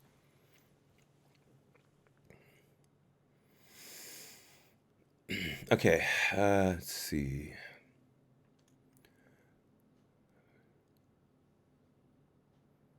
Continuing. This is, again, the Dread Pirate Evans. Said that he did not know that members of the Crossfire Hurricane team had learned that Fusion GPS was hired specifically by the DNC, and that, if that were true, he would have wanted to update the court about that information, not because it was material, but just in the interest of candor with the court. Again, assuming the court ever read this stuff. Continuing. The OGC unit chief recalled the team briefing Comey that the research was conducted first for a Republican primary candidate, not the same research, continuing, and then later for the Democratic Party. We determined this briefing likely occurred in March 2017. Comey told us that he remembered being advised of this information. That's surprising. He also told us that he did not recall taking notice of the word, quote-unquote, speculates at the time he reviewed the FISA applications, but that in reviewing the language again, he thought it, quote-unquote, fairly conveyed that the research originated from a biased source. The execrable Sally Yates told us that she remembered hearing that Steele's research was conducted first for a Republican and then later for a Democrat, but she said she did not recall whether she heard that before or after she left the department in late January 2017. Gal, you didn't leave the department. You were kicked out on your ass. Continuing. The execrable Yates was removed, there we go, as acting Attorney General on January 30, 2017, and we did not find evidence that she was informed of this information prior to that time. We identified notes indicating that by February and March 2017, it was broadly known that Simpson was hired first by a Republican primary candidate and then later by someone related to the Democratic Party. Vente told us that he remembered knowing before he approved renewal application number 2 in April 2017 that Simpson had been hired by a Republican primary candidate and then a Democratic candidate, but Vente said he did not recall any discussion about whether to revise the language in the footnotes. He said that whether, in hindsight, the FBI should have revised the language was not a question he could answer during his OIG interview without first having the benefit of an analysis. Peckerhead, thank you Beaker, told us that he did not recall the FBI telling him about the political origins of Steele's reporting before he approved renewal application number 3 in June 2017, or whether he just inferred that after reading the footnote. Peckerhead said that he did not recall the word speculates striking him at that time, but that if the FBI had information at the time of this final FISA application that the research had been funded by the Democratic Party and that it was going to the Hillary Clinton campaign, he would have expected the FBI to revise the language to be more explicit. He said that if the FBI had such knowledge, the application should say that, or say that a witness told them that, because the additional clarity about the ultimate clients for Steele's reporting would be a relevant fact, though not necessarily dispositive. Similarly, although he did not read the renewal applications before they were filed, then FBI General Counsel James Baker told us that if the team had known the identity of Simpson's clients at the time, such that it was not speculation anymore, then Baker would have expected the language to have been updated.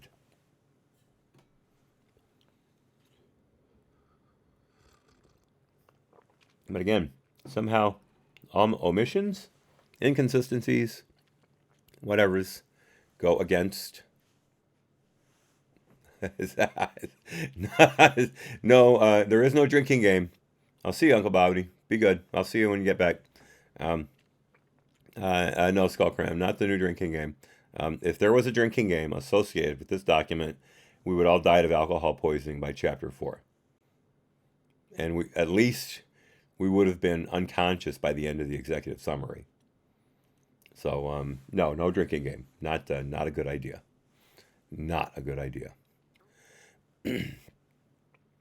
Fun, but not a good idea. Let's see. I did not mark my place.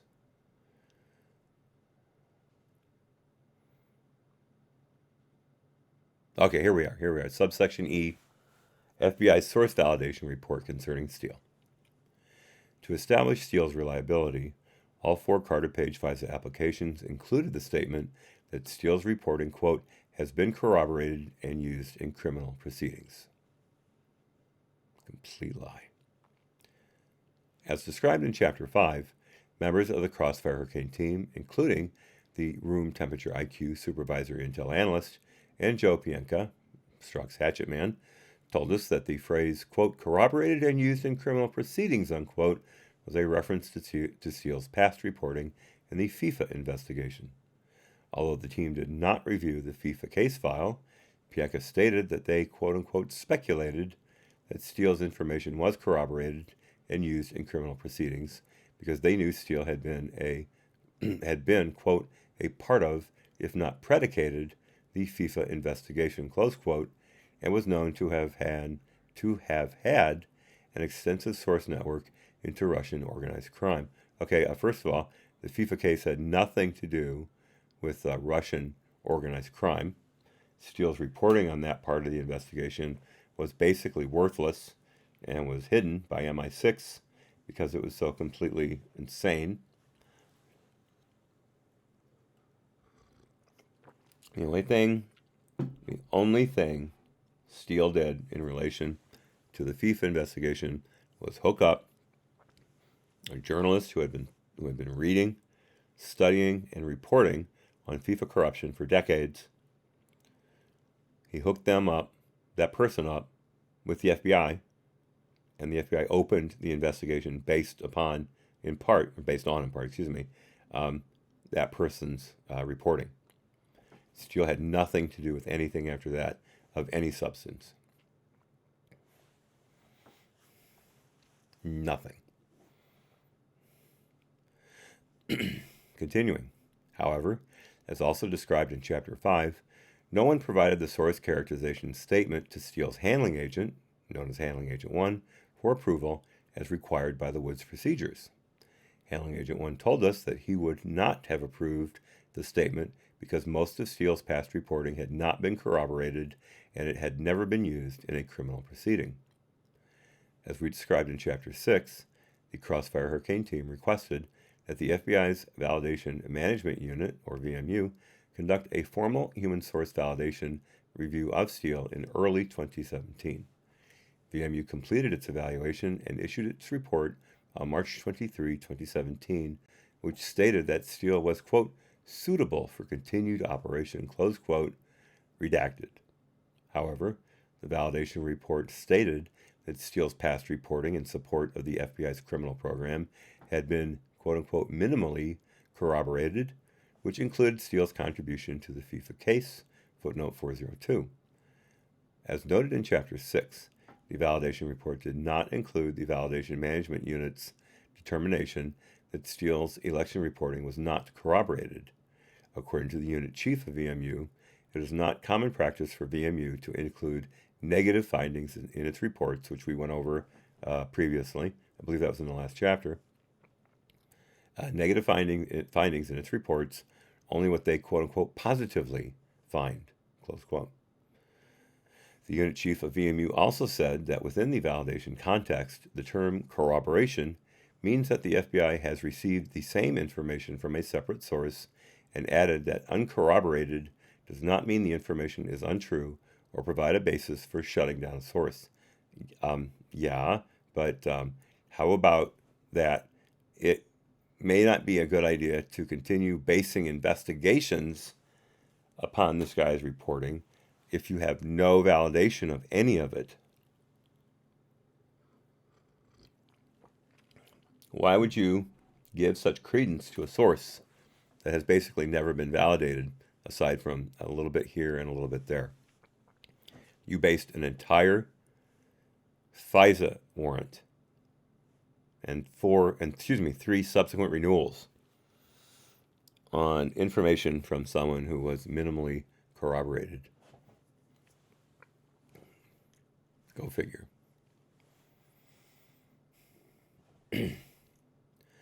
That was footnote 402. Continuing, Handling Agent 1 told us that minimally corroborated was consistent with his understanding of the entire collection of Steele's reporting to the FBI. Although this finding was different from the source characterization statement contained in the Carter Page FISA applications, the 2 renewal applications filed after the March 2017 validation report did not revise the source characterization statement, or at least advise the court of VMU's finding. Although SSA-2 and SSA-3, the headquarters program managers who supervised Crossfire Hurricane from FBI headquarters, had received the validation report and were aware of its findings, we found no evidence that this information was circulated to NYFO, where the Carter Page investigation was being conducted at the time. Case Agent 1, poor put upon Case Agent 1, and Case Agent 6, both of whom were working out of NYO at the time, told us that they did not recall ever receiving the VMU report or being aware of its findings. Case Agent 6 told us that he would have wanted to know about the findings so that he could have asked questions, and he would have expected that the OI attorney drafting the next FISA renewal application would have wanted to do the same. The OGC unit chief and OGC attorney, I'm sorry, let me do that again. The pathetic lying OGC attorney also told us they did not recall receiving the VMU report or learning of its findings, even though the OGC unit chief told us she had a general understanding that the FBI officials who reviewed the report thought the information was consistent with the FISA applications. Of course they did.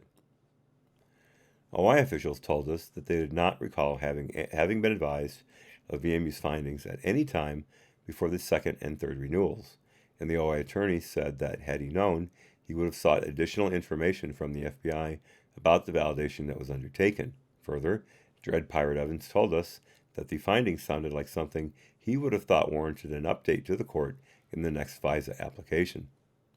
Subsection F, Joseph Misford's denials to the FBI.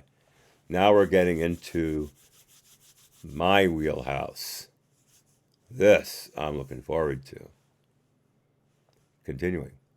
As described in Chapter 3, Priestap and other FBI officials told the OIG that the sole predication for opening the Crossfire Hurricane investigation was the statement George Papadopoulos made to Alexander Downer, High Commissioner from Australia to Great Britain, allow me to fill that in, that the Trump campaign had received a suggestion or offer of assistance from Russia that involved the anonymous release of disparaging information about then presidential candidate Hillary Clinton. Okay, again, let's just go over that a little bit. The Trump campaign had received a suggestion or offer of assistance from Russia. Okay, here's the thing. That's not illegal. It's bad. It may even be considered immoral, but it's not illegal. You can accept information from anyone in or outside of the U.S. because information does not have a value. So it does not violate FEC regulations on donations given to campaigns from outside the U.S., which is illegal. Ask Bernie Sanders. He got Australian money last time.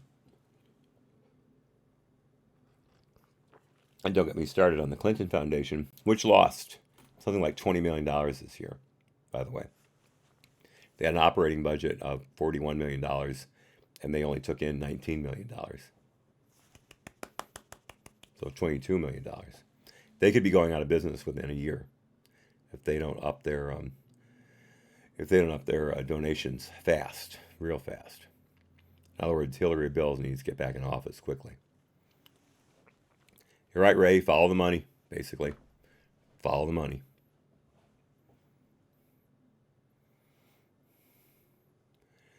Skullcram, the only thing I would say, Skullcram says, riddle me this, doesn't anything Trump do benefit his reelection? The only thing I would say against that is there are people, I don't care anymore, really, except for the odd, really, really egregious example. I don't care about his tweets anymore, but some people do. Some people see them as being rude, crass, and some of them are. But I don't care. I'm tired of saying, I really like Trump, but he should tweet less. Pardon the language, kids, but fuck that. We knew when we elected him, that's the guy he was. He has done nothing out of character since we elected him, except he has been one of the great presidents of our time. If not the great president of our time, compared to Reagan. Right up there with him. And we didn't see that coming, to be honest. Some people did. I didn't see it coming. Personally, when I voted for Trump, I thought, he may do a good thing here or there, but his craziness will be mollified by the people around him. He won't be able to do much damage. And instead, everything he has done, except for trying to completely pull out of Syria, which was a mistake, everything he's done except that has been great for the country. Everything. I have no problem with his actions whatsoever. And if people are going to vote based on their perceived character of Trump. Let's talk about character. JFK had dozens, if not hundreds, of love buddies, girls, in the White House. He had sex in the White House pool. He actually took away an intern's virginity during his administration. And he was only in for a few years. Look at the damage he could have done if he'd stayed to the presidency. LBJ, lots and lots of hookups. Lady Bird was completely cucked, as was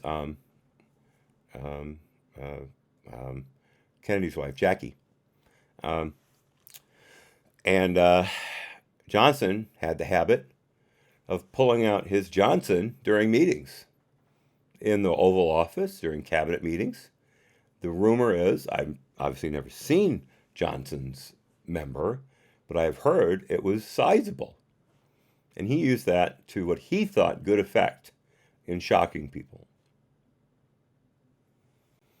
Yeah, LBJ was doing his secretary, absolutely, and a lot of other people.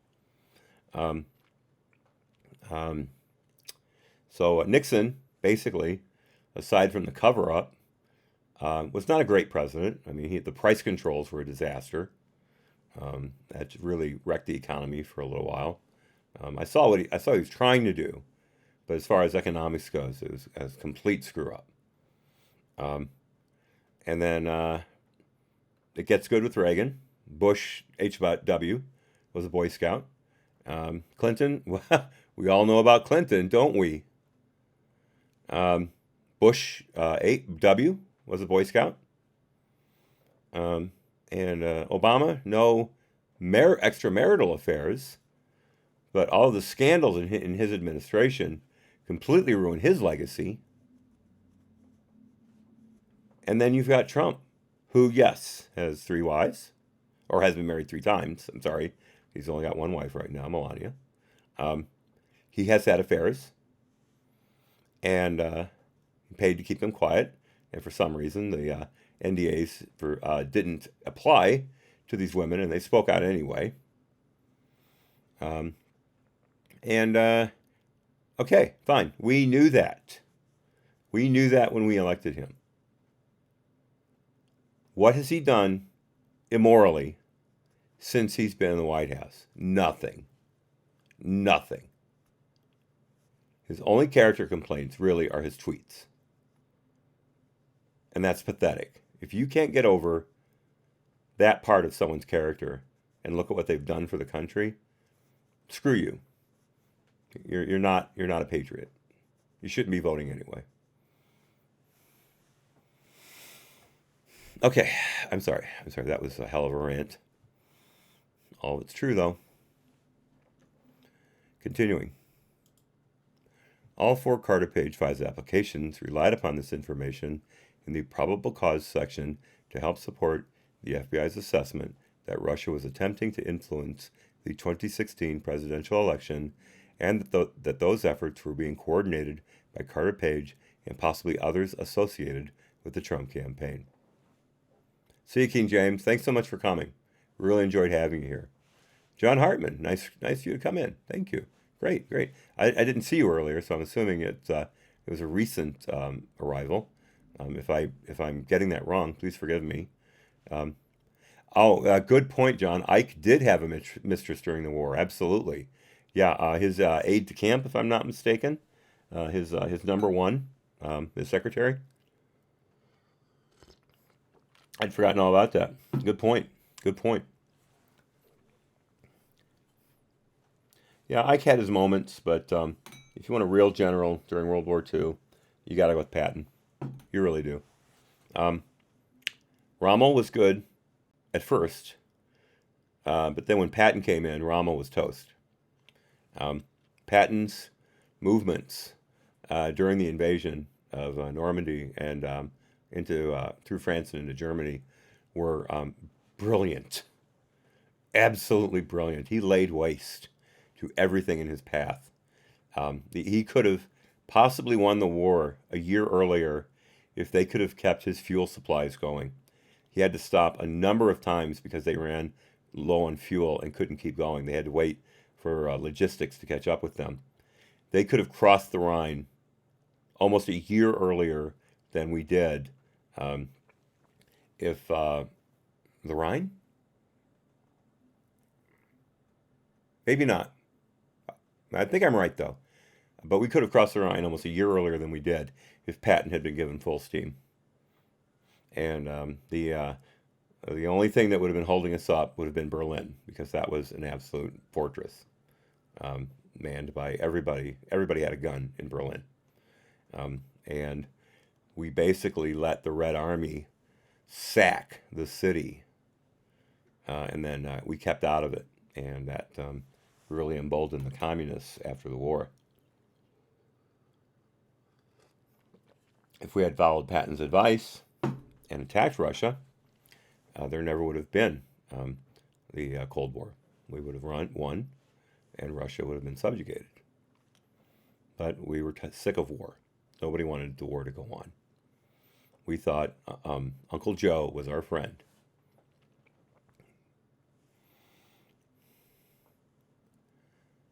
Skullcram, I never heard that before. No fuel for Patton? I had absolutely never heard that before. I'm not going to read it, but while I'm seeing it, let me type that into DuckDuckGo so I can look at it later.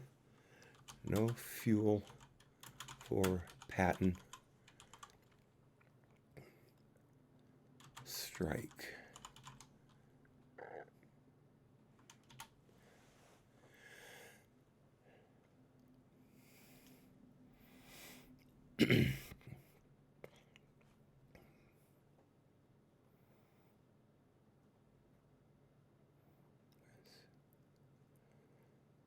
I'm going to have to search in that a little deeper.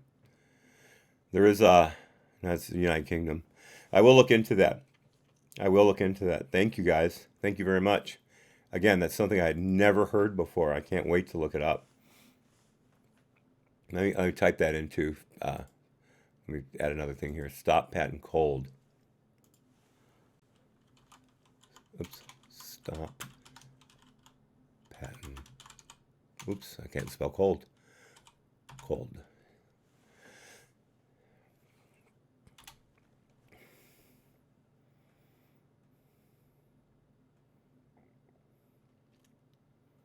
Okay. Yeah, I'll definitely look into that. Thank you. I can't wait to read that. Yes, the inflatable tanks. That was part of oh gosh, I can't remember the name of it now. The operation where the Germans were supposed to believe that Patton was going to the Patton was in charge of the non-existent, what was it, First Army division, and that that's where the logistics for the Channel invasion were going to happen. And there's a great scene. If you've never seen the movie Eye of the Needle or read the book by Ken Follett, you really should. If you like spy novels at all, it's one of the best ever written. It's right up there with anything Le Carre wrote. Right up there with. I'm serious. It is beautifully done. And the movie with Donald Sutherland is really good. It follows the book beautifully. But there is the scene where Donald Sutherland, who's the German spy, is taking pictures of the inflatable tanks, and he accidentally, I think, stumbles and falls into one, and he realizes it's inflatable, and he has to get that information to the Germans, and that's where the story really picks up. So yeah, definitely do that. Steve Benez, I'm reading up on the Congress right now. I have that on my phone. I have all three volumes of the notes of the the U.S. Congressional Convention, and I'm trying to read up on that. I'm also going through the Hillsdale College Constitution 101 course, which I find fascinating. If you ever get a chance, sign up for Hillsdale College free courses and go nuts because like I say right now, I'm going through the Constitution course and it is fascinating, absolutely fascinating.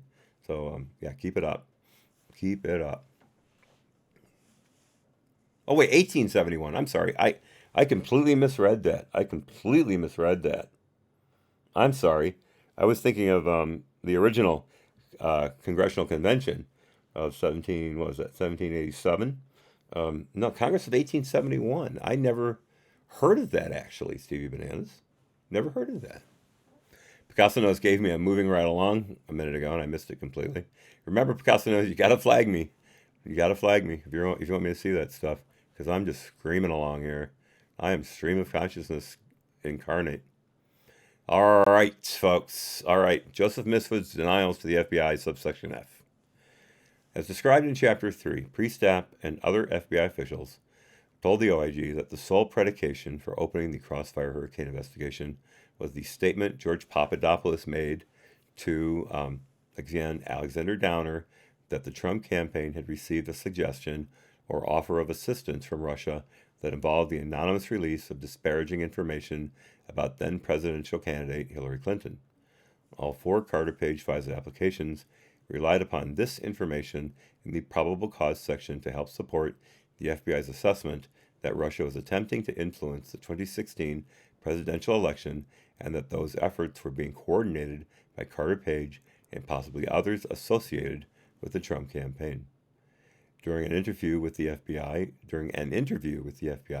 in late January 2017, Papadopoulos told the FBI that a Maltese citizen, Joseph Misford, who was living in London and serving as a university professor, told him the Russians had dirt on Clinton in the form of quote-unquote thousands of emails. In an interview in February 2017, Papadopoulos told the FBI that Misford told him that Clinton had quote-unquote problems with her emails. In the same interview, Papadopoulos said that, quote, the Russians had her emails, unquote, because the Russians told him, Misford, they have them.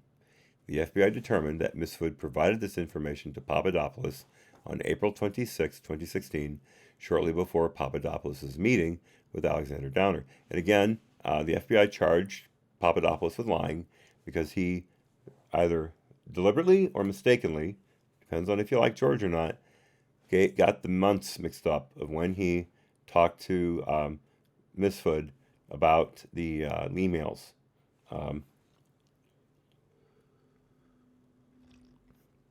FBI, of course, says he lied deliberately. Later on, they tried to charge him with lying to the FBI, obstruction of justice, and acting as a spy for Israel. Seriously, they tried to charge Papadopoulos with acting as a spy for Israel. I shouldn't say they tried to charge, they threatened him with it unless he pleaded guilty to the original charge of lying to the FBI and then played ball with the investigators about turning any dirt he had on Trump over to them. And how much time did Papadopoulos serve? 11 days out of a 14-day sentence. Yes, justifiable freedom. Yes, Hillsdale is awesome. If you have a couple dollars, really, you should send them to Hillsdale. They are an amazing institution. They do incredible work. They just dedicated their chapel not too long ago. Clarence Thomas was part of the dedication ceremony, actually, Justice Clarence Thomas. I've got my copy of Imprimis here, and I just read part of his dedication speech. It's quite moving, quite moving. But yeah, if you do anything with Hillsdale, sign up for Imprimis. It's free, comes out just about every month, and beautiful writing, absolutely incredible writing. Really should look into it. Going back.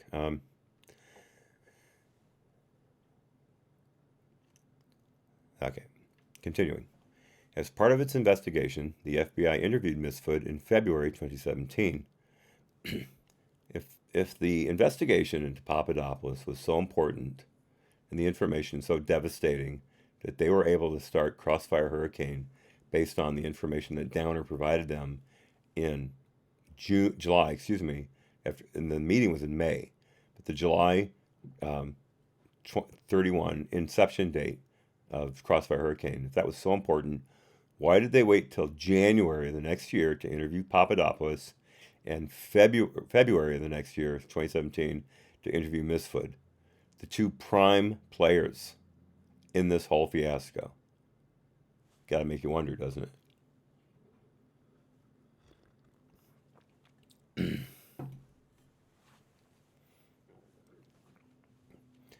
Interviewed Misfud continuing in February 2017 after renewal application number 1 was filed, but before renewal application number 2. According to the 302 documenting the interview, Misfud admitted to having met with Papadopoulos, but denied having told him about any suggestion or offer from Russia, footnote 403. According to the special counsel's report, Misfud made inaccurate statements during this FBI interview about his interactions with Papadopoulos, and we all know that because we read that into the record, and so we're very well aware of that, Horowitz. Thank you, though.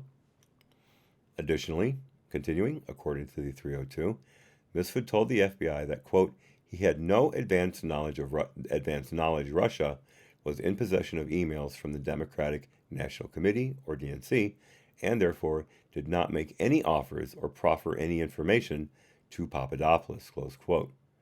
Renewal applications numbers 2 and 3 did not include these statements Misfud made to the FBI. But no bias, folks. No bias. Right? The media told us. No bias. Continuing. A written case update indicates that Misfud's denial was circulated to the Crossfire Hurricane team no later than late April 2017. Case Agent 6 told us that he was not sure he was aware at the time that Misfud had been interviewed, footnote 404. We did not find any information in the documents we reviewed indicating that Case Agent 6 received the written case update containing the description of Misfud's interview.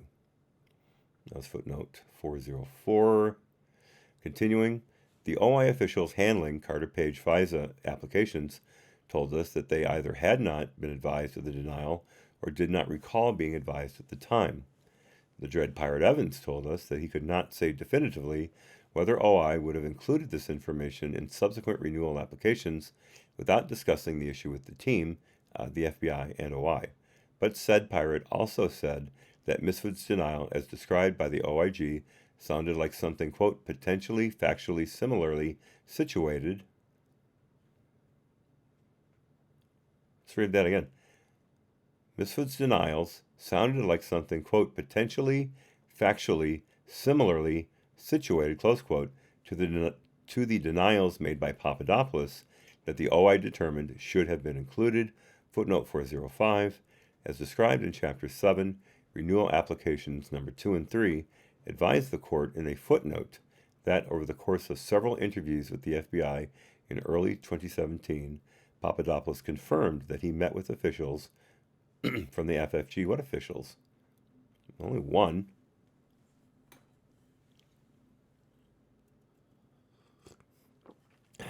That's an obfuscation. Continuing, but denied that he discussed anything with them relating to the Russian government. However, as described earlier in this chapter, none of the FISA applications advised the court that Papadopoulos denied to FBI spies and the FBI that anyone associated with the Trump campaign was involved in the DNC email hack, and we know again that they were stolen, or was collaborating with Russia, or with outside groups like WikiLeaks in the release of emails. Now it's footnote 405, continuing. Subsection G. Carter Page's alleged role in changing the Republican platform on Russia's annexation of Ukraine. We've gone over this over and over again, but what the hell? Let's see what Horowitz says about it. Continuing. As described previously, all 4 FISA applications relied upon information attributed in the Steele reporting to Person 1, including that, quoting here, according to the subsource, Trump's team, which the FBI assesses includes at least Page, agreed to sideline Russian intervention in Ukraine as a campaign issue and to raise U.S./NATO defense commitments in the Baltics and Eastern Europe to deflect attention away from Ukraine. The assessment, continuing, this assessment was based upon information in Steele Report 95 that purportedly came from Person 1, or Source E in Report 95, as well as news articles in July and August 2016 reporting that the Trump campaign adopted a milder tone towards Russia's annexation of Crimea and influenced changes to the Republican Party's platform on providing weapons to Ukraine. We found that, other than this information from Report 95, the FBI's investigation did not reveal any information to demonstrate that Carter Page had any involvement with the Republican Platform Committee. We further found that, even after the FBI identified the individuals who were involved with influencing the Republican platform change on Ukraine. Sorry, ran out of breath. Let me start over again. Individuals who were involved with influencing the Republican platform change on Ukraine, which did not include Page, the FBI never altered their assessment. The FBI also did not include in any subsequent Carter Page FISA applications information that contradicted the assertion that Carter Page was involved with the Republican Platform Committee's provision on Ukraine, nor did OI provide such information at any time to the FISC. G. Go figure. Again, we know for a fact that there was not any softening of the platform towards Ukraine. That is a lie. They just voted down adopting harsher language, changing the platform from any assistance to lethal assistance. They decided not to do that, so the platform was not softened. It actually was not raised in its tone. There's a difference. And what did Trump wind up doing? Lethal aid, lethal aid, lethal aid. What did Obama do? Support stuff. Night vision goggles, vests, tactical vests, things like that. Nothing offensive whatsoever. Yet the Democrats scream bloody murder when Trump holds up aid, legally holds up aid for 55 days because he's trying to get a feel for the new administration of Ukraine. The money was released before the congressionally mandated clock ran out. Lying, lying, lying. I'm really disappointed that Horowitz continued this misinformation here. I really expected him to do better.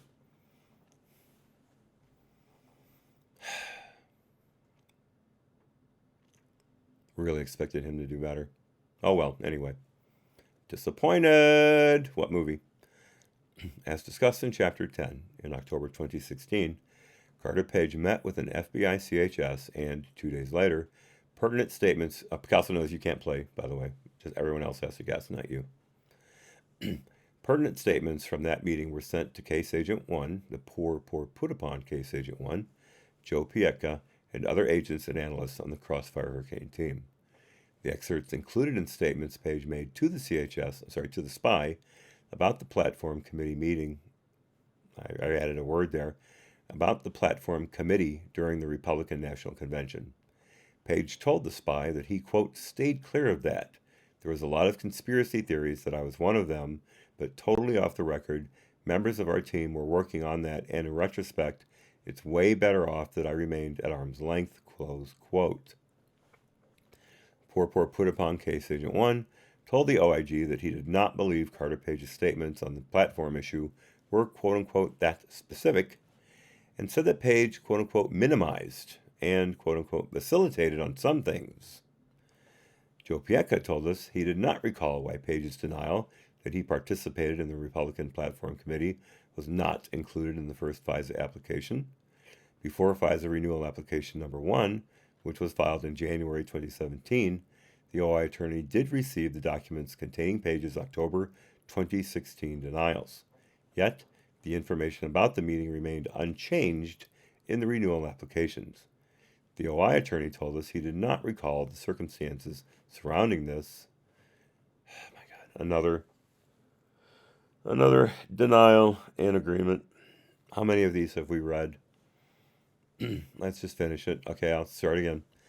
The OI attorney told us he did not recall the circumstances surrounding this, but he acknowledged that he should have updated the descriptions in the renewal applications to include Page's denials. I don't know why I lied, but I shouldn't have. Continuing.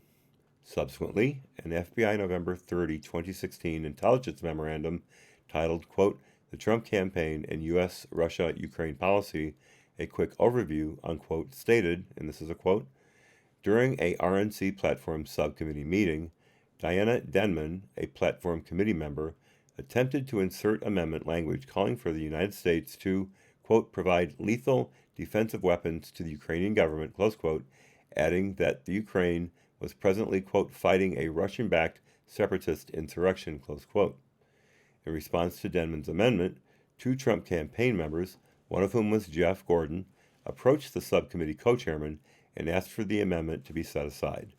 Denman's amendment was subsequently tabled, and the Trump staffers instead convinced the platform subcommittee to change the language from lethal defensive weapons to calling for appropriate assistance. Okay, I got that language a little incorrect there. I apologize, but the original platform, if I'm not mistaken, and y'all can correct me, but I believe I'm about 90% certain I'm right on this. The original platform said appropriate assistance originally.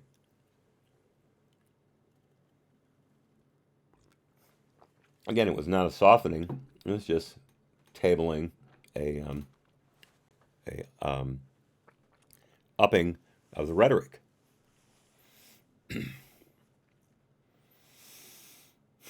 Not even the FBI got it right. Okay, ending the quote, continuing.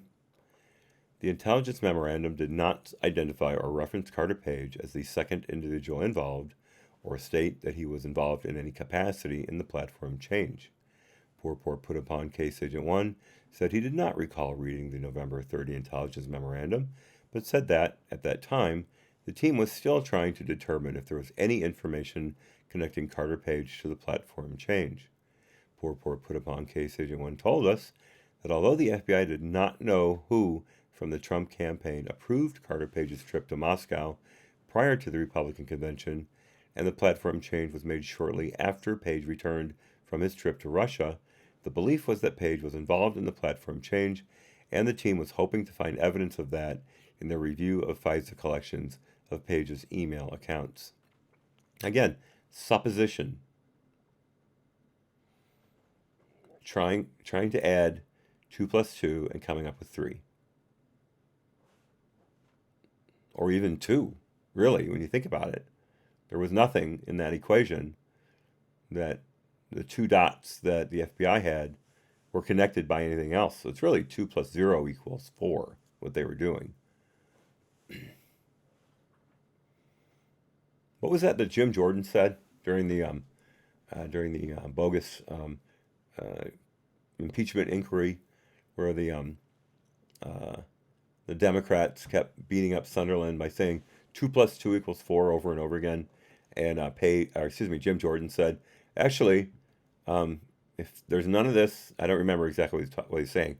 I think you all can fill in the blanks. He said, this didn't happen, this didn't happen, this didn't happen. So instead of 2 plus 2 equals 4, it's really 0 for 3. Or was it 0 for 4? You know what you said. Everybody saw that. So yeah, that's how that math goes. Democratic math. Continuing. Additionally, as described in Chapter 6 and earlier in this chapter, in January 2017, Steele's primary subsource provided the FBI with information that was inconsistent with the information Steele reported from Person 1, Source E in Report 95, including the reporting that Page was involved in the Republican Platform Committee changes on Ukraine. Indeed, the primary subsource made no reference to discussing the Republican Platform Committee on Ukraine provision with Person 1. Further, on March 16, 2017, Poor put upon Case Agent 1 and Case Agent 6 interviewed Carter Page and asked him about his activities at the 2016 Republican National Convention. Carter Page told them he had no part in the decision by the Platform Committee to omit the reference to quote-unquote lethal assistance involving Ukraine, but that he supported the omission of the reference.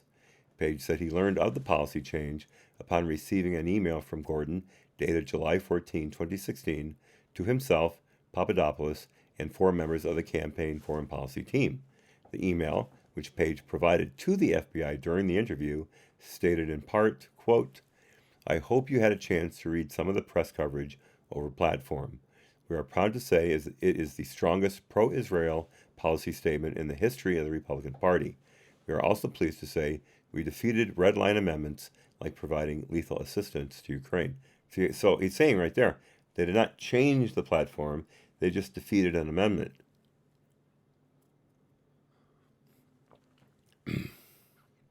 Or amendments, including providing lethal assistance to Ukraine. Continuing. The same day, Carter Page replied to this email, quote, "Fantastic, JD. Thanks a lot for the useful insights and context. As for the Ukrainian amendment, excellent work," close quote. But I get that, I guess, as far as the FBI is concerned, that's not dispositive. So, yeah. Continuing. Case Agent 6 sent this email to members of the Crossfire Hurricane investigative team, including SSA-2. The OI unit chief told us he did not recall specifically seeing... I don't recall, Senator, seeing this email, but said if the FBI had any information suggesting Carter Page might not have been involved with the Republican platform, then it should have been discussed with OI. Over and over again, I don't know... I don't recall this happening, but if it had happened, it should have been discussed. It should have gone into the FISA application, yada, yada, yada. It should have stopped the renewal, etc., etc., etc. No one did a damn thing about anything. The only person, really, who consistently broke his butt, that's the correct phrase, to get something done, was the dread pirate, Stu Evans. That's it. The only other person I think we can say did a fairly decent job is the OI attorney.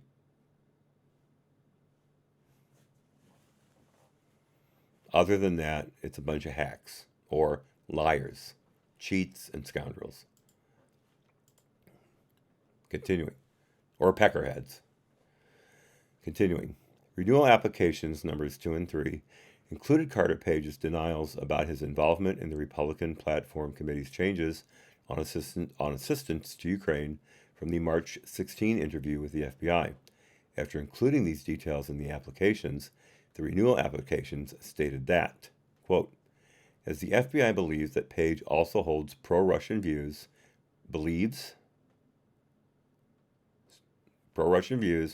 and appears to still have been a member of Candidate 1's Trump's campaign in August 2016, the FBI assesses that Page may have been downplaying his role in advocating for the change to political party number 1's Republican platform." Wow. Wow.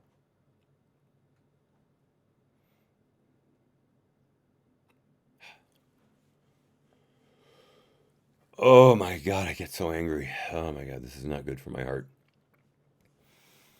Continuing. We observed among the NSD's Counterintelligence and Export Control Section, or CES, records on April 2017 version of an investigation outline CES prepared and periodically updated, reflecting that Carter Page received an email from Gordon in July 2016 about the platform change, and that the email, quote, suggests Page was not involved in the decision, close quote. Also included in the CES outline were Page's denials to the FBI.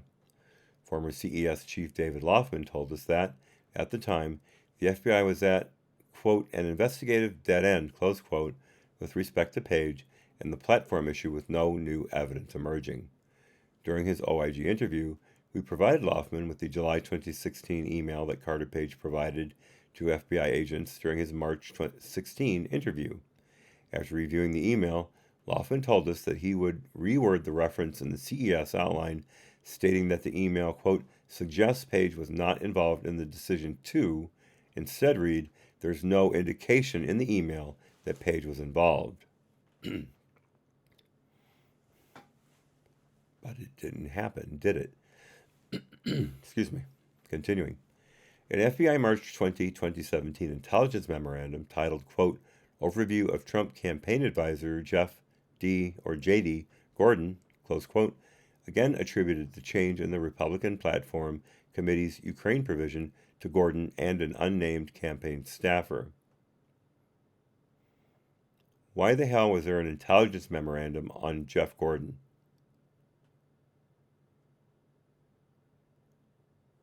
What? Where does the FBI get off investigating a campaign advisor to Trump without any predicate? What possible predicate could they have had to interview Gordon? Seriously. I had never heard of this. This is new to me. And again, it's just a proof of the FBI's complete lack of conscience and disregard for any possible piece of the Constitution that could have had relevance to this event. This is an out-of-touch, completely rogue agency. And again, the FISA court doesn't give a damn. Doesn't give a damn. Continuing. Let's see. Overview of Trump campaign advisor Jeff D. Gordon again attributed the change in the Republican Platform Committee's Ukraine provision to Gordon and an unnamed campaign staffer. I already read that. I apologize. The updated memorandum did not include any reference to Carter Page working with Gordon or communicating with the Republican Platform Committee. On May 5, 2017, the Counterintelligence Division updated this intelligence memorandum to include open-source reporting on the intervention of Trump campaign members during the Republican platform discussions at the convention to include Gordon's public comments on his role. This memorandum still made no reference to involvement by Carter Page with the Republican Platform Committee or with the provision on Ukraine. On June 7, 2017, the FBI interviewed a Republican Platform Committee member. This interview occurred 3 weeks before renewal application number 3 was filed. According to the FBI 302 documenting the interview, this individual told the FBI that Gordon was the Trump campaign official that flagged the Ukrainian amendment and that another person, not Carter Page, was the second campaign staffer present at the July 11 meeting of the National Security and Defense Platform Subcommittee meeting when the issue was tabled. Although the FBI did not develop any information that Carter Page was involved in the Republican Platform Committee's change regarding assistance to Ukraine, again, it wasn't a change. Continuing, and the FBI developed evidence that Gordon and another campaign official were responsible. I'm not reading that word again. Screw you, Horowitz. The FBI did not alter its assessment of Page's involvement in the FISA applications. Case Agent 6 told us that when Carter Page denied any involvement with the Republican Platforms Committee's provision on Ukraine, Case Agent 6, quote, did not take that statement at face value, close quote. Once again, nobody gives anyone against their narrative the benefit of the doubt. No one. The FBI doesn't, the DOJ doesn't, the intelligence community doesn't, the media doesn't, the Democratic Party doesn't. If you're against Trump, then everything is bad for Trump and the people around him. Everything. There's not one bit of mitigating evidence to support the fact that this administration has done more for the country in 3 years than any other administration.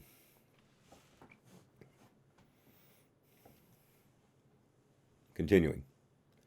He, meaning Case Agent 6, told us that at the time of the renewals, he did not believe Carter Page's denial, and it was the team's quote-unquote belief that Carter Page had been involved with the platform change. We asked Case Agent 6 if the FBI had any information to support its continued assessment that Carter Page was involved in the Republican Platforms Committee's provision on Ukraine, and he provided no further information. In the next chapter, we discuss the interactions Career Department Attorney Bruce Orr had with the Crossfire Hurricane team, the information he provided to the team regarding his interactions with Steele and Glenn Simpson, and the work Orr's wife performed for Fusion GPS.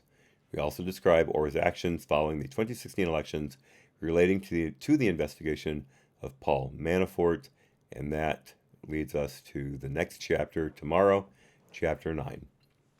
Now, I will have to state right now, those of you who weren't here this morning, it was a disaster to start an hour early. I thought, since I've been waking up earlier and getting better sleep, that starting at 10 was going to be a no-brainer. In fact, I screwed up so many times, I expected people to just log out and walk away. The fact that people like H Sunset and Lizard Bites and others stayed is more a testament to their intestinal fortitude than to my being an interesting person who likes to read. It was horrible, absolutely horrible. So tomorrow, and I know I didn't do it today. I've been forgetting and I feel terrible about it. I promised this before and failed, but I still will promise as hard as I can that tomorrow when I put up the post for the new stream, it'll say 11. I'll try extremely hard to do that.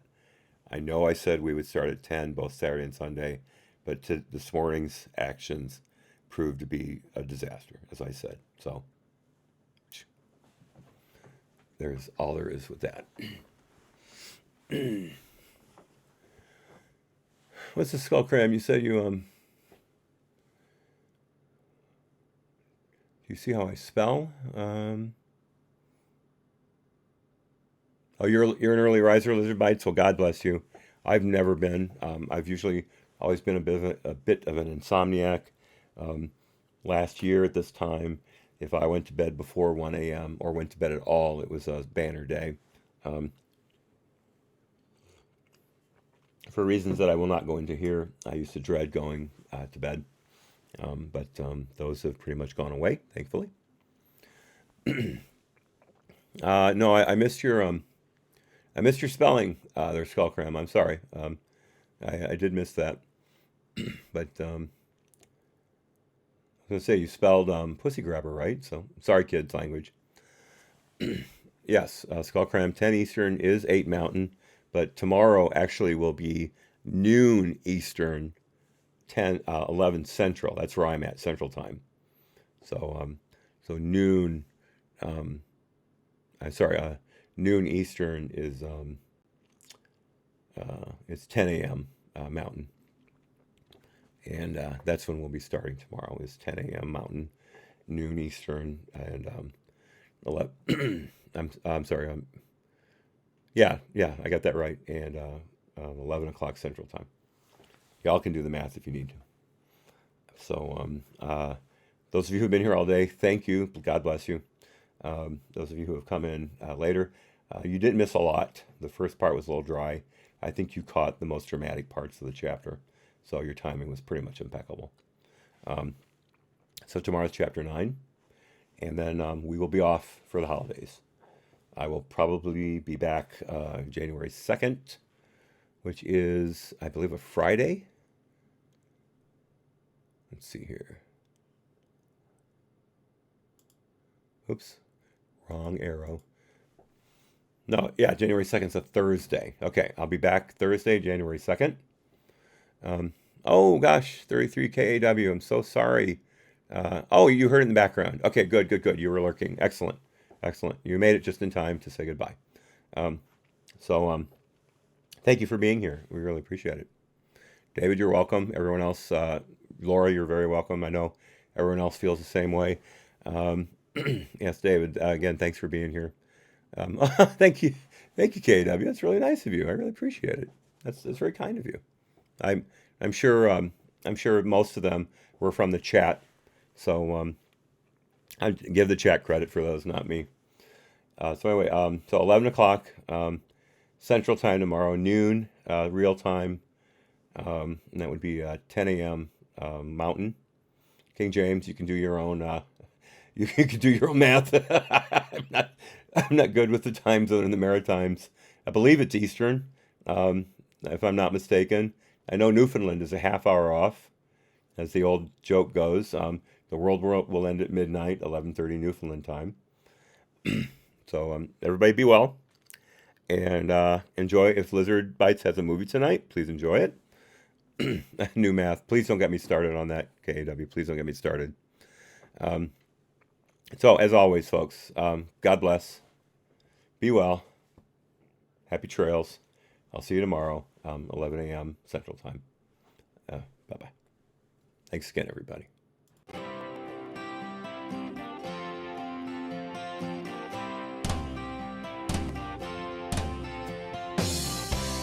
I hope I learned something. I hope I learned something. I hope I learned something from the stormy seas, from the brightest days, from the darkest nights, from the sunny days.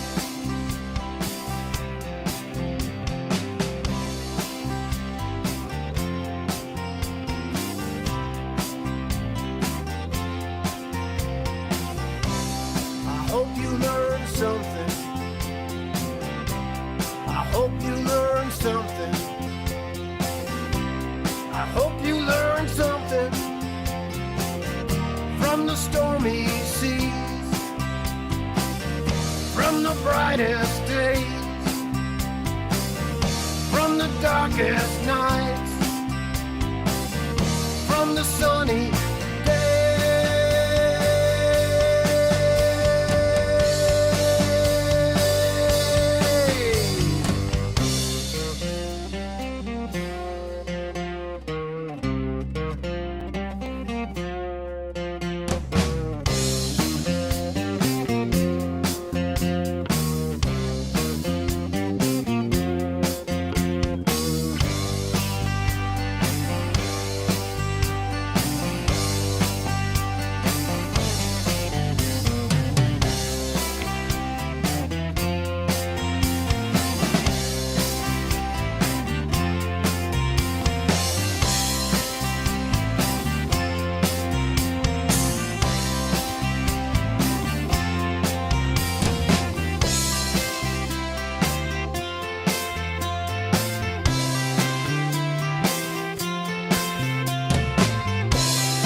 hope we learned something.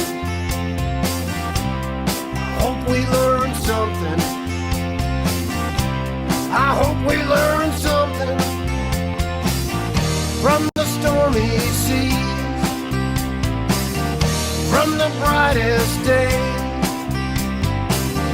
from the darkest nights, from the sunny